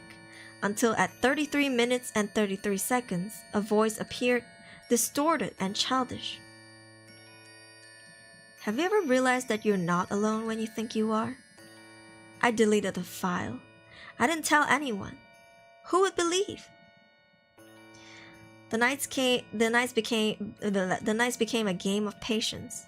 I pretended to sleep while watching the door ajar, until one morning the sound changed. It was organic, something between a groan and a crack, like bones being twisted. And then a laugh, low, hoarse, coming from all corners of the room at once. That's when I realized the error. Have you ever read about the dark photon effect? It's a pseudoscientific theory that says inanimate objects can absorb fragments of human consciousness. When there is absolute silence, they reproduce these fragments. It's not true. The truth is worse. There are things that exist between sounds, in the micro intervals where the brain tries to fill the void with logic. They feed on our need for explanation. The more you listen to them, the more they materialize. They are parasites on the threshold between wakefulness and sleep, when the mind is vulnerable. And they have a collective name, discovered in a deleted deep web forum: the listeners. The listeners are not ghosts. These are consequences, manifestation of everything you ignored during the day. The muffled groan from your basement, the whisper you swore you heard in a supermarket. They feed on the attention we give to fear. The more you rationalize, the stronger they become. The last night started like the others. 3:33, the cold air, the click. But this time, I responded. What do you want? The silence lasted exactly 33 seconds. Then the voice came from inside my closet, clear and soft. We want you to keep listening. Now, I write this as a warning. Don't make my mistake. Don't search. Do not record nighttime sounds. Don't look for patterns. Because right now, as you read these words silently, there's a gap between your breath and the next noise around you. They are there, and they know you will listen. Ooh! Okay, but who are they though? Attention hoes. Okay. Excuse me. You know, something happened to my sister that was, like when I read this. Where is it? Oh yeah, this one. A laugh, low hoarse, coming from all corners of the room at once. My sister said that one time she was sitting in the living room. I think I might have told this story before, but my sister was sitting in the living room alone. It was the middle of the night. I think she was like 15, 16. She had no business being up late at night, okay? And I think my parents were not home. Anyway, my brother and I were already asleep, and my sister was sitting in the living room. I think she was like watching something on the iPad, I don't know. So she was alone in the living room, and my apartment is known to be not so noisy at night. Well, recently we have that one annoying neighbor who keeps knocking on stuff, but usually it's pretty quiet. You would hear some bikes going by, some cats, but that's it. And my sister was sitting alone in the living room. I don't know what she was doing. And she said that suddenly she heard all around her, and the noise keeps getting louder and louder, of something that sounds like she was in a market. She sounded like she said it sounded like a crowd talking around her all at once, like going from soft to loud. And then it felt like she was in a market, like a morning market. And she said it freaked her out. She ran into the room. That's it. Yeah, and she I think despite experiencing that, she still tried to reason with it and be a skeptic. But I think even when she was telling me that, you know, she was scared as hell. So sometimes when I'm alone in the living room of this house where she heard it, I would be like, I wonder if that'll happen to me. Because, you know, that's what she experienced. Like, suddenly all around her, she felt like people were talking, and she couldn't, like, talking to each other. It's like market noises. You know, have you ever been to a supermarket with a lot of people and people are talking to each other? It's like murmuring and talking and chatting. Was that a one-time experience for her sister? Yes, Confused Bear, it was. Yeah. Oh, if the clock was broken, right? The person just deleted their only proof. I know, right? Like, I think they were doing too much. They're like, nobody's gonna believe me anyways. I might as well delete it. It's like, no. If you collect enough, people might believe you. Java with legs sounds cursed. Juby the lump. Juby the lump. Yo. They dug too deep. Yeah, I think, I truly believe, you know, with this weird belief that I have. Like, if you notice, like, I believe in things that are all over the place. Like, and I believe a lot of things in my culture, even though I'm not necessarily religious like that. But I believe these random things, and they seem random to you, is because I've either experienced it myself or people around me have experienced them. So, like, for this one, maybe there's a scientific reason behind what my sister experienced, but for me, I believe that's when it's 3 something or 4 something, especially for me, in my personal experience, more things happen to me at around 4 something than 3 something. But like what people say, the witching hours, I believe that. I believe that. But to me, the witching hours is not 3 something, but 4 something. Yeah, because most of the things, the paranormal, supernatural things that happen to me are always 4 something. 4 something, 3 something is rare. It has happened at 3 something something, but usually it's 4. So I don't know. But this 3 is quite specific. I guess if you double it, then it's 66. 6. But yeah. You clean up. I will improve. Bless their heart. Yeah, this guy's giving them pointers. Yeah.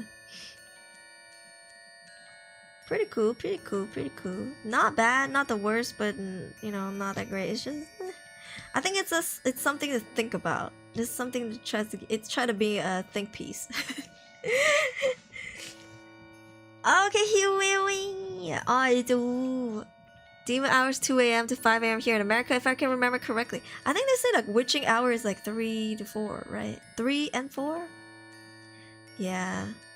And you know what's interesting is that every time I dream of my dad, it's around almost close to dawn. It's like late 5 a.m., early 6 a.m.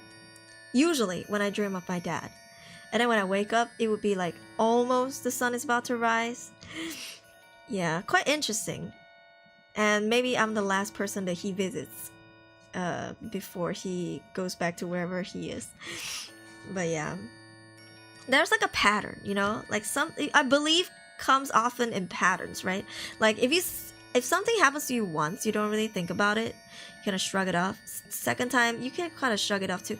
Third time, you're like, I'm seeing a pattern. I'm starting to believe. And that's me. Like, I always try to notice patterns. And I do notice them in these things. Quite interesting, right? Radius, thank you so much for the raid. Welcome, Raiders. What were you streaming? I hope you had a good stream.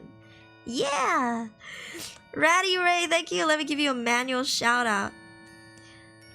Hold on one minute. What were you streaming?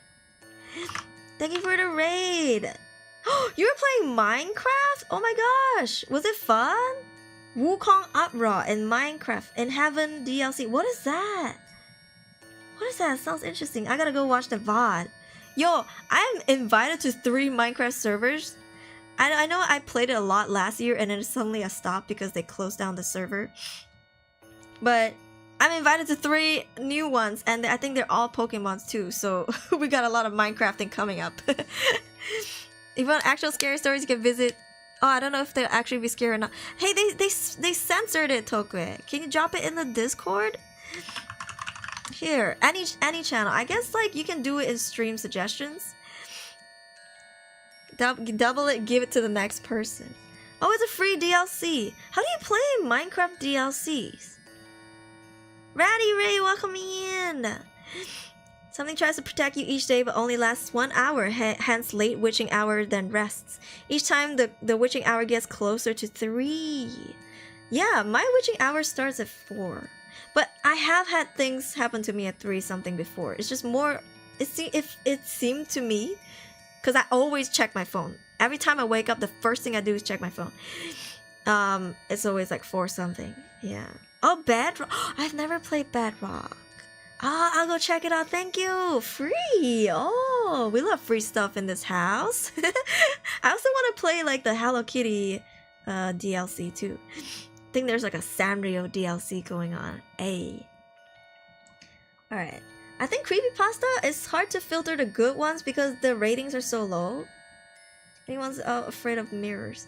Like, at least in the other ones, you could choose if you want newest stories or old stories or hot, like the most popular stories. But this one, you can't let you choose, so it's kind of meh.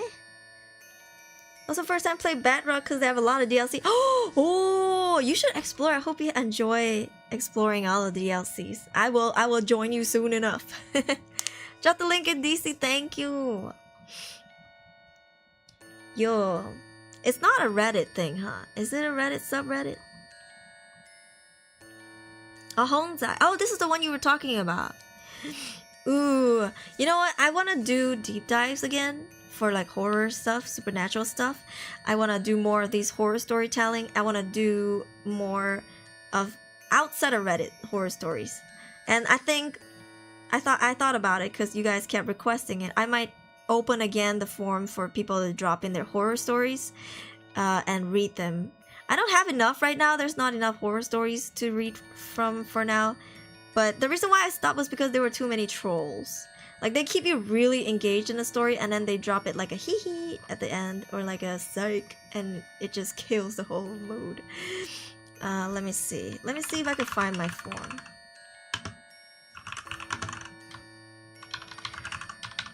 Let me see.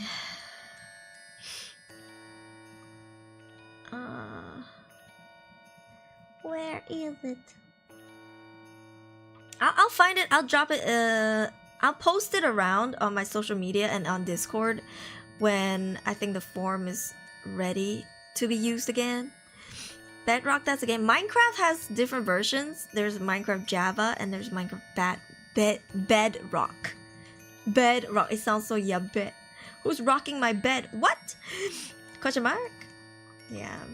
Alright, this one, next subreddit. This one's creepy encounters. Okay, now, like I mentioned at the start of the stream, not all horror stories are supernatural. Sometimes, especially this server, this subreddit, it's a lot about humans and how they're creepy. I mean, not all, but most of them are, like, not supernatural horror, which is still scary as hell, you know? I'm gonna ayo? Yeah. Filtering good submissions among so many on your own is definitely a lot of tasks. Yes, and I you know, I like to give my first impression when it comes to reading your horror stories. But if I sift through them and I read them already, then when I stream it, it's not gonna be as fun for me and you guys anymore. Because I'm not gonna be shook. You know, I'll just be like, I've read this already. I'm just reading it to you again, right? So, yeah. Ooh, 69! Let's go! Thank you for the votes, guys. Don't forget to drop a like on YouTube. Hey, thank you for 69. I shall post it on my Twitter alt. Yeah, don't forget to drop a like and subscribe. Okay. Shall we read some creepy encounters? Ooh, and what's most scariest about this subreddit is that it could happen to any of us. Yeah. Do you have a channel for stories not scary necessarily? No, but would you guys like one? I mean, we can always make a channel. I think so far people have been posting their stories in confession room. Most of them are rants, but yeah. Because they just want to tell the void about it. And lots of people actually enjoy reading that channel. Hold on, my cat is meow meow. If that's even really my cat. Oh! Oh! Making yabe faces again. God damn it. Dada. Every time I stand up, my model makes sussy expressions. Come here. Dada, nope. Okay. Well, okay. Haha. Okay. Looks like you're holding a yawn. It looks like what Japanese people call an ahegao. Don't Google it. And if you do, don't blame me. Alright, let's read some creepy encounters. This one is the best. This is judging by the best. We can go with hot, new, top. But I think best is a good filter for now. Okay, so these are all stories.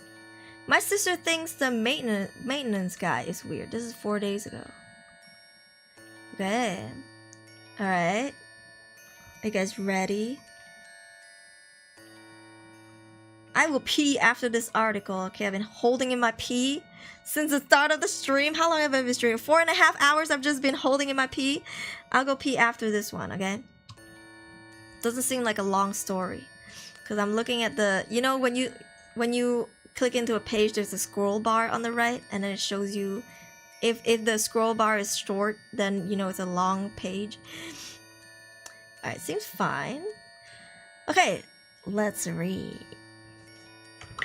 Real life I got cringe. True? TikTok I got even cringier.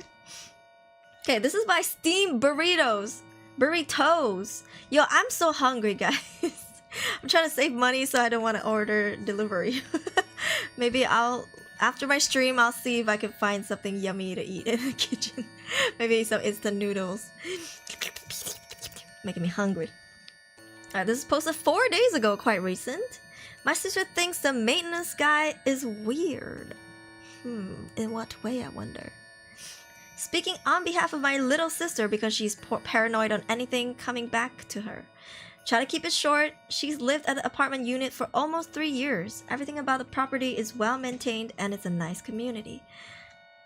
But she's very concerned about one of the maintenance guys. She's had encounters where in the mornings, despite leaving at odd times to go walk somewhere, she prefers to go to walk in the morning or on lunch, she will encounter him suddenly as she's leaving the property.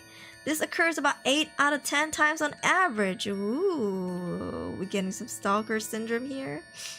She vocalized that at first he was nice, but she's very independent and doesn't like asking for help, and rather figure things out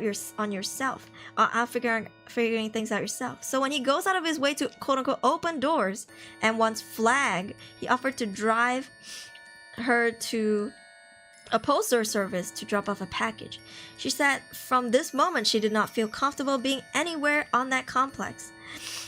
It was just going to be her in a room or even crossing paths. Oh. I visited over the winter break and got to scope out the maintenance guy, and he definitely has an overly nice personality that you just can't trust. No one is ever that nice. It's just not realistic. The final straw was that when she's been monitoring her Ring camera and saved videos of him walking by the door either to do maintenance task somewhere on the floor, and strange enough, she got a video of him coming out to the door but backing off. Almost like you're subconsciously thinking about the people who live in the unit and seems distracted. My sister pleaded a case to the property manager, but for what it sounded, it was more forward that she seems safe on doing, confronting the maintenance guy despite the manager vouching he's not anyone of concern and it's his personality. I disagreed, insisting that she should be careful and make note of anything strange on the cameras or crossing paths, even when she switches up her schedule. She told me she hopes to move out of the city by August, told her if anything comes up I will make a trip out to visit again. Ooh. It's important to know maintenance usually has access to the keys to the whole housing complex, including your sister's place. Maybe she could get a security door wedge or something similar to block entry should he escalate and use a key when she's alone at home. Ooh. You know, I think it's normal to have people who are nice. Some people are nice. They really just want to help people. Like, they really want to pour their hearts out to help you. So they're so helpless that way. I get it. But if they're just waiting around to be nice, and if they're just waiting around for an opportunity where they can be nice, I think that's when it's a red flag. Like if this guy's always sitting in the front door, waiting just so he could open a door for people and get some kind of gratification, I think that's a red flag. Yeah. But if he's just there and you guys cross paths and he's like, oh, let me just hold the door for you since I'm already here, then you're just like, oh, okay, thanks. You know, it's like a very casual, just... I guess at the moment thing, or I guess what's the word? Like coincidentally right then and there thing. He has a praise kink.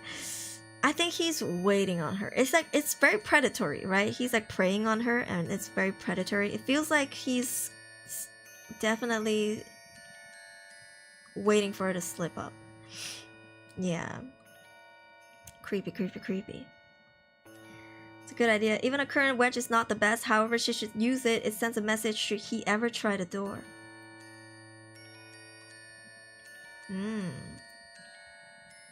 I've seen more than one true crime show about nice maintenance guys. I think your sister has every right to be on her guard about him. I'm very glad she has a Ring camera. Yeah. Unfortunately, that's the society we live in, and creepy, weird-ass men don't make it any better. I was stalked by my maintenance guy for over a year. This was before in-home cameras were accessible and were accessed and affordable. It started similar to this and ended with items going missing and him urinating on my bed while I was out one day. It's some Amber Heard situation right there. Even if she's just out, even if he's just a run-of-the-mill creep, it is much better to be safe than sorry. Breaking lease is expensive, so if that's not an option, as many deterrents like the Ring camera as possible are your best bet. I wish her luck and a safe move. Also, if she can wait until the last possible minute to get the complex notice she's leaving, that's best. If he's dangerous, that could escalate things. So true. Thank you for the follow.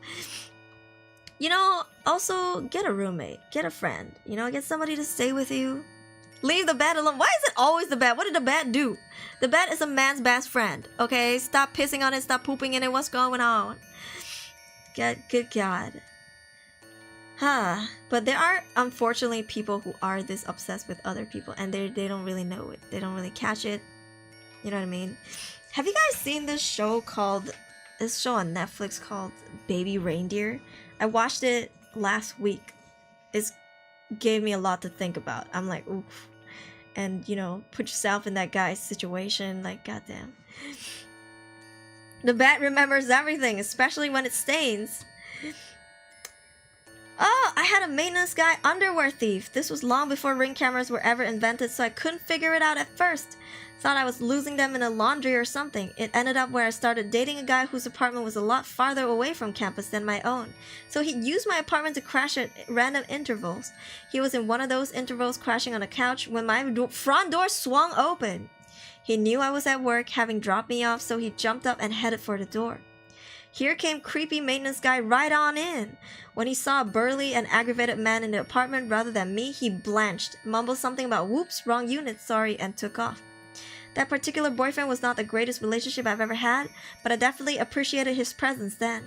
I don't remember if either of us reported the guy or not, but Creeper Dude was gone within about a month, so I'm guessing I wasn't the only one who had done it too. I agree that OP's sister should wait as long as she can to let the complex know she's leaving. You just never know with these creeps. Yeah, bet.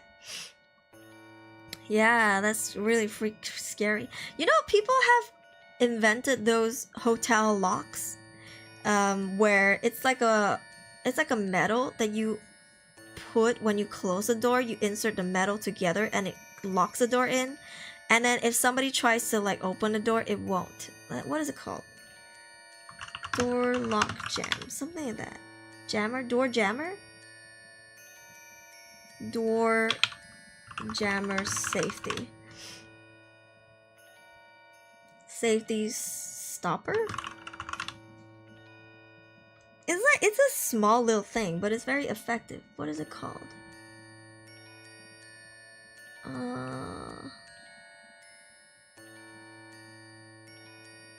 What is it? Door lock, door gate stopper? Like, it's a thin flap. I guess it looks something like this. The one that I saw wasn't exactly this, but something like it. Makes me wonder if I should get one for every hotel that I've been in, because apparently people have had their hotels broken in and robbed while they were in the room.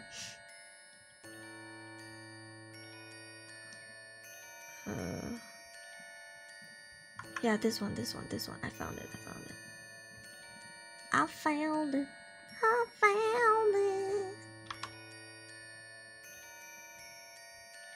this thing. Have you guys seen it? It's really cheap. They're like mass producing it. Yeah. Like it jams the doors from being open. Thank you for the hydrate. How we doing? I love you, Manus. Hello. How's spooky time? Spooky time is good. I always love spooky times. But yeah, something like this. It makes me wonder if I should get one. I should probably look for it. And apparently it's really hard for people to open a door with this thing here. Yeah. Even if they manage to unlock it, they can't really open it. So yeah, it's really cool. I think like technology like this is good, you know? And there are people out there who are brainstorming on how to stop people from just coming into your house, coming into your door. Shit. Oof. Goddamn. Do you go to hotels a lot? I do travel quite a bit because, you know, long distance. But let me see. I would say I don't think I'll use it in my own house. But even if I'm at my partner's place in another country, or if we're at some hotels, especially if I travel alone, it would make sense for me to like get it. Do you know about the E10 hotel? What's the E10 hotel? What if a police wants to raid a room but criminals use these? Right? But the police has that little, what is that? It's like a stick looking thing and then they ram it against the door to break it from the middle. Yeah, I mean, this is a mechanism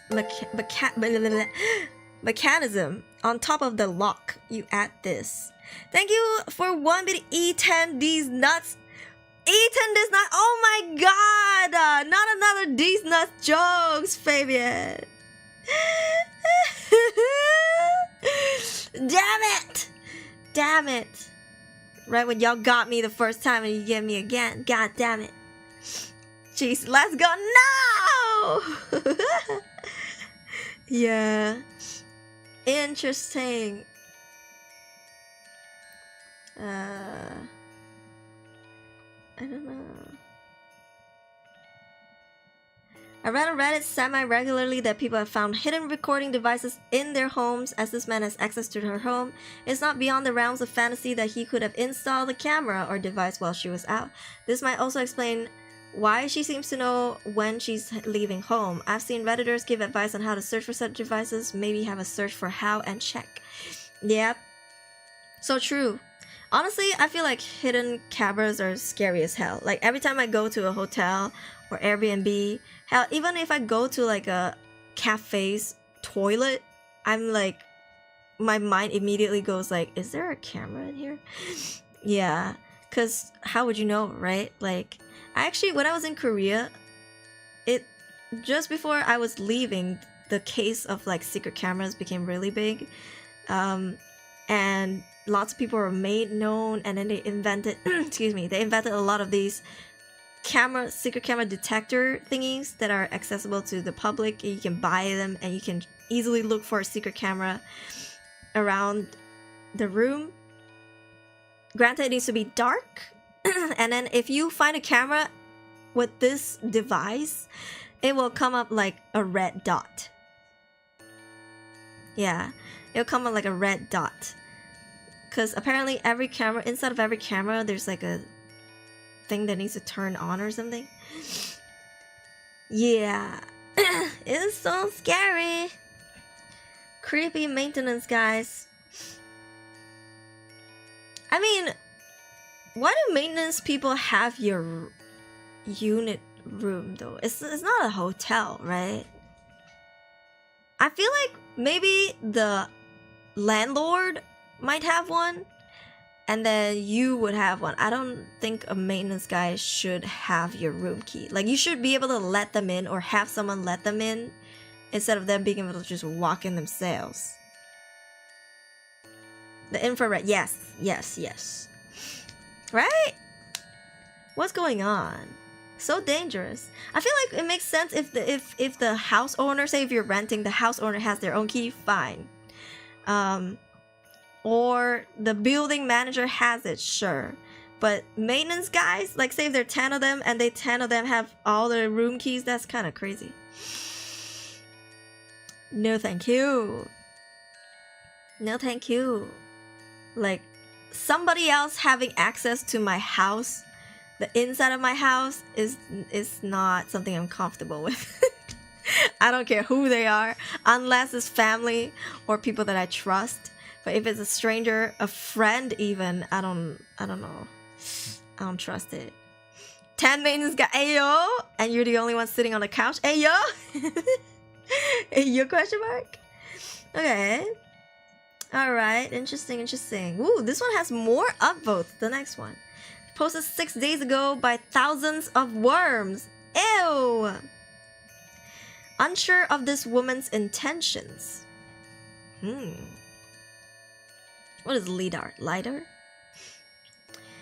6 days ago. Okay. Alright, let's see. This situation happened maybe about a week ago a week or two ago and rubbed me the wrong way.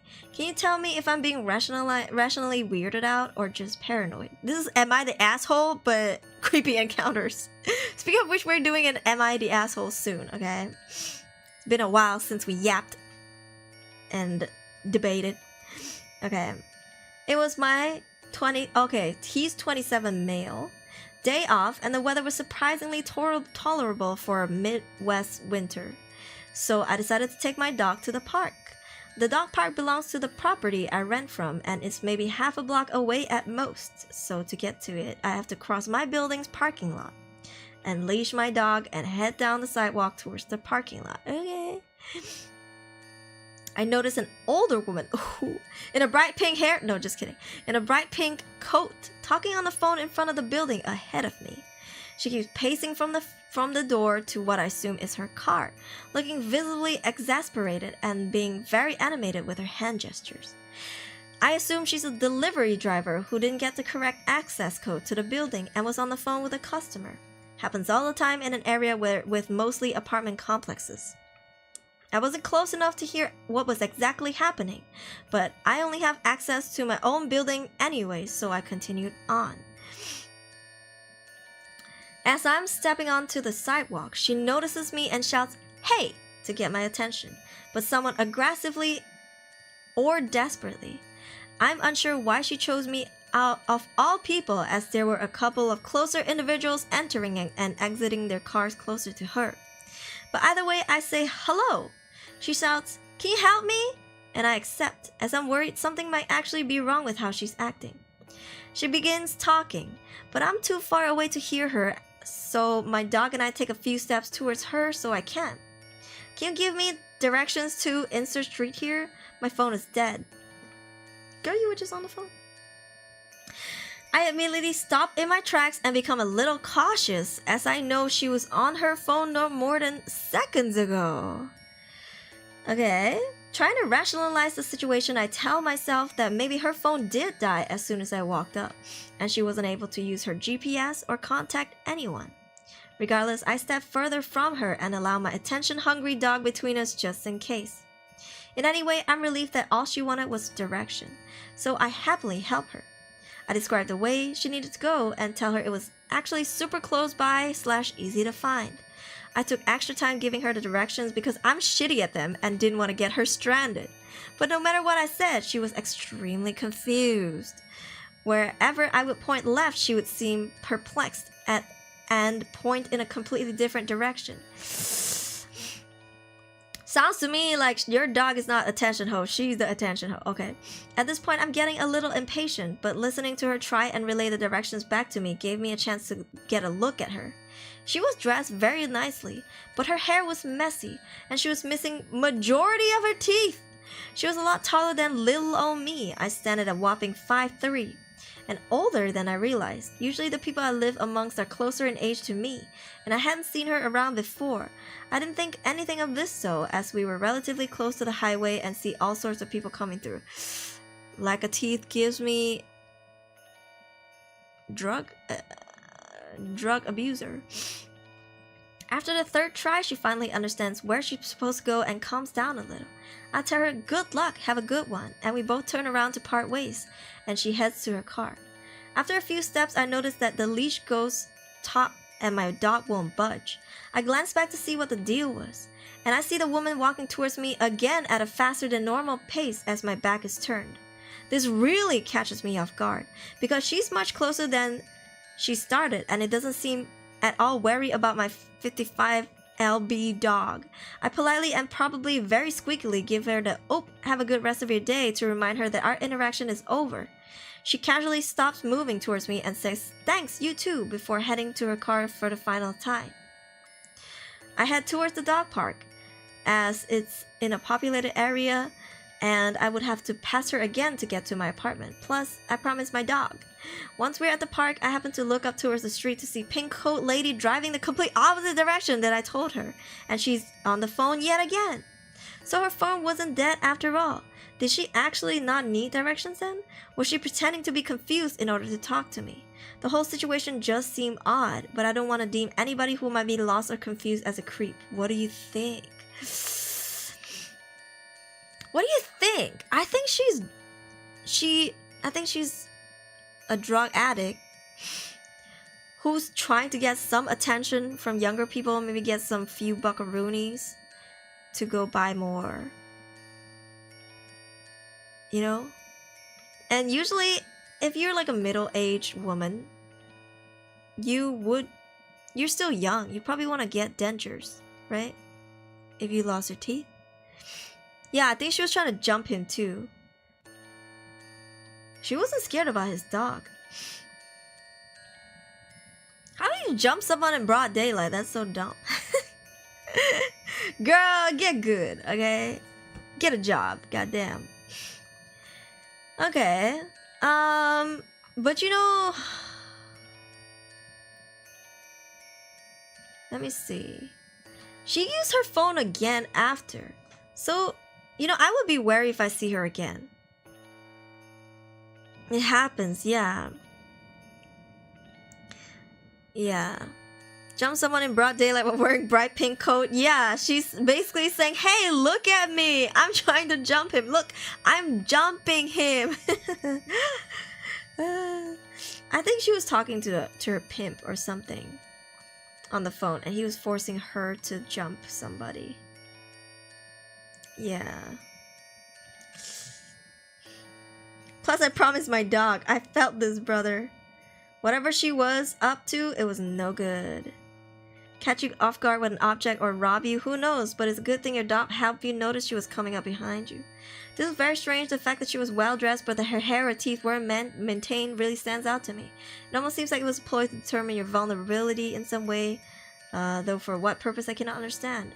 Sounds like she had a pimp. Yeah, sounds like she had someone working with her who's giving her these clothes, but she's not taken care of. Like, her hair and teeth were well maintained. Nah, she wasn't just lost and confused. I myself have been lost and confused before, and the things I never did was pretend I had a dead phone, continuously point in all the wrong directions, causing someone to have to keep restating directions, then rapidly come up behind them when the interaction is done, then drive off in the opposite direction of where I claimed I needed directions for. In fact, none of the people who were lost, confused, and in need of my assistance did even one of those items on that list. This was strange, it was alarming, and you were right to have your inner warnings go off.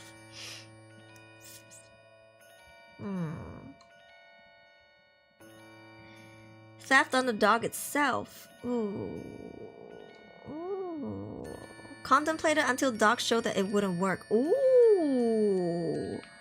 Didn't think about that. That would make sense considering I wasn't the only person present, but I was the only one with a dog walking around. Ooh. Jumping, not riding. Yeah. Yo, what if she was the pimp? Nah, if she was the pimp, she would be more well kept, because they're usually the ones taking the money.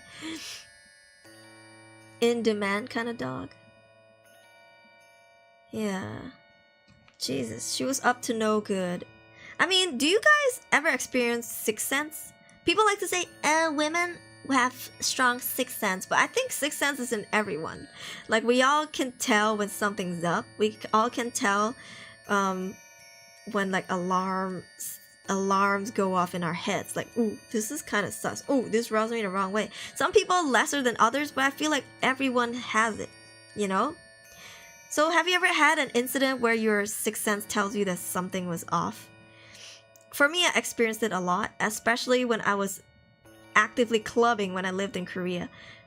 Like, some men approach me, and I just feel like it's very predatory, like something's gonna happen. So I would like back out real fast. I had a sixth sense where I predicted a fight was about to go down. You have spidey senses. Alright, Spider-Man.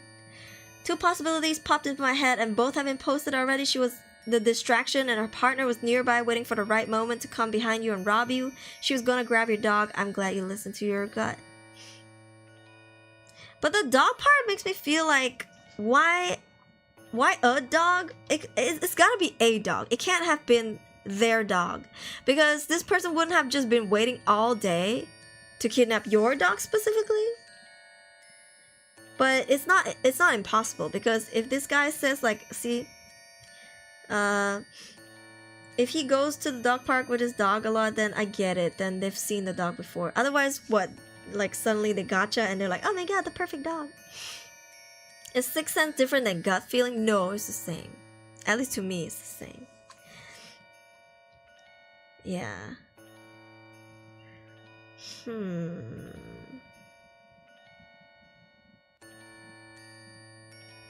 Sus. Real sus. Let's read another one. Oops, sorry, I clicked. Oh! Have you guys experienced stalkers? I have. Not, well, after I became Aruri, after I became a Vtuber, I have experienced a couple of stalking incidents. But nothing as bad as when I was close to IRL idols when I was in Korea. And the fans found out. I even got death threats. This person followed me to my home, knew exactly which unit I was in, and sent me death threats and letters to my mailbox. AKA, they knew exactly which unit I was in. Your sister has. The scariest hell. Alright, let's see. Follow home from the gym tonight. Oh, this was 5 days ago. By sunny days 8. The scariest thing just happened to me. I was in my boyfriend's diesel truck and this Range Rover almost clipped me. So I was coming around a corner leaving the gym parking lot and flipped them off. They proceeded to take their car out of the park and follow me out of the parking lot and chase me down through town. I drove to the police station and lost them, but they had every intention to follow me home as I was weaving in and out of block after block. I shouldn't have flipped them off, and I would think next time before engaging with someone. Oh, okay. I switched to giving them the thumbs down. Yeah. Guess don't flip them off, give them the thumbs down.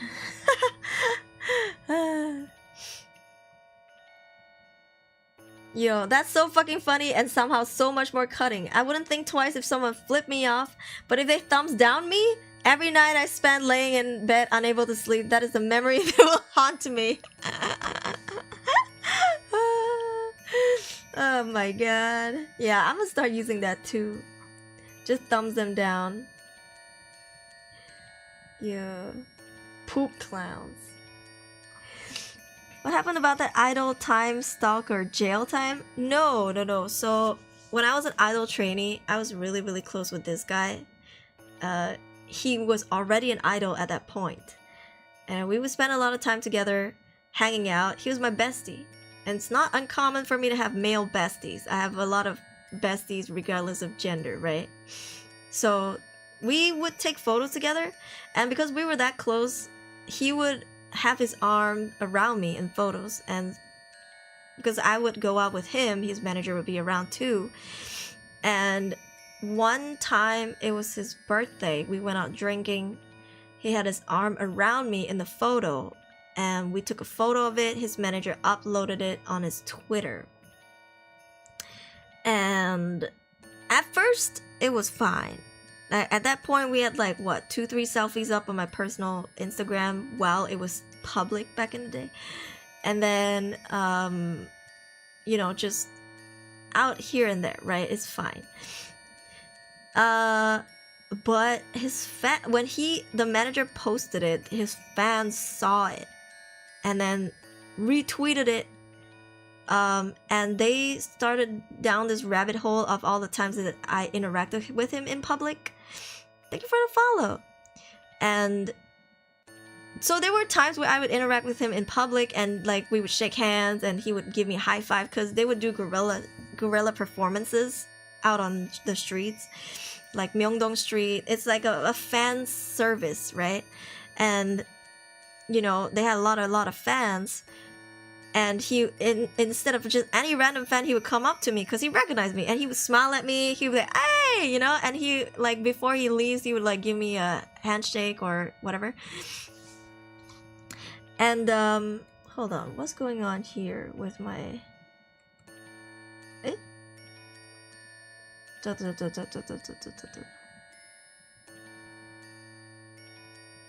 Oh, sorry, I thought it's my stream.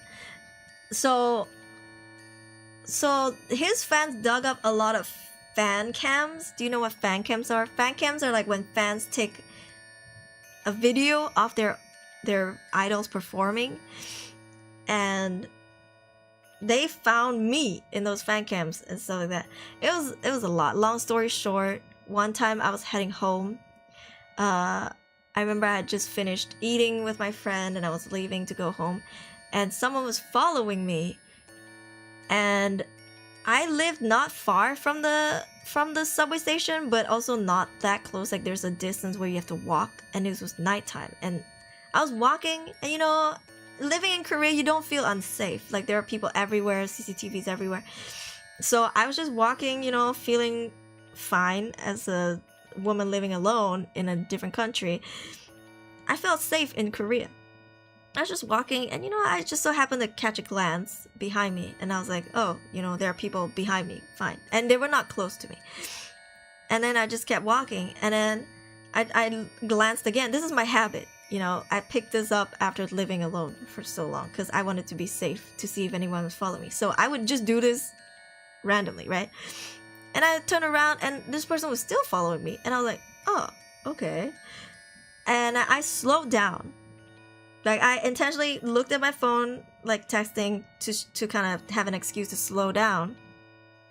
And then, you know, I put my phone in my pocket, I looked up, and I turned around again, and this person slowed down too. Like, this person didn't walk past me. Like, this person slowed down when I slowed down. It was a girl. And I was like, oh, I think I'm being followed. So I was like, okay, I'm almost home. There was no police station near me. The closest one was the other direction. So I was like, okay, I'm just gonna quickly get home, get into my building, because my building is gated. It's not gated.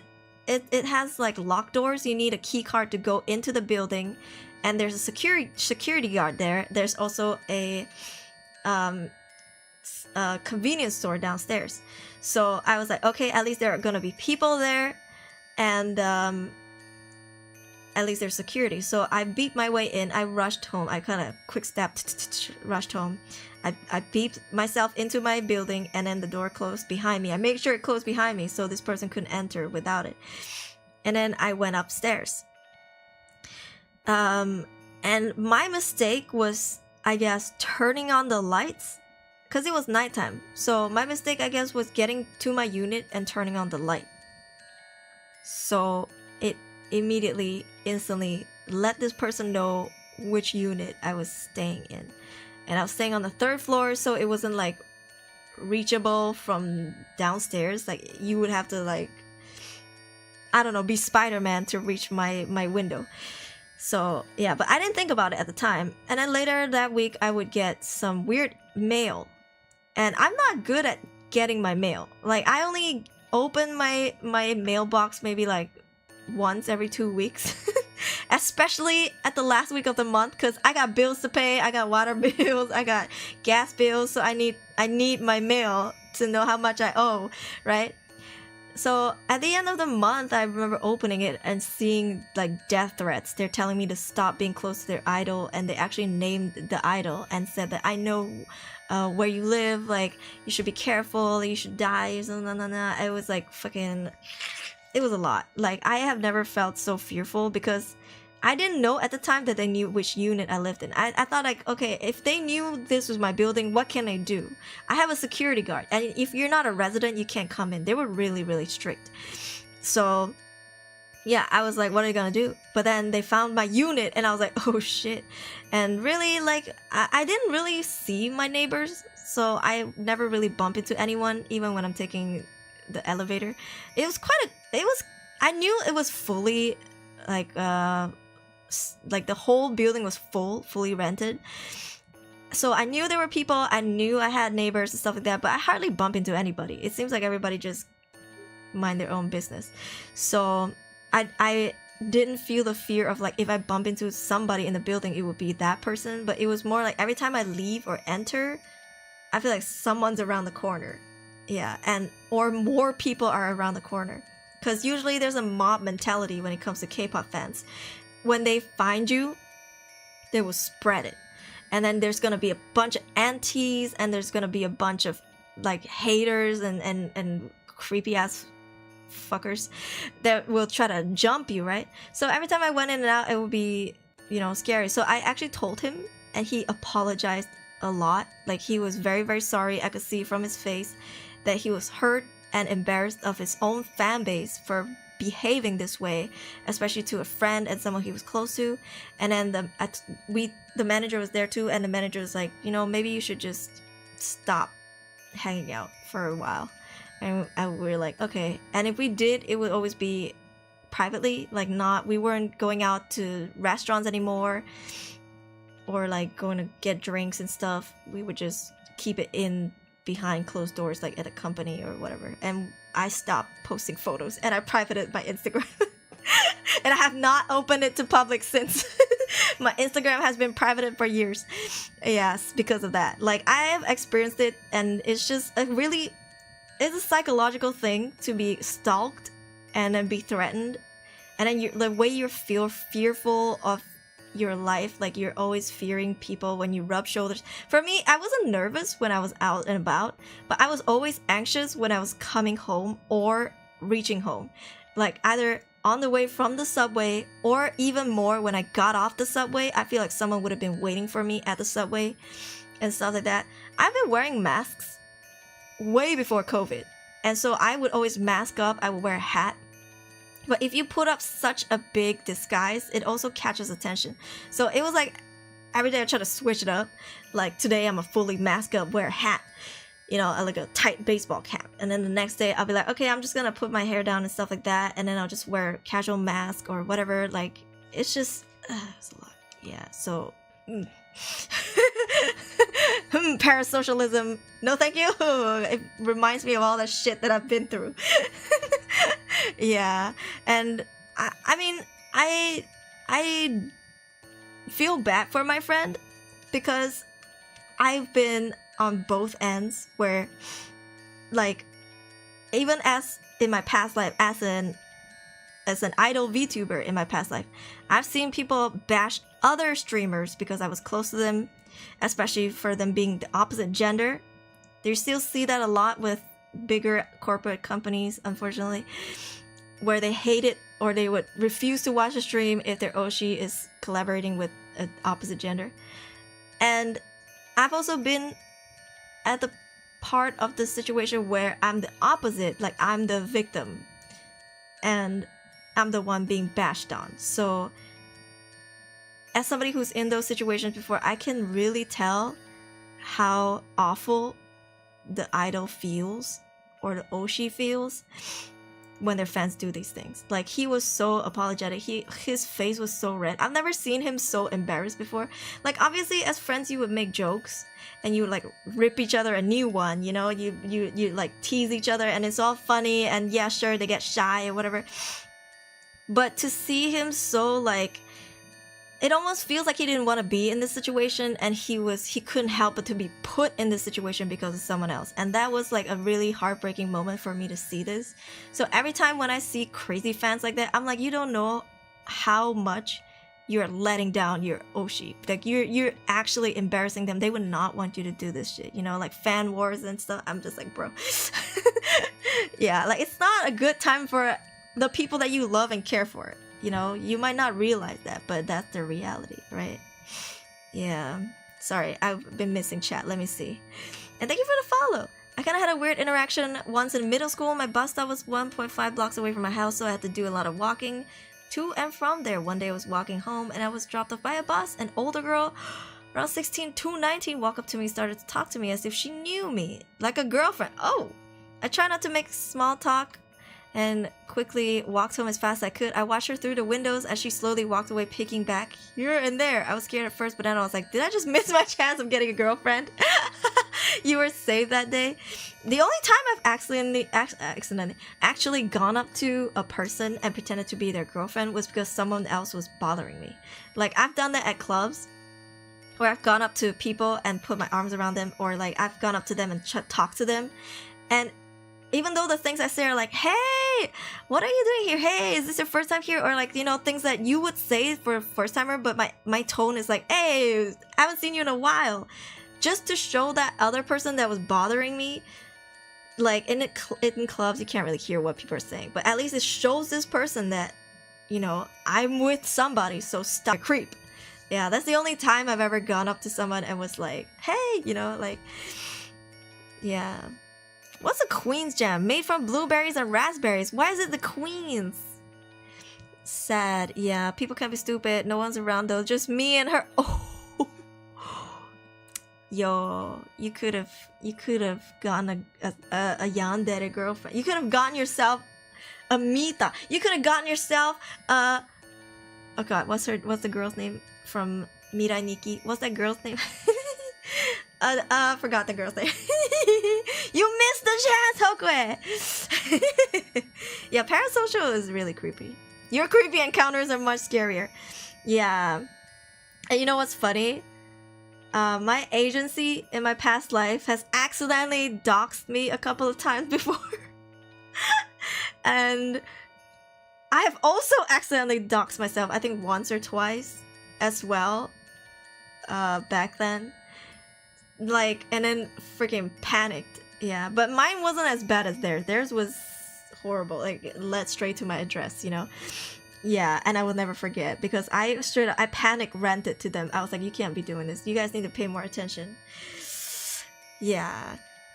Buddy, old pal blinks rapidly. Help me. Nordic countries. Oh, Nordic country. Oh, I want to try. Yeah, it was very unprofessional. Yuno, Gasai Yuno. Yeah. Oh, she's cute, but she's crazy. People like them need some kind of some form of punishment. Yeah, but unfortunately, that is what people always chalk up to quote unquote idol culture, you know? And it just gets shrugged off. But then nobody talks about how what it does to people like me, people who are victims. You know, that's why I don't like it when people just chalk something up to like, oh, you know, it's idol culture when something negative happens. Yeah, sure, it's idol culture, but it's something that you should also fix or try to berate and insult them so that they know it's something bad. If you just let them think, oh, it's just idol culture, and you just let them get away with it, it's gonna keep happening to people.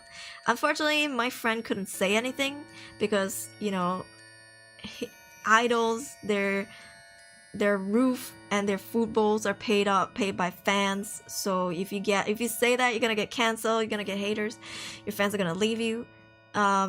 For me at the time, I didn't say anything because I was still a trainee and I still wanted to be in the industry. Now I don't care if I burn bridges. I will never go back there ever again. I'll never go back to K-pop. I'll never want to be an idol ever again. Like, shit. Even if they approach me now, I'll be like, nah. Nah, you're not putting me through all that again, ever. So, yeah, now I can talk about it and say, like, idol culture is shit. Because it has done so much harm for so many people. And it really traumatized me. Yeah. But, you know Gasai. Would you ever try to become a pro singer in some way or form in the future? I wouldn't reach for it, but if the opportunity presents itself, I might consider it. Yeah, but I don't think I would audition for it. or go do it. I guess I can see myself auditioning for something like The Voice, but in terms of like being a professional singer, like recording in a studio and stuff again, I don't think I'll reach for that myself. If a producer comes to me, if anybody wants to make music with me, I'll be open to the idea, but I wouldn't go out and look for it anymore. Yeah. You create your own idol company and do things differently. I have had people do that and it has always failed. Yeah, unfortunately, idol fans like the idol culture and they stand by it heavily. So that's why you see a lot of people who are out of the idol sphere now. They're living happier, healthier lives. Like Blackpink are doing their own thing. They're not really doing idol stuff anymore or K-pop stuff anymore, and they're happier, making more money. They're less threatened by, you know, the emotions of their fans. You just gotta make it big before you can break out of that mold. And I think I've had my idol era before and I'm over it. I don't think I'll ever be an idol again, but maybe as a vocalist I might, you know? Let's make Aruri a pro, guys. I guess I can, for me, it's the closest, the most reachable stuff like that would be making covers and performing again. Because I used to be a professional performer, like a professional singer. I would perform at events, conventions, malls. Those were the days. Yeah, and I do miss that. I miss performing in front of people in real life with a microphone, feeling the vibes, feeling the music. But I don't know if I'll ever reach out to any company to be like, hey, you want to make music? Nah. If they reach out to me, I'll be like, okay, let's do it. We'll talk about it. But I wouldn't do it myself. You be a streamer, singer with concerts, like a V singer? We'll see. We'll see. I enjoy raw singing more than processed songs. A lot of idols, a lot of VTubers, when they release a cover, it has been timed, it has been tuned, you know, it has been tweaked and edited. I would say 99% of them have, and that's fun and all, but it's not for me. I'm a performer. I'm a performance artist. I love to go out and perform in real life. So I guess if they invite me to stage and pay me to perform, I would do it. In that way, yes, I would be a professional singer. But if it's mainly through albums and stuff like that, or SoundCloud, you know, maybe not. Hey, yo, Fabian! Hello, Justin! Your whole package full of paranormal stories, ex-idol stories, and so on, etc. Yeah, you know, okay, sure, I'm not old as hell, but I'm not the youngest person in the room. But for someone my age, I've really experienced all kinds of shit. Maybe not all kinds, but a lot of types of stuff in life. Because I really put myself out there. If you put yourself out there, you experience all kinds of stuff. But if you're always in your house, you don't really go out, interact with people, and put yourself out there, then you don't get these experiences. Don't get me wrong though, I've had a lot of good experiences. Amazing experiences, memories I'll keep very, very close to my heart and I will always remember. But because you put yourself out there, you're also more prone to these negative situations and creepy encounters. So it's like a win-lose situation. It's like a 50-50, I would say. But I don't regret anything. Me and my friend, we lost contact now because I lost my Kakao Talk, the Korean texting app, when I left Korea and lost the phone number. So I've lost contact with a lot of my friends, but on Instagram we still interact.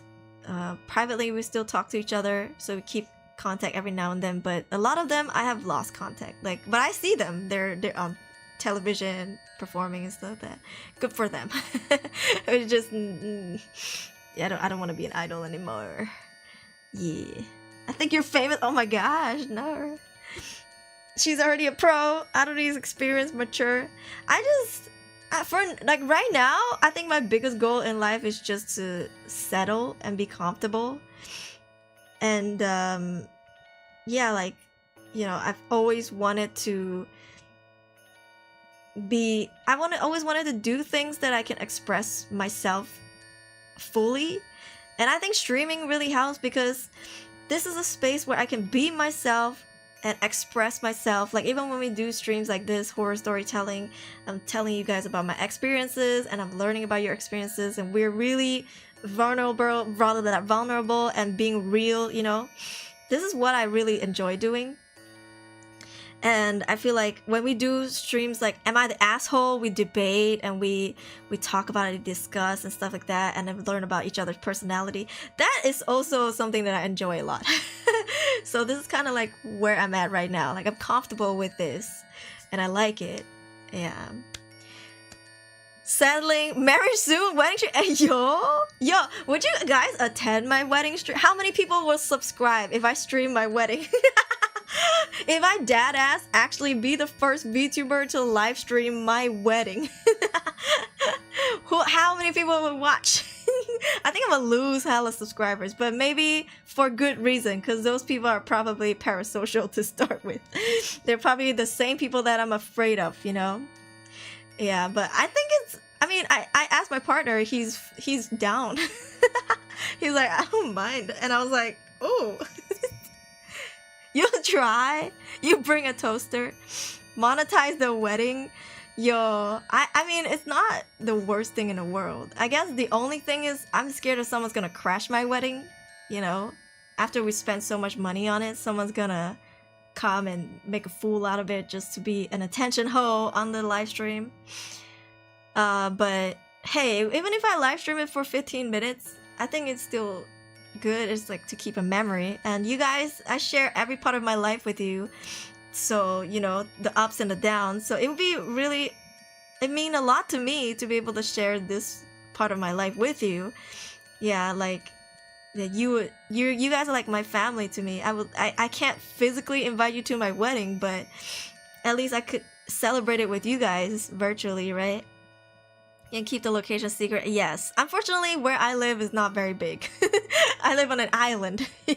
So if they recognize wedding venues, they know exactly where it is. But I trust that my fans are not crazy people. Yeah. If anything, I could always make it like a membership stream only, I guess. They'll pull a Shrek. Yeah, hire a bouncer. Yes, you know, my friend, she got married. To another VTuber. They actually hired bouncers, but they streamed it privately to her fans. Yeah, they got bouncers. I think they have 4 bodyguards or bouncers. One of them kept standing by next to her phone that was streaming the event, just in case someone yoinked it and ran away with it. Yeah.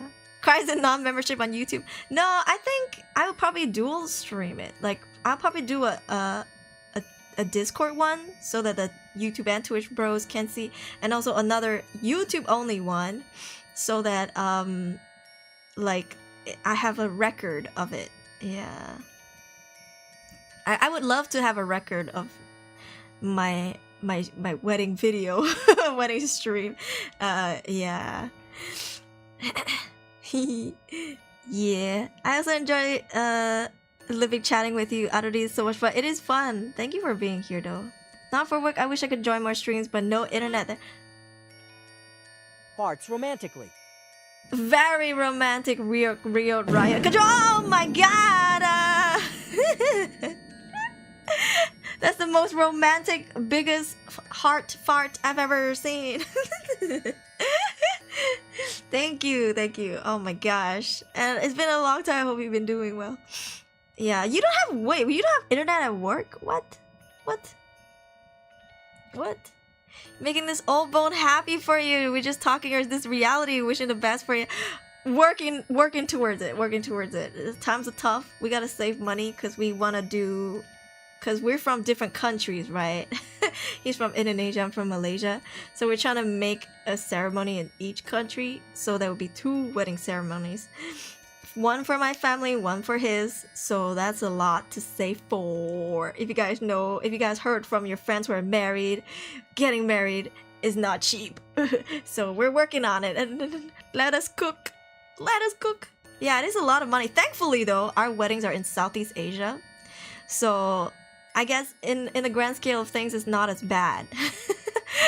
Yeah, because it's still somewhat affordable. We just have to work hard to save money. Like, it's not definitely like out of reach and stuff like that. Yeah, so we're on it. We're on it. Yeah, also welcome in. 50k just to rent a public hall, and you're not talking about the flower arrangements, you know, the food, the catering, right?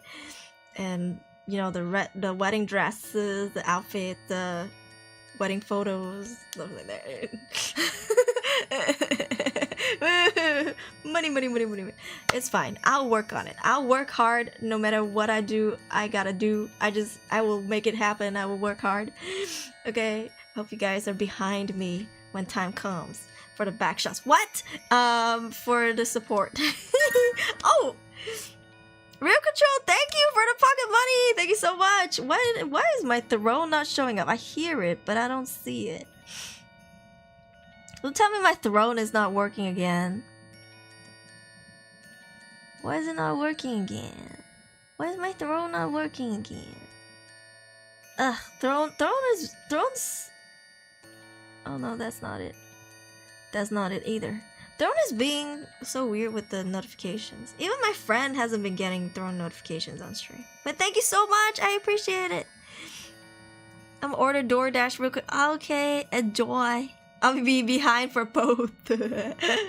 Yeah, money pain, but I will work hard, as I always do. Yeah. Alright.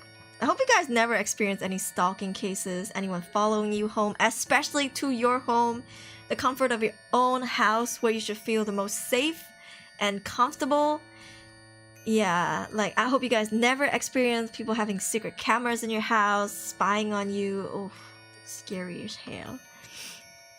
Alright, that's creepy encounters. These are really creepy encounters. Oh, should we read the last one? This is interesting. Oh, Jesus. Thank you for 100 BD's. Throne took my money.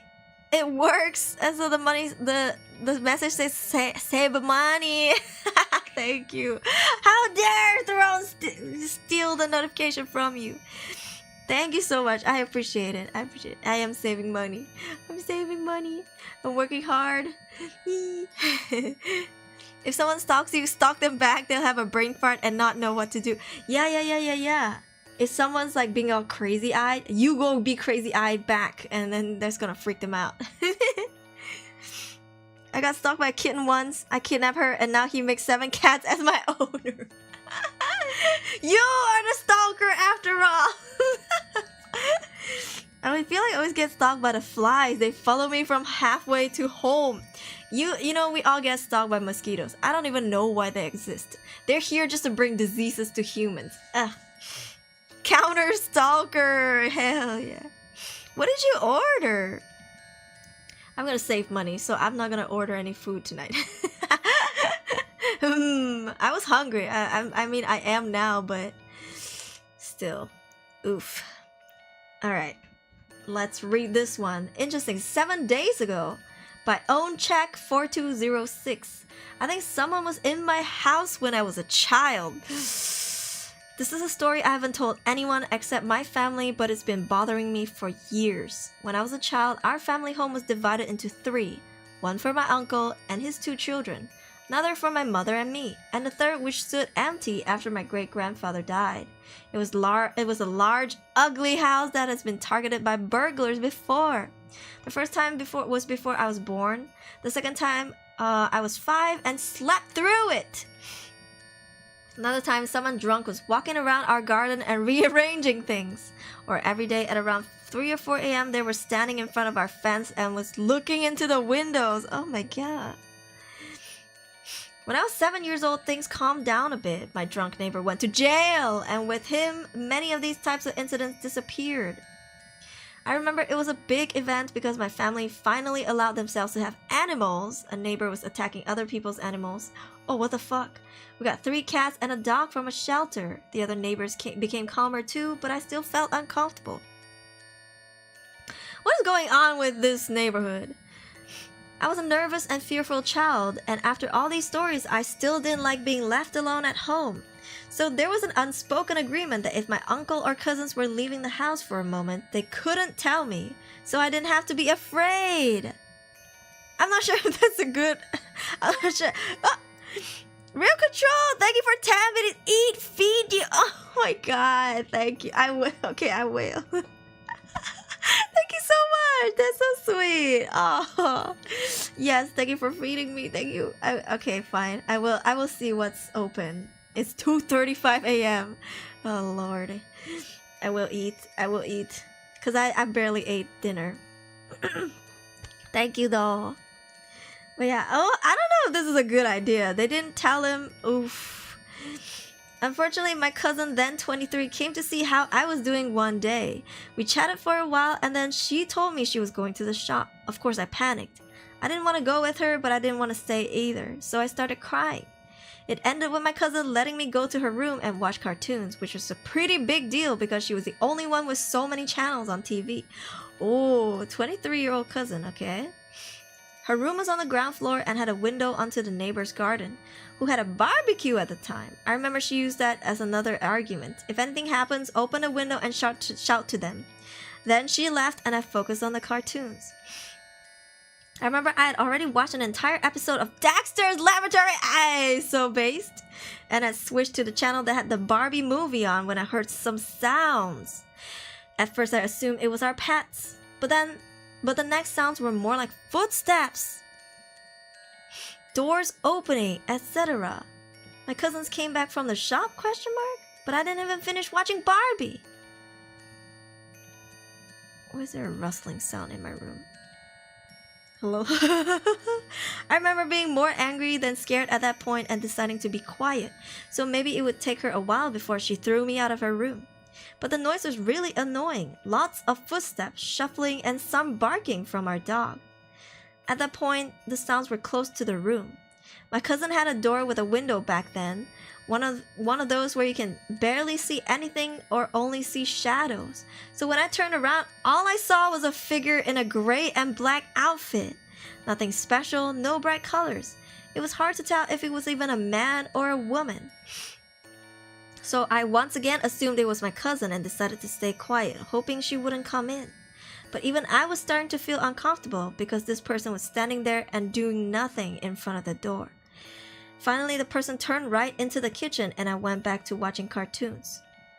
Only shortly after what everyone probably expected happened, I heard a front door open and a loud "I'm back" from my cousin. This time, I also heard the sounds of plastic bags. I remember suddenly being completely terrified, but before I did anything, my cousin went to the kitchen and nothing happened. No screaming, no fighting. I literally sat in a room, now with the cartoon sound turned off, listening, but it all sounded like normal unpacking of groceries. Then my cousin came over and I started crying. I ended up telling her what happened and she called neighbors. Together they searched the entire house, but they found no one. Nothing looked damaged, and in the next days, nothing had disappeared from our house. The rest of the family found out too. We confirmed that my uncle and mother were at work and my second cousin was at school. The day it happened, we found our cat sleeping in my great-grandfather's apartment on the second floor, but the dog was nervous and spent the entire search around neighbors and whining.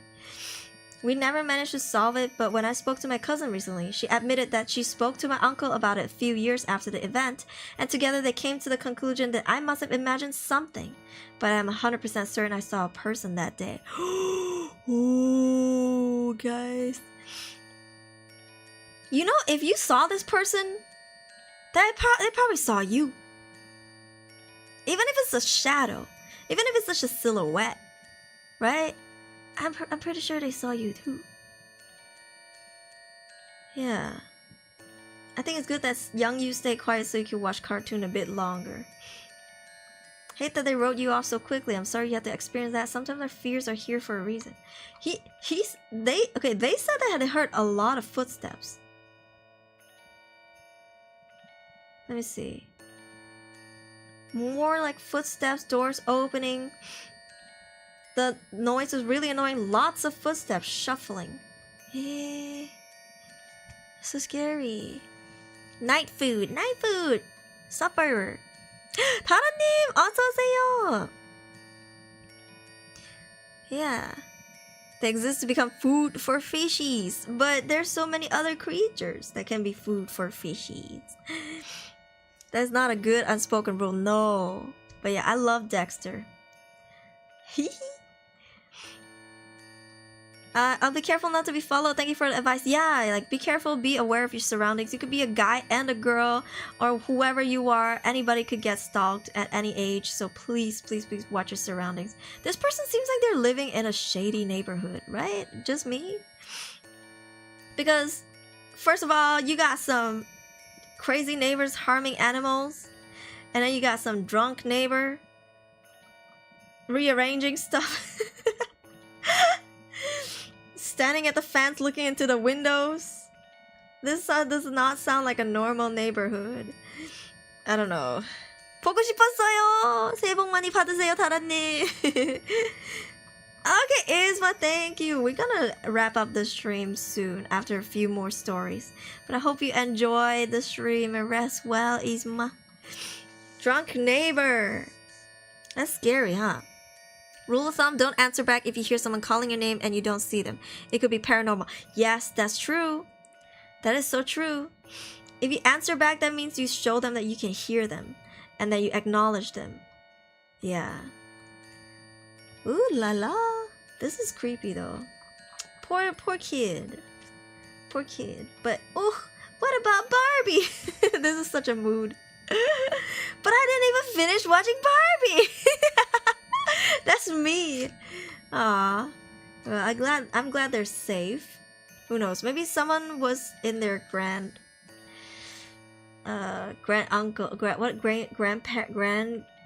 grandfather's room. Damn. The dog guarding the house and going around the neighbors trying to find a sus stranger. Nope, nothing sus going on. Go say the cousin. But like, if the dog kept sticking around the neighbor, don't you think the neighbor might have come into the house? And the neighbor would know if you leave the house. The neighbor saw you leaving the house, right? Who knows, Danny? Who knows? Which Barbie movie I love? My favorite one would probably be Princess and the Pauper. Favorite Barbie movie. Second one would be Rapunzel. Rapunzel. Oof. EP indeed. I mean, creepy indeed. Okay.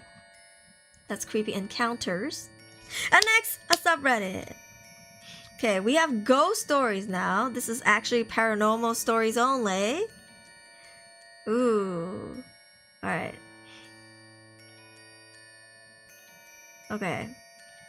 These are some good thumbs up.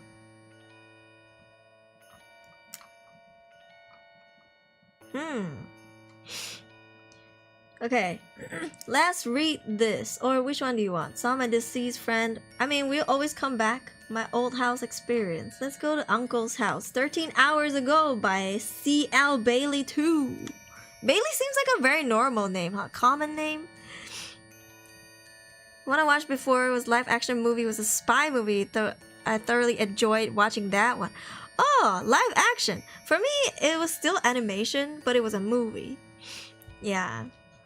Swan Lake was good, but you gotta watch Princess and the Pauper, because they even created a blooper for that movie. So it really makes you feel like the characters are real, and it's so funny. The bloopers are really funny. Yeah, it feels so organic and down to earth. So you guys should watch Princess and the Pauper. And then watch the credits, because that's where the blooper comes up. Yeah. Imagine making bloopers for Barbie characters. That's so... Oh, I love it. Alright. Alright, this one is short. Okay. Growing up, I'd always been fascinated by ghost stories, but I never had my own experience. I didn't know if they existed or not. One day, my mom, boyfriend, and I was helping my uncle and his girlfriend put flooring down in his house. He lives in an old house that his mother lived in before she passed. He's in his late 60s. Oh boy! The house made a big circle. You could walk through the kitchen, living room, into the master bedroom, and back into the kitchen. One night, I was pulling staples out of the carpets and stood up to give my knees a rest. My knees! Out of the corner of my eyes, I see an older lady peek her head around the corner from the bedroom into the living room. Bro, I look over and see them move away. In my head, I knew I'd just seen a ghost, but I didn't want to believe it, so I walked into the bedroom to see if it was my uncle's girlfriend. No one was inside the bedroom, so I continued on into the kitchen, and she was washing the dishes. I asked her if she was just in the bedroom looking into the living room. She said no, she's been doing dishes. Told my mom and uncle. My mom said it was probably my great-grandma. My uncle... Oh, Jesus. Oh, my God. Fabian!怖い.怖い. My mom said... my uncle said stuff like that happens all the time. He said he wakes up to go sweeping his kitchen and people sitting at the end of his bed. My uncle is very religious. He told me once that he was anointing his house with oil and praying over it. He felt something fly by his shoulder and out the open window beside him. I haven't been back in this house in a long time, and I haven't seen a ghost since. Maybe he should do it again. Maybe he should sage the house. This is so exciting. This character food. What an energy. Bro. Uncle be rich. Now, the uncle had a hand-me-down. Yeah. Saw them making those with the Toy Story movies. You should watch Princess and the Pauper. I think it's from the early 2000s. Okay. It's creepy though to see someone peeking. Peeking is terrifying. Oh my gosh. My old house. I guess one day... Okay, so I know some people are only excited for horror stories that are paranormal, supernatural. Valid. I think one day I'm gonna do a horror storytelling stream for only supernatural stories, so then you guys won't experience like earlier the creepy encounter stuff, you know, like the human horror. Because sometimes human horror don't really appeal to people. Some people are only there for supernatural. You like any horror is good. Any horror is good to me, honestly. There was a time where I really played horror games. Like almost every stream was a horror game. I want to do that again. But maybe starting March. Because February is Valentine's month. So we're gonna play some cringy romance games. Or sussy romance games, ? Like Bunny Garden, ? I need to make another banger thumbnail like the one I did last time. Also, that stream got demonetized. Look at this. Ooh la la. Yeah, I gotta make another spicy thumbnail again. Yeah. And we gotta finish Bunny Garden. The character's birthday is coming up. So that will be this month. I'll try to do a little horror stuff, like sprinkle it here and there. Next month though, I wanna crank up the heat for the spooks. Hey yo. Yeah. Next month we're gonna do a lot. Alright. Let's do the last two stories. Ooh. Let's do the last two stories and call it. Demonetized. Yeah. It was too raunchy for YouTube, unfortunately.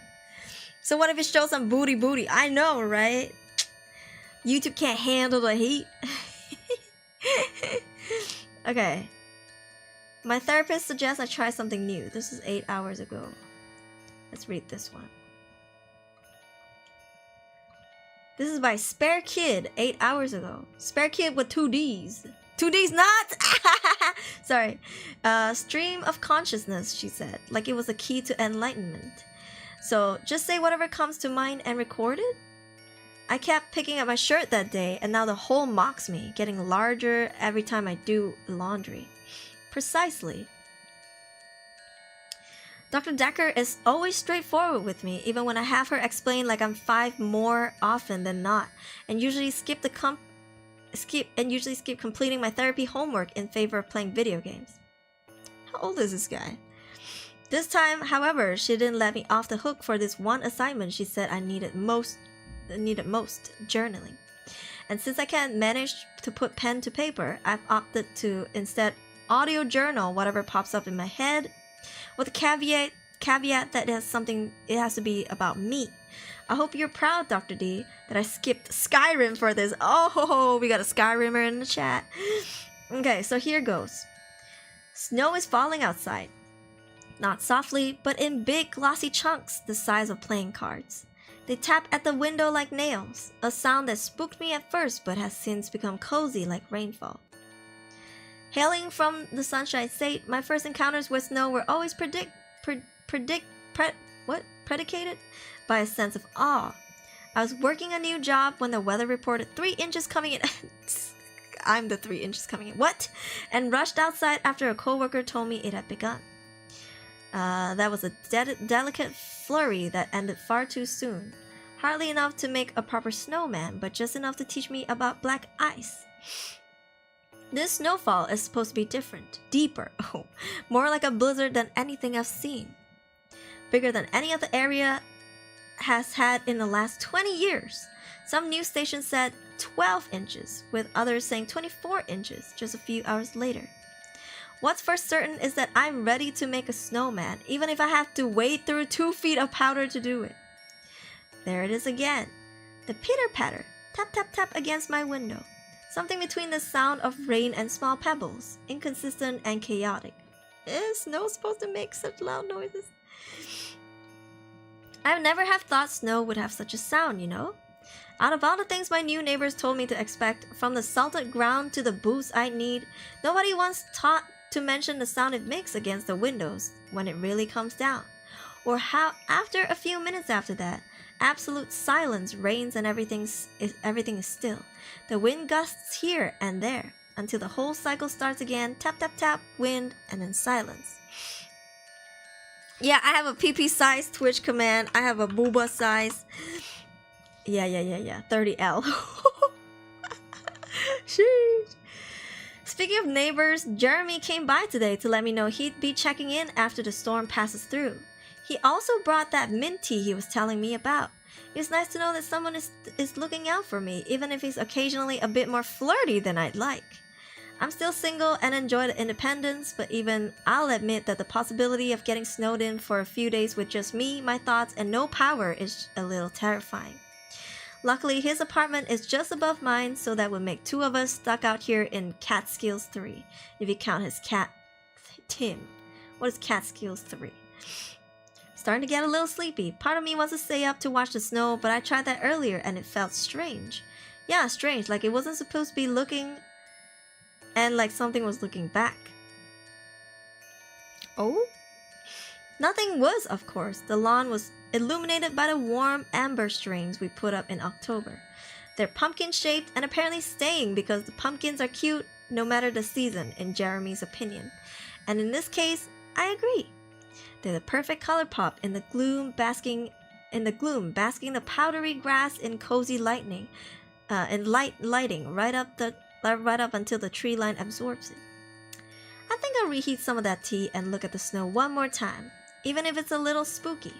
It's undeniably serene and somewhat magical. I need to lock up and close the curtains anyhow. So hang on. How come the snow is coming down in flurries, but the lights aren't moving in the wind? Huh, the trees aren't moving either. Weird. Maybe the breeze is enough to carry the flakes but not move anything else? Is that normal? The tapping is getting louder. Sounds like nails or tiny stones. Or like claws against wood floors. Only now it's so loud I'm worried the window might break. I've tried having tea to calm myself, but frankly it tastes horrible. Something between cilantro and a taste of green tea brewed too long. Bitter and sharp in the mouth. He said it was really good, so either he's crazy or this is a bad batch. Glass breaks, wood splinters. What was that? Howling wind, snow tapping. Oh, was that the window? Oh shit, the window's broken. The sound of footsteps receding, muffled thumbs, groaning. Jeremy, what are you doing here? Is that blood? Unintelligible screams. No, keep looking at me. Don't close your eyes, please, Jeremy, please. Groans tapering into silence, muffled crunches, footsteps approach. The snow. Doctor, the snow, it got Jeremy. It got him real bad. There's blood everywhere, and it's sticking out of him like glass. I don't know what to do. The trees aren't moving. I don't understand. Why aren't the trees moving? Wind howling, snow tapping. Oh God, oh fuck, it's coming for me. That's what she... Rabbit thumbs, screams, howling, wind silence. Radio ends. Audio ends. What? This is some shitty writing. Sorry, not the story, but the writing is. I mean, the story is it got me interested, but it fell off really quickly. It fell off so quick. Yo, What did we just read? What the fuck did I just read? All I could think about is 3 inches. Don't quote that! Don't clip that! Don't take that out of context. Bro, it's gonna be on a t-shirt someday. All I could think about is 3 inches, bro. Bro, what? Yeah, it feels like it's from Wattpad. I think it's because of this. It's like star, wind howling, snow tapping star. You only think of 3 inches? I keep thinking about their 3 inches. What? Who said that? I mean, what the fuck did we just read? I thought this was like a kidnapping situation. We live in a bunker or something, and somehow the sound is not matching the wind, and the wind is not matching the LED screen. At least 3 inches is longer than the length of your fingers. Hey, yo! Hey, I don't complain about 3 inches, okay? I listen, short kings slay, okay? out of context. No! What's my pee-pee side? Alright, close. 4 inches. Exclamation PP on YouTube, on Twitch. Okay. This was a lackluster story, unfortunately. You gotta keep working on it, spare kid. But I feel like the homework stuff, this whole thing felt like it was a kid. It didn't feel like it was for an adult. Like the therapist wasn't seeing an adult. Yeah. Alright, next story. We have this from 5 days ago. The Regular by the lost library. Hello, Cole! How are you? How are you, Cole? Alright, this is a short one as well. I used to work at a McDonald's. Oh god, I want McDonald's. I hope it's still open. I used to work at a McDonald's next to my neighborhood to supplement my husband's income. Student loans, credit cards, and child rearing all took their financial toll on us. And it soon became inevitable that I would have to get a job to help out. But that's another story altogether. The reason I'm telling you this is because of one particular customer we had during my brief stint working there, a regular. This customer is the reason why I never want to work at a McDonald's ever again. You got McDonald's? I love McDonald's. Oh, I want some nuggets. His name was Ryan. A mid-30s, well-to-do bachelor that worked in accounting or something for a big corporation, okay? He would always come in towards evening on my Friday shift, and he would always order the same thing. 1 Big Mac and 1 Happy Meal to go. Aww. Well-dressed, well-groomed, but always a little tired, he would make idle conversations as he waited for his food. One time I asked him why he always ordered a Happy Meal with his Big Mac. Oh, it's because I have a special little girl waiting at home for me, he said, a wary smile on his face. She's the reason why I come here every Friday night after work. It's like an early celebration for us spending the whole weekend together. Aww. But also very unhealthy. I smiled as I took his order, telling him about my own son at home and how I wish he would never grow up so he would always be my sweet little boy. His face broke into a wide grin. I hope my little girl never grows up either. I wish she could stay sweet and young forever. That was several weeks ago. Ryan stopped showing up 2 weeks before I quit my job. I didn't think much of it and was soon caught up in the frantic swing of things again. It wasn't until my husband came home late from work one night, visibly shaken and disturbed, that I realized 2 completely different people from completely different parts of my life would intersect in the most unexpected and horrible way. Oh? How you doing? Sleepy too, Cole? It's almost 3. Oh lord, the witching hour is upon us. As I said, my husband came home late, quietly unlocking the door and heading to the kitchen. I put my book down and went downstairs to meet him, making sure not to wake my sleeping 6-year-old as I passed by his room. I saw my husband looking through the refrigerator, moving things aside as he reached for his night's leftovers. As I watched him, I saw him suddenly stiffen at the sight of my son's Happy Meal box, which contained the few fries and nuggets he hadn't finished from earlier that day.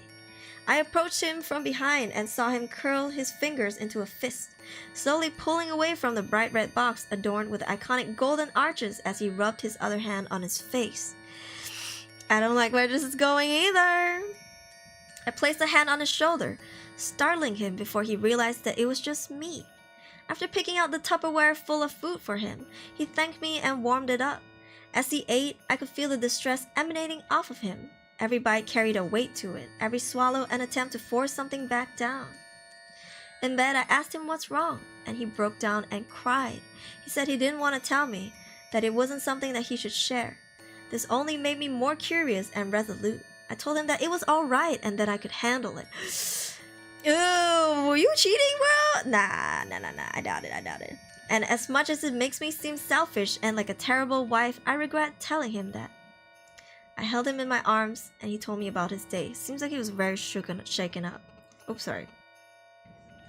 He had gotten a call from dispatch about a disturbance in a neighborhood not far from our own. A concerned neighbor heard yelling coming from the house next door and called the police to check it out. My husband and his partner arrived at this house in question. There, they knocked on the door and were promptly greeted by a man, clearly agitated and nervous. When questioned, the man tried to brush it off and get them both to leave. That's when they heard it, a scream from deep within the house. The man suddenly pulled out a gun and they were forced to draw their own. When they tried to tell him to put it down, the man pulled the gun to his head and pulled the trigger. I squeezed my husband closer, trying my best to comfort him, telling him what he experienced was clearly traumatizing and his reaction was perfectly normal. That's when his voice changed. It took on a terrible edge as he continued. But that wasn't the worst thing I saw today, and frankly, I'm glad that fucker took his own life. Because when I went further into the house to investigate the source of the scream, I found her. A little girl, no older than 8, tied up in a small room cut off from the outside. She was crying and absolutely relieved to see us, and I recognized her as one of the children that went missing a few months ago. The condition she was in was horrible, and that's something I would rather keep to myself. My mouth hung open as I listened to his story, absolutely stunned. I closed my mouth as I processed his words, opening again to ask a question, but was interrupted as he continued. But the thing that sticks in my mind about all this is that the floor of the room she was in was completely covered in Happy Meal boxes. Bro, was she only fed McDonald's? And was she only fed on Fridays is the real question. God damn, bro. Sad and fucked up. Yo. Oh my god. I mean, it was a predictable story, not gonna lie. Not gonna lie. I think the story was, people like that are fucked up. Yeah. I think I predicted it, but it was still scary to reach it. Like shit. So sad. But also, you know, I think like even for police officers, even though they've seen all kinds of crime scenes, but to see someone take their own life in front of you, that's gotta be fucking terrifying. Like traumatizing even. Yeah. Damn. So sad. What a tragedy. Oops, sorry. Okay. That was scary stories. Indeed, was scary, was sad. Many people can turn on like that if their cards are played out. Actually, yes. I believe that too.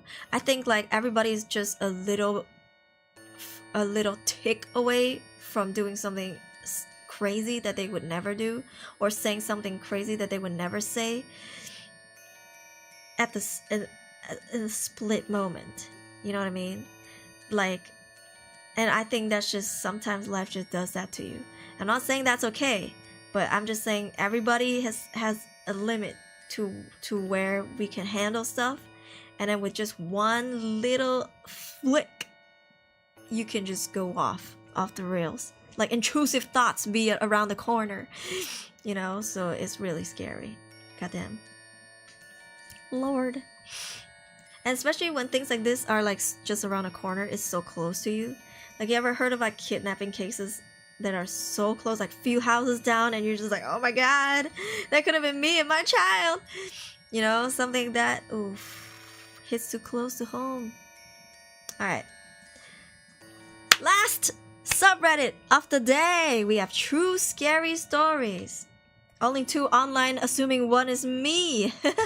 Assuming one of them is me. Who's the other guy? Every time on the news, it's like he'd never do something like that, even though they clearly did because they snapped. Yeah, I think, shit, some people are such a small little incident away from snapping, and who knows what people do when they snap, you know? Still gonna finish my McDonald's. You should. McDonald's in itself wasn't the one that kidnapped the kid. It was the dude. Yeah, so, you know, we gotta constantly keep our shit in check and keep our shit together to prevent things like this from happening. Like, shit, sometimes I'm scared that I might snap. Sometimes I'm like, whoo, I'm a little bit from snapping, you know? And I'm like, ooh, gotta keep it together. Yeah, so who knows? Maybe other people are like this too. Who knows? Maybe everybody's like this too. Because sometimes, you know, life do be doing that to you. If you don't want it anymore, I can have it? Yeah. Share your McDonald's. Wow, Fabian, you're not sharing your McDonald's. Goddamn. Alright. Oh, flag not scary. But 37 thumbs up. Are you guys interested in this one? Some are flag not scary. True scary stories. I like them because they do flag posts and they agree on it. But who knows? It says it's not scary, but it is 37 thumbs up. Ooh, 71 thumbs up. I think me and my parents met an angel. 7 days ago, deleted. What happened? What happened? What happened? Oh, I think they got yeeted into the next life. You just exposed one of Jesus's secrets. Now you got yoinked. You got yoinked. Oh God. Alright, let's read. Okay, let's read these two. Last two. How's that? Okay, very short story. At home from school by Bike Tire Man Go.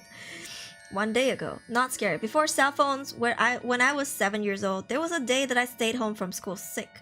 Both of my parents worked. They were going to check up on me during the day. Before noon, there was a phone call. I answered, and a man in gruff voice asked me what I was doing home from school. I hung up the phone. It rang again. Again, the gruff voice asked me what I was doing home from school. I hung up. A short time later, once more the phone rang. I picked up and hear my grandma laughing. She had disguised her voice in a previous call. Ah, that's kind of wholesome, but not scary indeed. That's messed up. You got me. They got me in the first half, not gonna lie.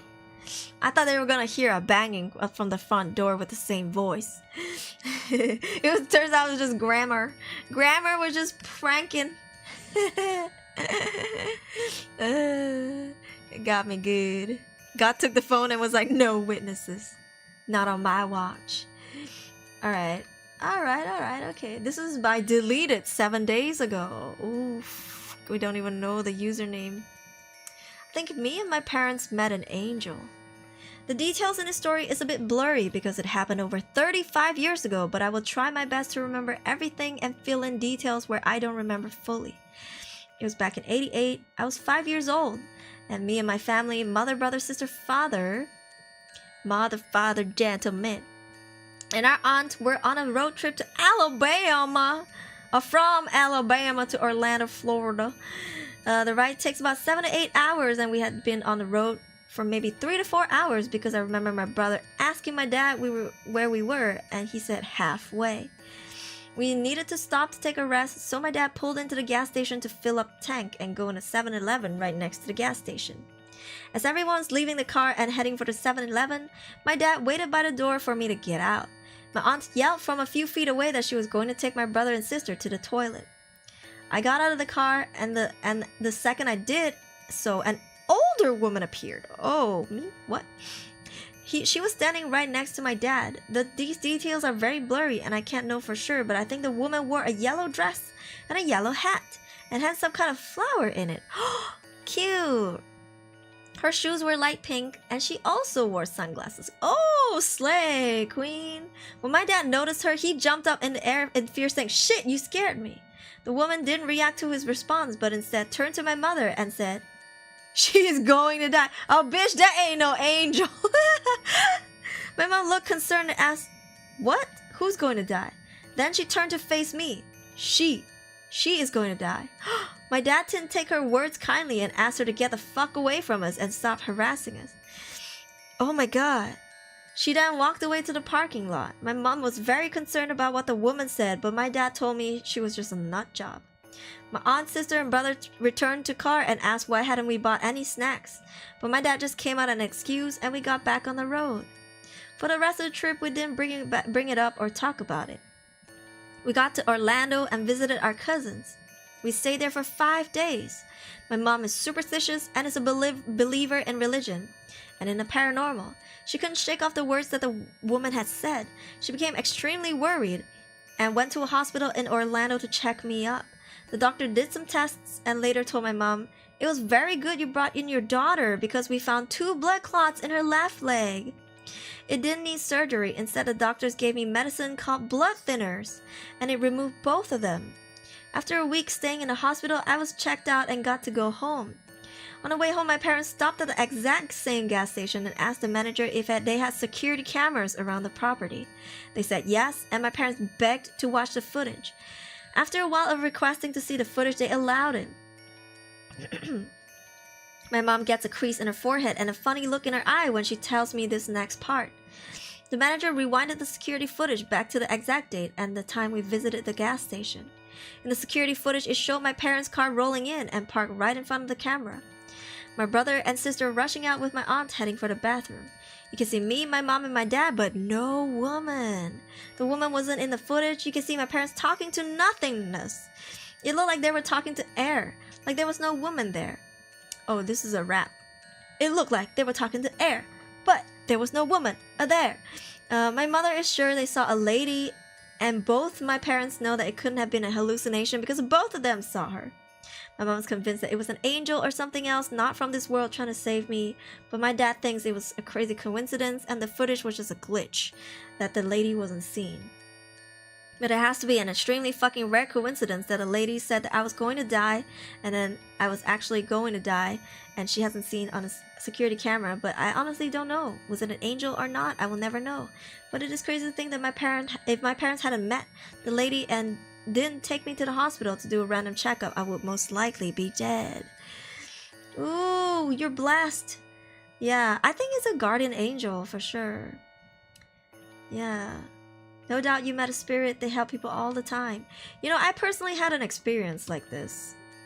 I don't know if I've told you guys this before, but I saved my brother from drowning.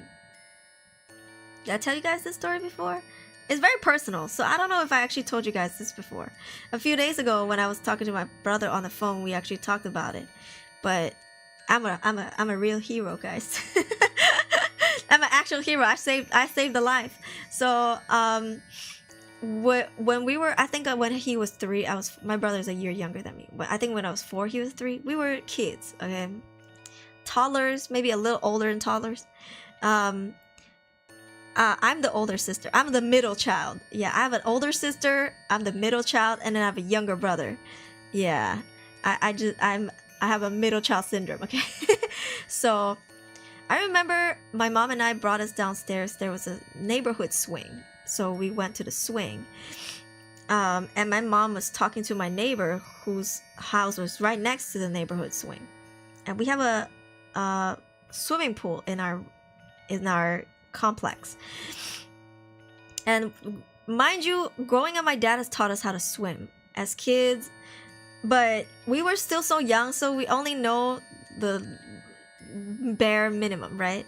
And every time we went swimming, my dad would give us like floaties, you know, the shoulder floaties. I don't think I've seen those anymore, but they're like basically blown up balloons kind of, and you put it on a kid's shoulders and they stay afloat, like their heads stay afloat. And we would always have that like floating, it looks like a half surfboard thingy, and it would float, so we would paddle on top of it. You're middle, let's go, we're twinning. Yeah, so we would only swim with those, and we never went to the deep pool because the pool is split into 2. A small portion of it is a kiddie pool, so it's for babies, and then the other is for adults. I would say it's maybe like 5 feet tall. Yeah, like now it's short to me, but back when I was 4 years old or 3 years old, it was tall, right? It's a deep pool. Anyway, so me and my brother were at the swing and we were running around, high energy kids, screaming, laughing, and my mom was having a conversation with my neighbor, who's still around, by the way, and just chatting, right? They're just chatting, and then my brother decided to make a run for it towards the swimming pool, and I knew that it was a bad idea, so I chased after him, and I was in a panic, so I ran. My brother was running and he was fast, and I was running after him also really quickly, and then I was chasing after him. He ran, he took a turn, and then he went straight for the pool. He just booked it, and then I was chasing after him. I couldn't reach him, and then I see him jump, and the pool, so the side of the pool that was closest to the gate was adult pool, and the kiddie pool is tucked inside. So if you were to walk into the pool compound, it would just, you would see the adult pool first, and then you take a turn in and go deeper into the pool compound, then it's the kiddie pool.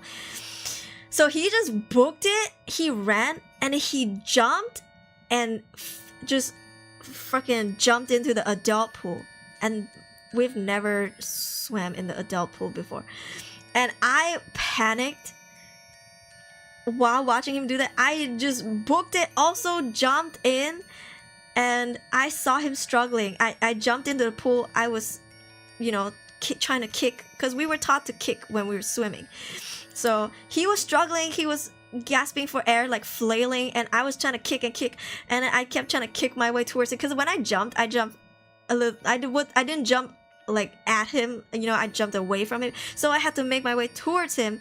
So as think of like a 4-year-old kid, 4 or 3-year-old kid, kicking and kicking, and the pool is so deep to me at the time, and I kept pushing him, and when I got him, he kept hitting me, my face. He kept hitting my face with his arm and elbowing me, and I knew the direction of the surface, like the ledge. There was no ladder there. The ladder was on the other side of the pool, but I kept kicking and pushing him, and he was flailing. Like I remember drinking hella water, and I remember just gulping down water, and I couldn't breathe, but I was trying to push him and running out of breath, and then I managed to push him up forward towards land. So he was already climbing up, and I pushed him, and then I was drowning too. Fuck that. Now my brother is coughing on land. I say land, but it's like what, the ground, right? And then I'm like coughing, I'm flailing trying to reach the ledge, and I couldn't. I was trying to, and I remember constantly dipping my head down because I guess I was flailing, right? And I was drinking water, and I was suffocating. And then I don't know how, no one was around, no one was at the pool. It all happened so quickly, okay? And then I somehow felt this push. So I think I should describe this better. So I pushed my brother up towards the surface, and because I did that, I was pushed away from the surface, and I was trying to reach for it, and water, chlorine water, everything is fucking burning my eyes. I'm like trying to reach up, but I can't find it. I can't find the surface, and then I was failing, trying to kick, and I keep feeling like I was going down more because I was drinking water, and then miraculously I feel like a shove. I didn't feel hands or nothing supernatural like that, but I felt a push, like kind of like my body lunged forward, upward, and then the next thing I knew, I didn't even grab the land. Next thing I knew, I was on land, and then coughing up, vomiting, and I hear my mom screaming and my neighbor screaming too, like they're running towards us, and my mom's like, oh my god, like and then like patting us in the back, and I was hovering over the ground like coughing and vomiting, and my brother was next to me. And when I told my sister about it, she said that I had like a fairy godmother. I think she meant guardian angel, but we were watching fairy godmother stuff. So growing up, I thought I had a fairy godmother. I thought I was Cinderella. But yeah, that fucking happened to me. It was, I guess in a way, it really made me want to pursue swimming competitively. I was a competitive swimmer when I was in elementary school. I got really good at swimming, and I competed in swimming competitions. And it's kind of funny because I have thalassophobia now, but yeah, it's definitely something. It was sus. Yeah, but we were the only ones at the pool. Nobody was there. It was empty. Yeah, and I saved my brother from drowning. We were so young. He didn't even remember it anymore. Like, I remember talking to him a few days ago, and he was like, I don't even remember. I knew you saved me, but I don't remember what happened. And I was like, you were fucking running. You ran, and I chased after you. You were so fast, and you didn't even think. You just jumped right into the water, and I jumped in after you because I'm a protective sister like that, okay? My brother is suffering. I can't just stand there and watch. Yeah, since then, yo, I've been so good at swimming.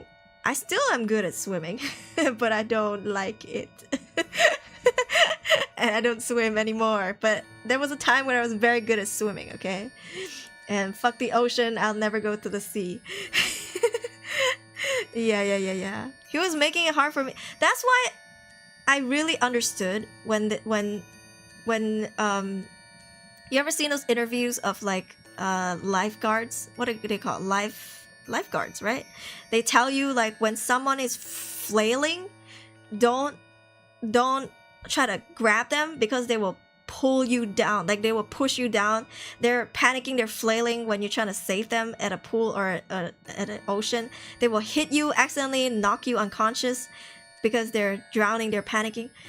And it is actually taught that when someone's panicking and you need to save them, I think if I remember correctly, don't quote me, do your own research, but I think the way is to grab their lower body and pull them down, pull them deeper, then it will calm them, and then only use I don't remember, but you could do your research, okay? Don't just go off of what I said. It's for your own safety. Also, if you don't know how to swim, please learn how to swim. We are surrounded by water. I think swimming is as important as being able to breathe and walk, okay? If you can't walk, bless your heart, but at least if you can help it, learn how to swim. If you're disabled, that's a different story. But if you can learn how to swim, please do. It's very important. We're surrounded by water. Who's to say anything could happen at any day? Shit, if you take a plane and you crash in the middle of the ocean and you gotta swim, okay? Yeah, but I think, for me, I think I had a guardian angel. I don't know who it was, but it never happened again. Yeah, it never happened again. I guess it was a one-time thing. I guess me and my brother almost died when we were so young. So yeah, I'll always remember that I saved my brother from drowning. Somehow I still knew how to swim. Yo, you were born for it. True hero, not only our hero, but her brother's hero, bro. Nah, I don't really use it. I don't hover it over his head. I don't go like, remember when I saved you? Fuck, we were kids. Yeah. Kind of like when my house caught fire, it started in my room that I shared with my older bro. He woke me up by screaming from the door. Between us was an inferno that was probably 3 or 4 feet tall, 5 feet wide. And I jumped over across it like it was... If I was light like a feather. Jesus, I think that was Peter Pan. No, but seriously, I think you believe what you want and don't believe whatever you don't want to believe. But I feel like sometimes miracles do happen to people. Special incidents do happen to people. And it may not have happened to you. I think that's not a bad thing because you didn't have something life-threatening that needed someone or something like that to guide you through. If I could choose, I would never want to watch my brother drown and then go in to save him, you know? Like, I would never want to be in that situation. So it's not like I want to experience that thing either.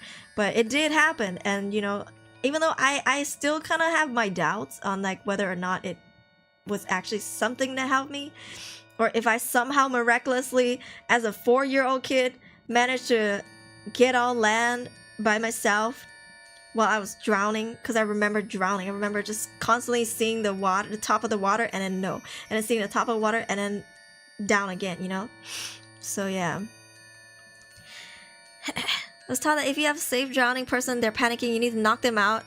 If they're pulling you under, you need to knock them out. How? Damn. Water spray. Oh, I think it's raining. I'm afraid of deep water because of drowning when I was a baby kid. I even decided to skip swimming classes in school. I wish I could swim though. It's kind of like a phobia. It's understandable. Right now, because I'm 5'2", right now the water is up to my chest. Kind of like lower shoulder. Yeah, so now the water's not that deep to me. But I think Toko, if you ever want to swim, you don't have to go to those deep pools. I personally don't even go to deep pools. In another apartment, there was a deep pool that went from light blue to dark blue, the deeper it goes. I cannot. It makes me panic. Just thinking about it. Ugh. Like the deep part of it was like dark blue. And if you look at it from when you're swimming, it feels like the ocean. Ah, fuck that. Fuck that. Fuck that. Yeah, no, I don't think I can do it. The thalassophobia is real. Yeah. Glad you saved your brother, and I'm glad you're okay too. Thank you. Yeah, my mom, I mean, I think my mom always felt guilty about it, but it wasn't her fault. Like, it's hard because kids, you know, if you ever really been around kids, and I'm not just saying my nephew is so obedient. I'm talking about if you've been around kids enough that you will see that sometimes your kids really just, in a second, just bolt in different directions. And you're like, holy shit, I can't even chase after them. I'm just one person, you know? Like, I actually saw this this post about this kindergarten who put the kids on like a, like, not leash is a bad way to say it, but kind of like a wrist cuff.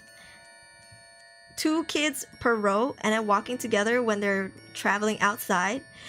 And then there's one teacher in the front, one teacher in the back. And people are like, oh my god, that's cruelty. They're not dogs. You shouldn't walk them like dogs. And then there are people with kids who are like, if you've ever been around kids, you would know that in a second, these 6 kids could just sprawl out in seconds. Like, you just run in different directions. You can never catch them. So maybe it's not the worst if you just like walk them together. But they look cute. Like, it didn't look like a leash or anything. It just looks like they're holding hands. Yeah, like, I don't blame them for coming up with stuff like that, because shit, like, if it's just me and my colleague and there's like 8 kids that we have to like walk together out in public on roads and stuff, oh shit, crazy as hell. Yeah, so I don't blame my mom. Like, we really ran for it, and my brother was so fast. God. Yeah, panic drowning person does more harm than trying to float. Yes. You get rain, I get snow. Can we swap? I would love to, but in Malaysia people would die if it starts snowing here. But I would love to see snow again. Thank you for the follow. I just realized my brother doesn't know how to swim yet. I don't remember my mom telling him if he fell into the... Wait, telling me that he fell into the mall's pool when we were at IOI City Mall. So how did he get out? Was he saved, maybe? Maybe he was saved. There was one case, me, 2 of my nephews, and 1 niece were walking near school area. There's one not high rock cliff, but the falling for 4-year-old would be a lot. Saw my nephew walking near that cliff. Only thing I was able to do is yell at him as loud as I could. He froze at the moment, and I grabbed him. And I told him, you're not allowed to go there. You can fall, and then yeah. Sometimes they just wander off, and it's just like, you gotta... You know what I mean? It's like, they don't even know what they're doing. And I'll admit, for me, I panicked when I saw my brother run, because I knew that we are not allowed to go near the pool without my parents. I know that we've been drilled in, and I know, like, okay, I cannot go swimming without my parents there. But my brother just ran for it. He just, in a split moment, bolted, and I saw him bolt, and I bolted after him.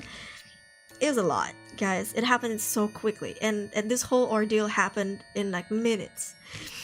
Yeah, so fuck, like, please, like, keep an eye on children. They could run off in any second, and they're so fucking fast and little, and you're just like trying to chase them, bruh. Yeah. I'm still kind of that kid. I'm kind of still that kid inside. You're gonna run a different direction. Damn. Oh, thank you for the hydrate. I would drink. But yeah. Yo, I hope that in your hardest times you get a guardian angel. You guys. I've never yelled at him that loud, not before that and not after that. I'll only do it if it's a serious thing. Yeah. Oh god. That's just so scary, you know? I mean, the anxiety that you have. I feel like I accidentally help people. Maybe that you're just so nice, you know what I mean? Some people intentionally help people to get gratification. Gratification? English is hard. But some people just do it. And they're like, oh shit, I just help somebody. And then you just walk away. You have phobia that's as serious as yours. Talk to somebody about it. Yeah. For me, I cannot go into the ocean. I will fucking have a full-blown panic attack. I can't even watch people play Subnautica. I can't even watch people play this new multiplayer horror game. What is it called? Deep Sea Divers or something like that. It's like a new 4-player horror game, underwater funny game, kind of like what's that horror game called again? At least people told me it's like hold on. What's that game called?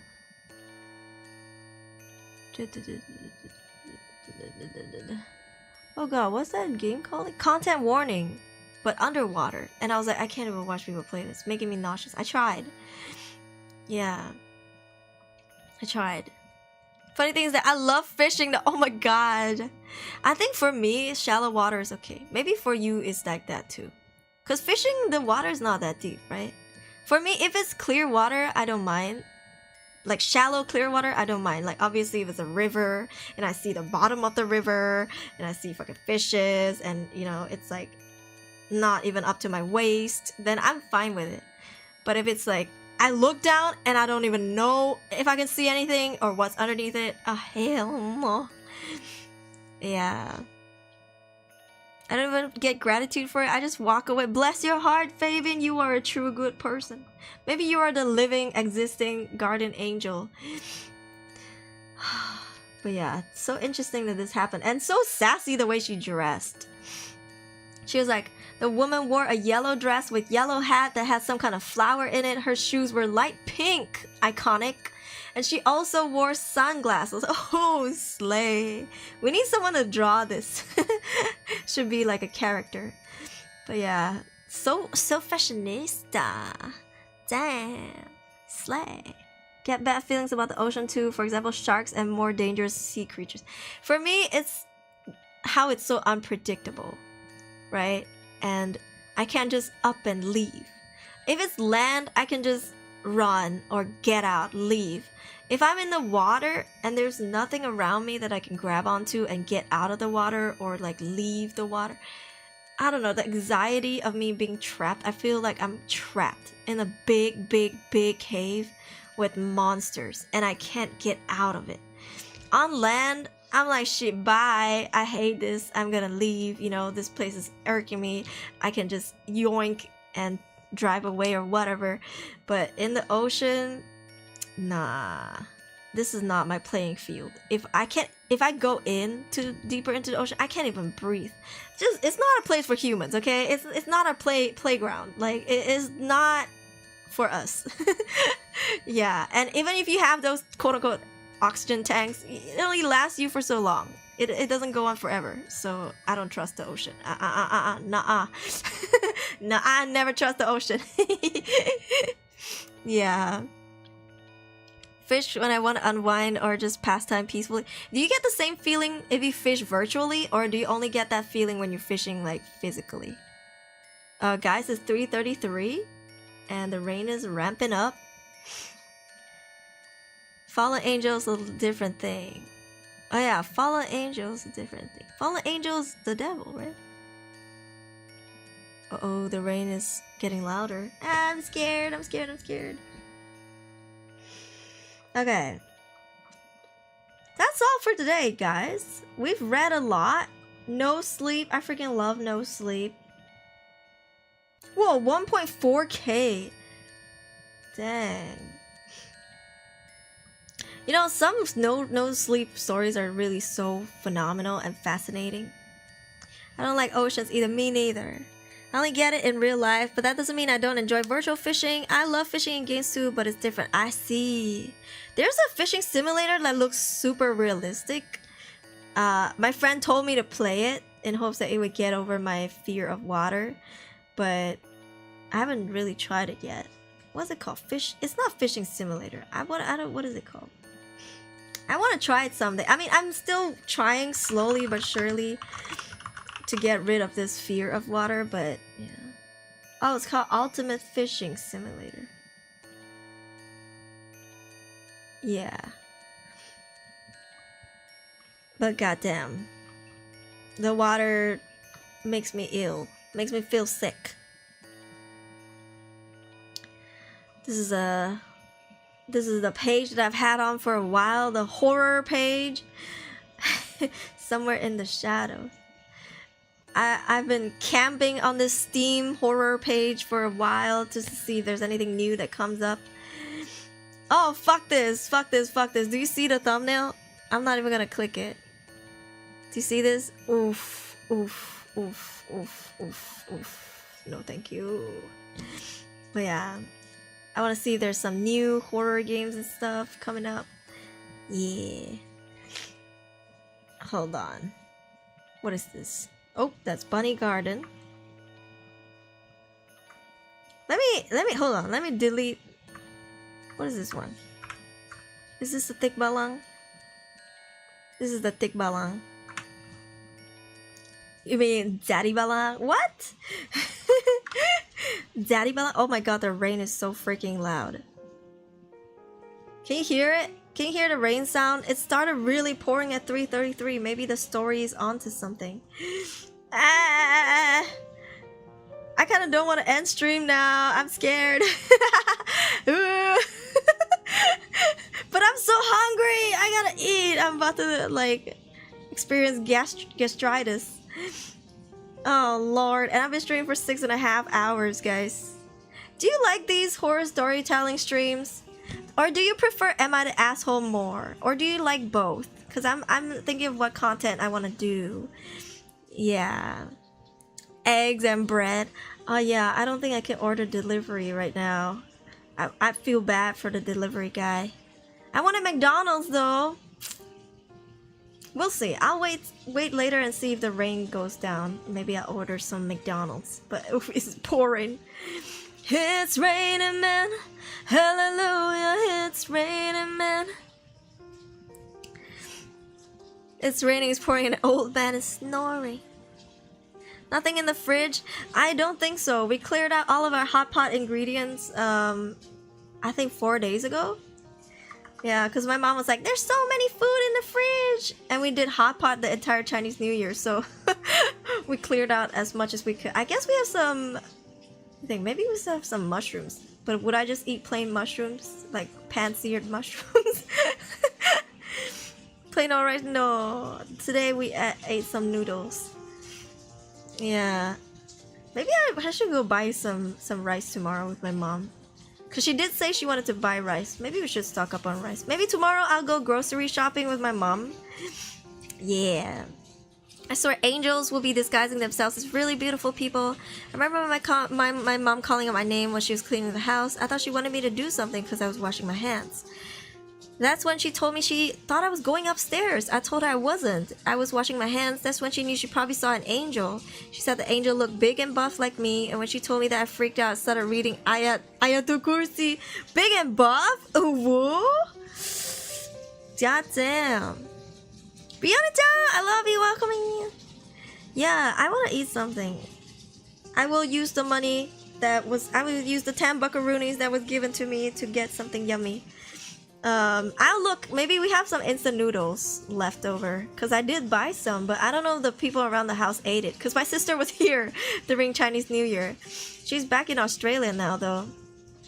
But she was here during Chinese New Year. And there's a lot of people in the house, so like food is going in and out, you know? Yeah. He was wearing a white shirt. He was definitely an angel. He went upstairs for what? He went upstairs for what? Damn. Can she beat a kangaroo? She's pretty buff, so maybe not a kangaroo because she's still short, but I think she could take one on for a while. I don't think she could beat it down though. Kangaroos are massive. They're like 6 feet, 6'2", I think. They're like hella muscular. Yeah. This guy had a video of he recorded a video of this kangaroo having a death grip on this dog in the lake trying to drown the dog. And this guy was like rescuing the doggo. Yeah, and the freaking kangaroo scratched him and was so buff. God, kangaroos are terrifying. Let's see. They're so fucking muscular. Oh my god. Oh lordy. It's like buff kangaroo. Oh lord. There's a market for everything, guys. There's a there's a market for everything. Are you surprised? Just like how there's a thick balang, there's a thick kangaroo. Look at this. Look at this.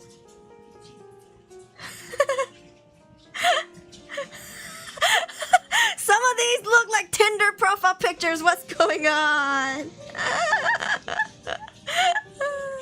What's going on here? Look at that pose. The one at the top. I can't. This is so unserious. The one in the middle. Oh my god. Oh lordy. But yeah, kangaroos are super buff and muscular. They're scary as hell. Yeah.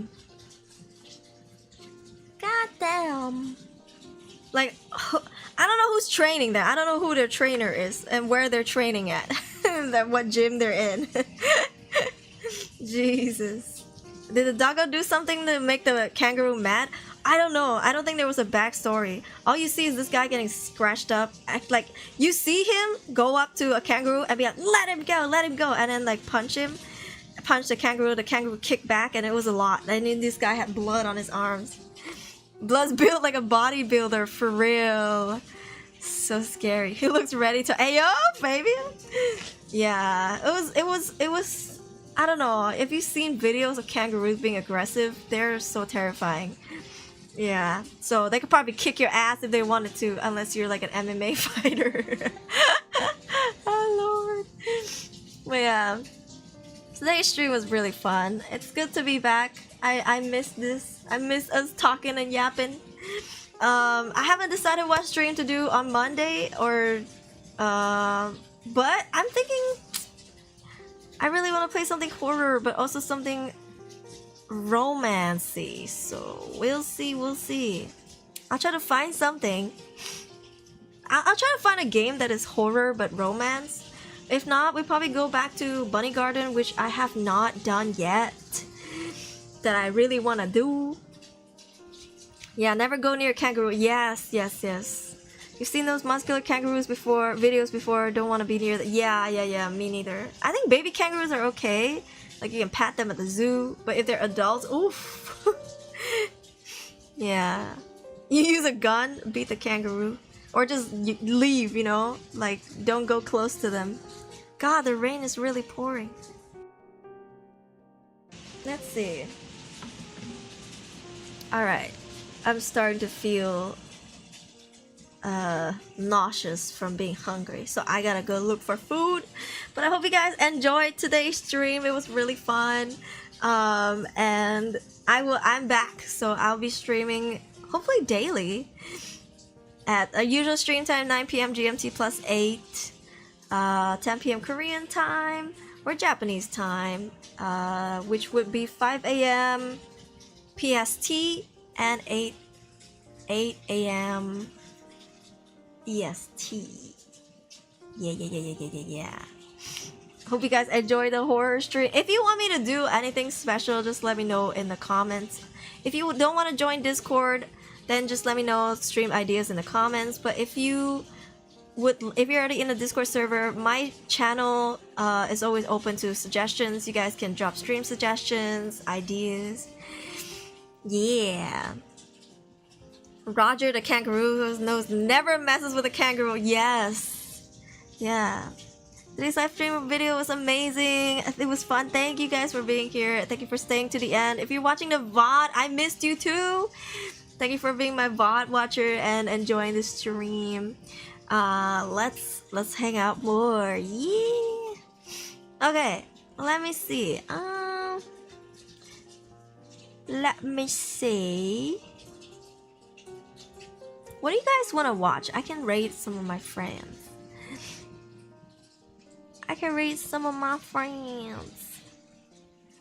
Ooh, what is this? Crow Country. Would you guys like to watch Crow Country? It's a retro game. It's very popular. People have told me to play it. Yeah. Oh, that would be Jero. Let's go rate Hiragi-yu. Yeah. Hold on. Have seen the game 12 minutes. I have played it in my past life. It was such a mind-bending game. It was really fun. I believe it was Annapurna Interactions game, if I remember correctly. But Melordia, if you find more games like that, let me know, because I really enjoyed 12 minutes. It's good to be back. Thank you for stream. Thank you guys for being here. Okay, before we send the raid, I just want to say thank you guys for being here, for being my supporter, being my member, being my subscriber, or just being here and retweeting my posts. I think over the Lunar New Year, you guys have been really interacting with my public posts on social media, and even commenting and liking my YouTube posts, my you know, the community posts, and I really appreciate it. It's so wholesome. I got to show some of those to my relatives who knows that I'm Aruri, and they have really high praises for you guys. So you make me proud, okay?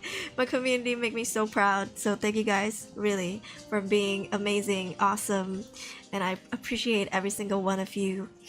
Yeah, thank you. So alright, thank you guys so much for coming. If you're on YouTube, don't forget to subscribe in case you haven't. It is free. Drop a like, it is also free. It helps the channel out very, very much. Let's see if we have any liars in the votes. Let me see. Oh, can I close the poll? Oh, it won't let me close the poll? Question mark? Out of memory, what do you mean? Oh, here we go. End poll.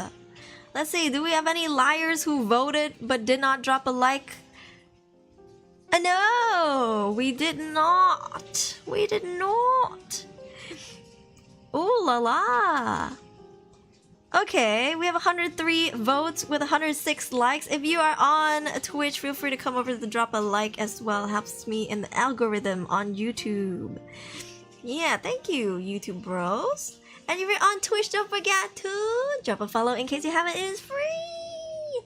Join the Discord server, links pinned in the chat. It is also free. Yes, we'll be doing some activities this month, so stay tuned. Glad to be here for you. Thank you. Get food and sleep. Yes, I gotta. I'm actually not nocturnal anymore, so I'm sleepy right now. But yeah, it's okay. I will turn my body clock around again. I love you. Thank you, Atlas. Thank you, guys. Yeah. Crimson Snow. Oh, Crimson Snow. Yeah, keep those names coming in the Discord. I wanna see, because we have so many stream days. Crimson Snow. Oh, I wanted to play that during Christmas. Yeah. Thank you, guys. I love you, Danny. 자러 갈게요. 안녕히 주무세요. 좋은 꿈 꾸세요, 타라님. Thank you guys for being here. On Twitch, we will be rating Hiragi-yu. Hopefully they are still going to be live. Yes, they are. They've only been streaming for an hour plus. Feel free to use raid messages if you like. If not, it's okay. Just ask them how their day is, how they're doing, if they're enjoying the game. Yeah, I'm gonna go nyam nyam nyam nyam nyam nyam nyam, because I'm hungry. I'm really hungry. And then I gotta get ready for bed.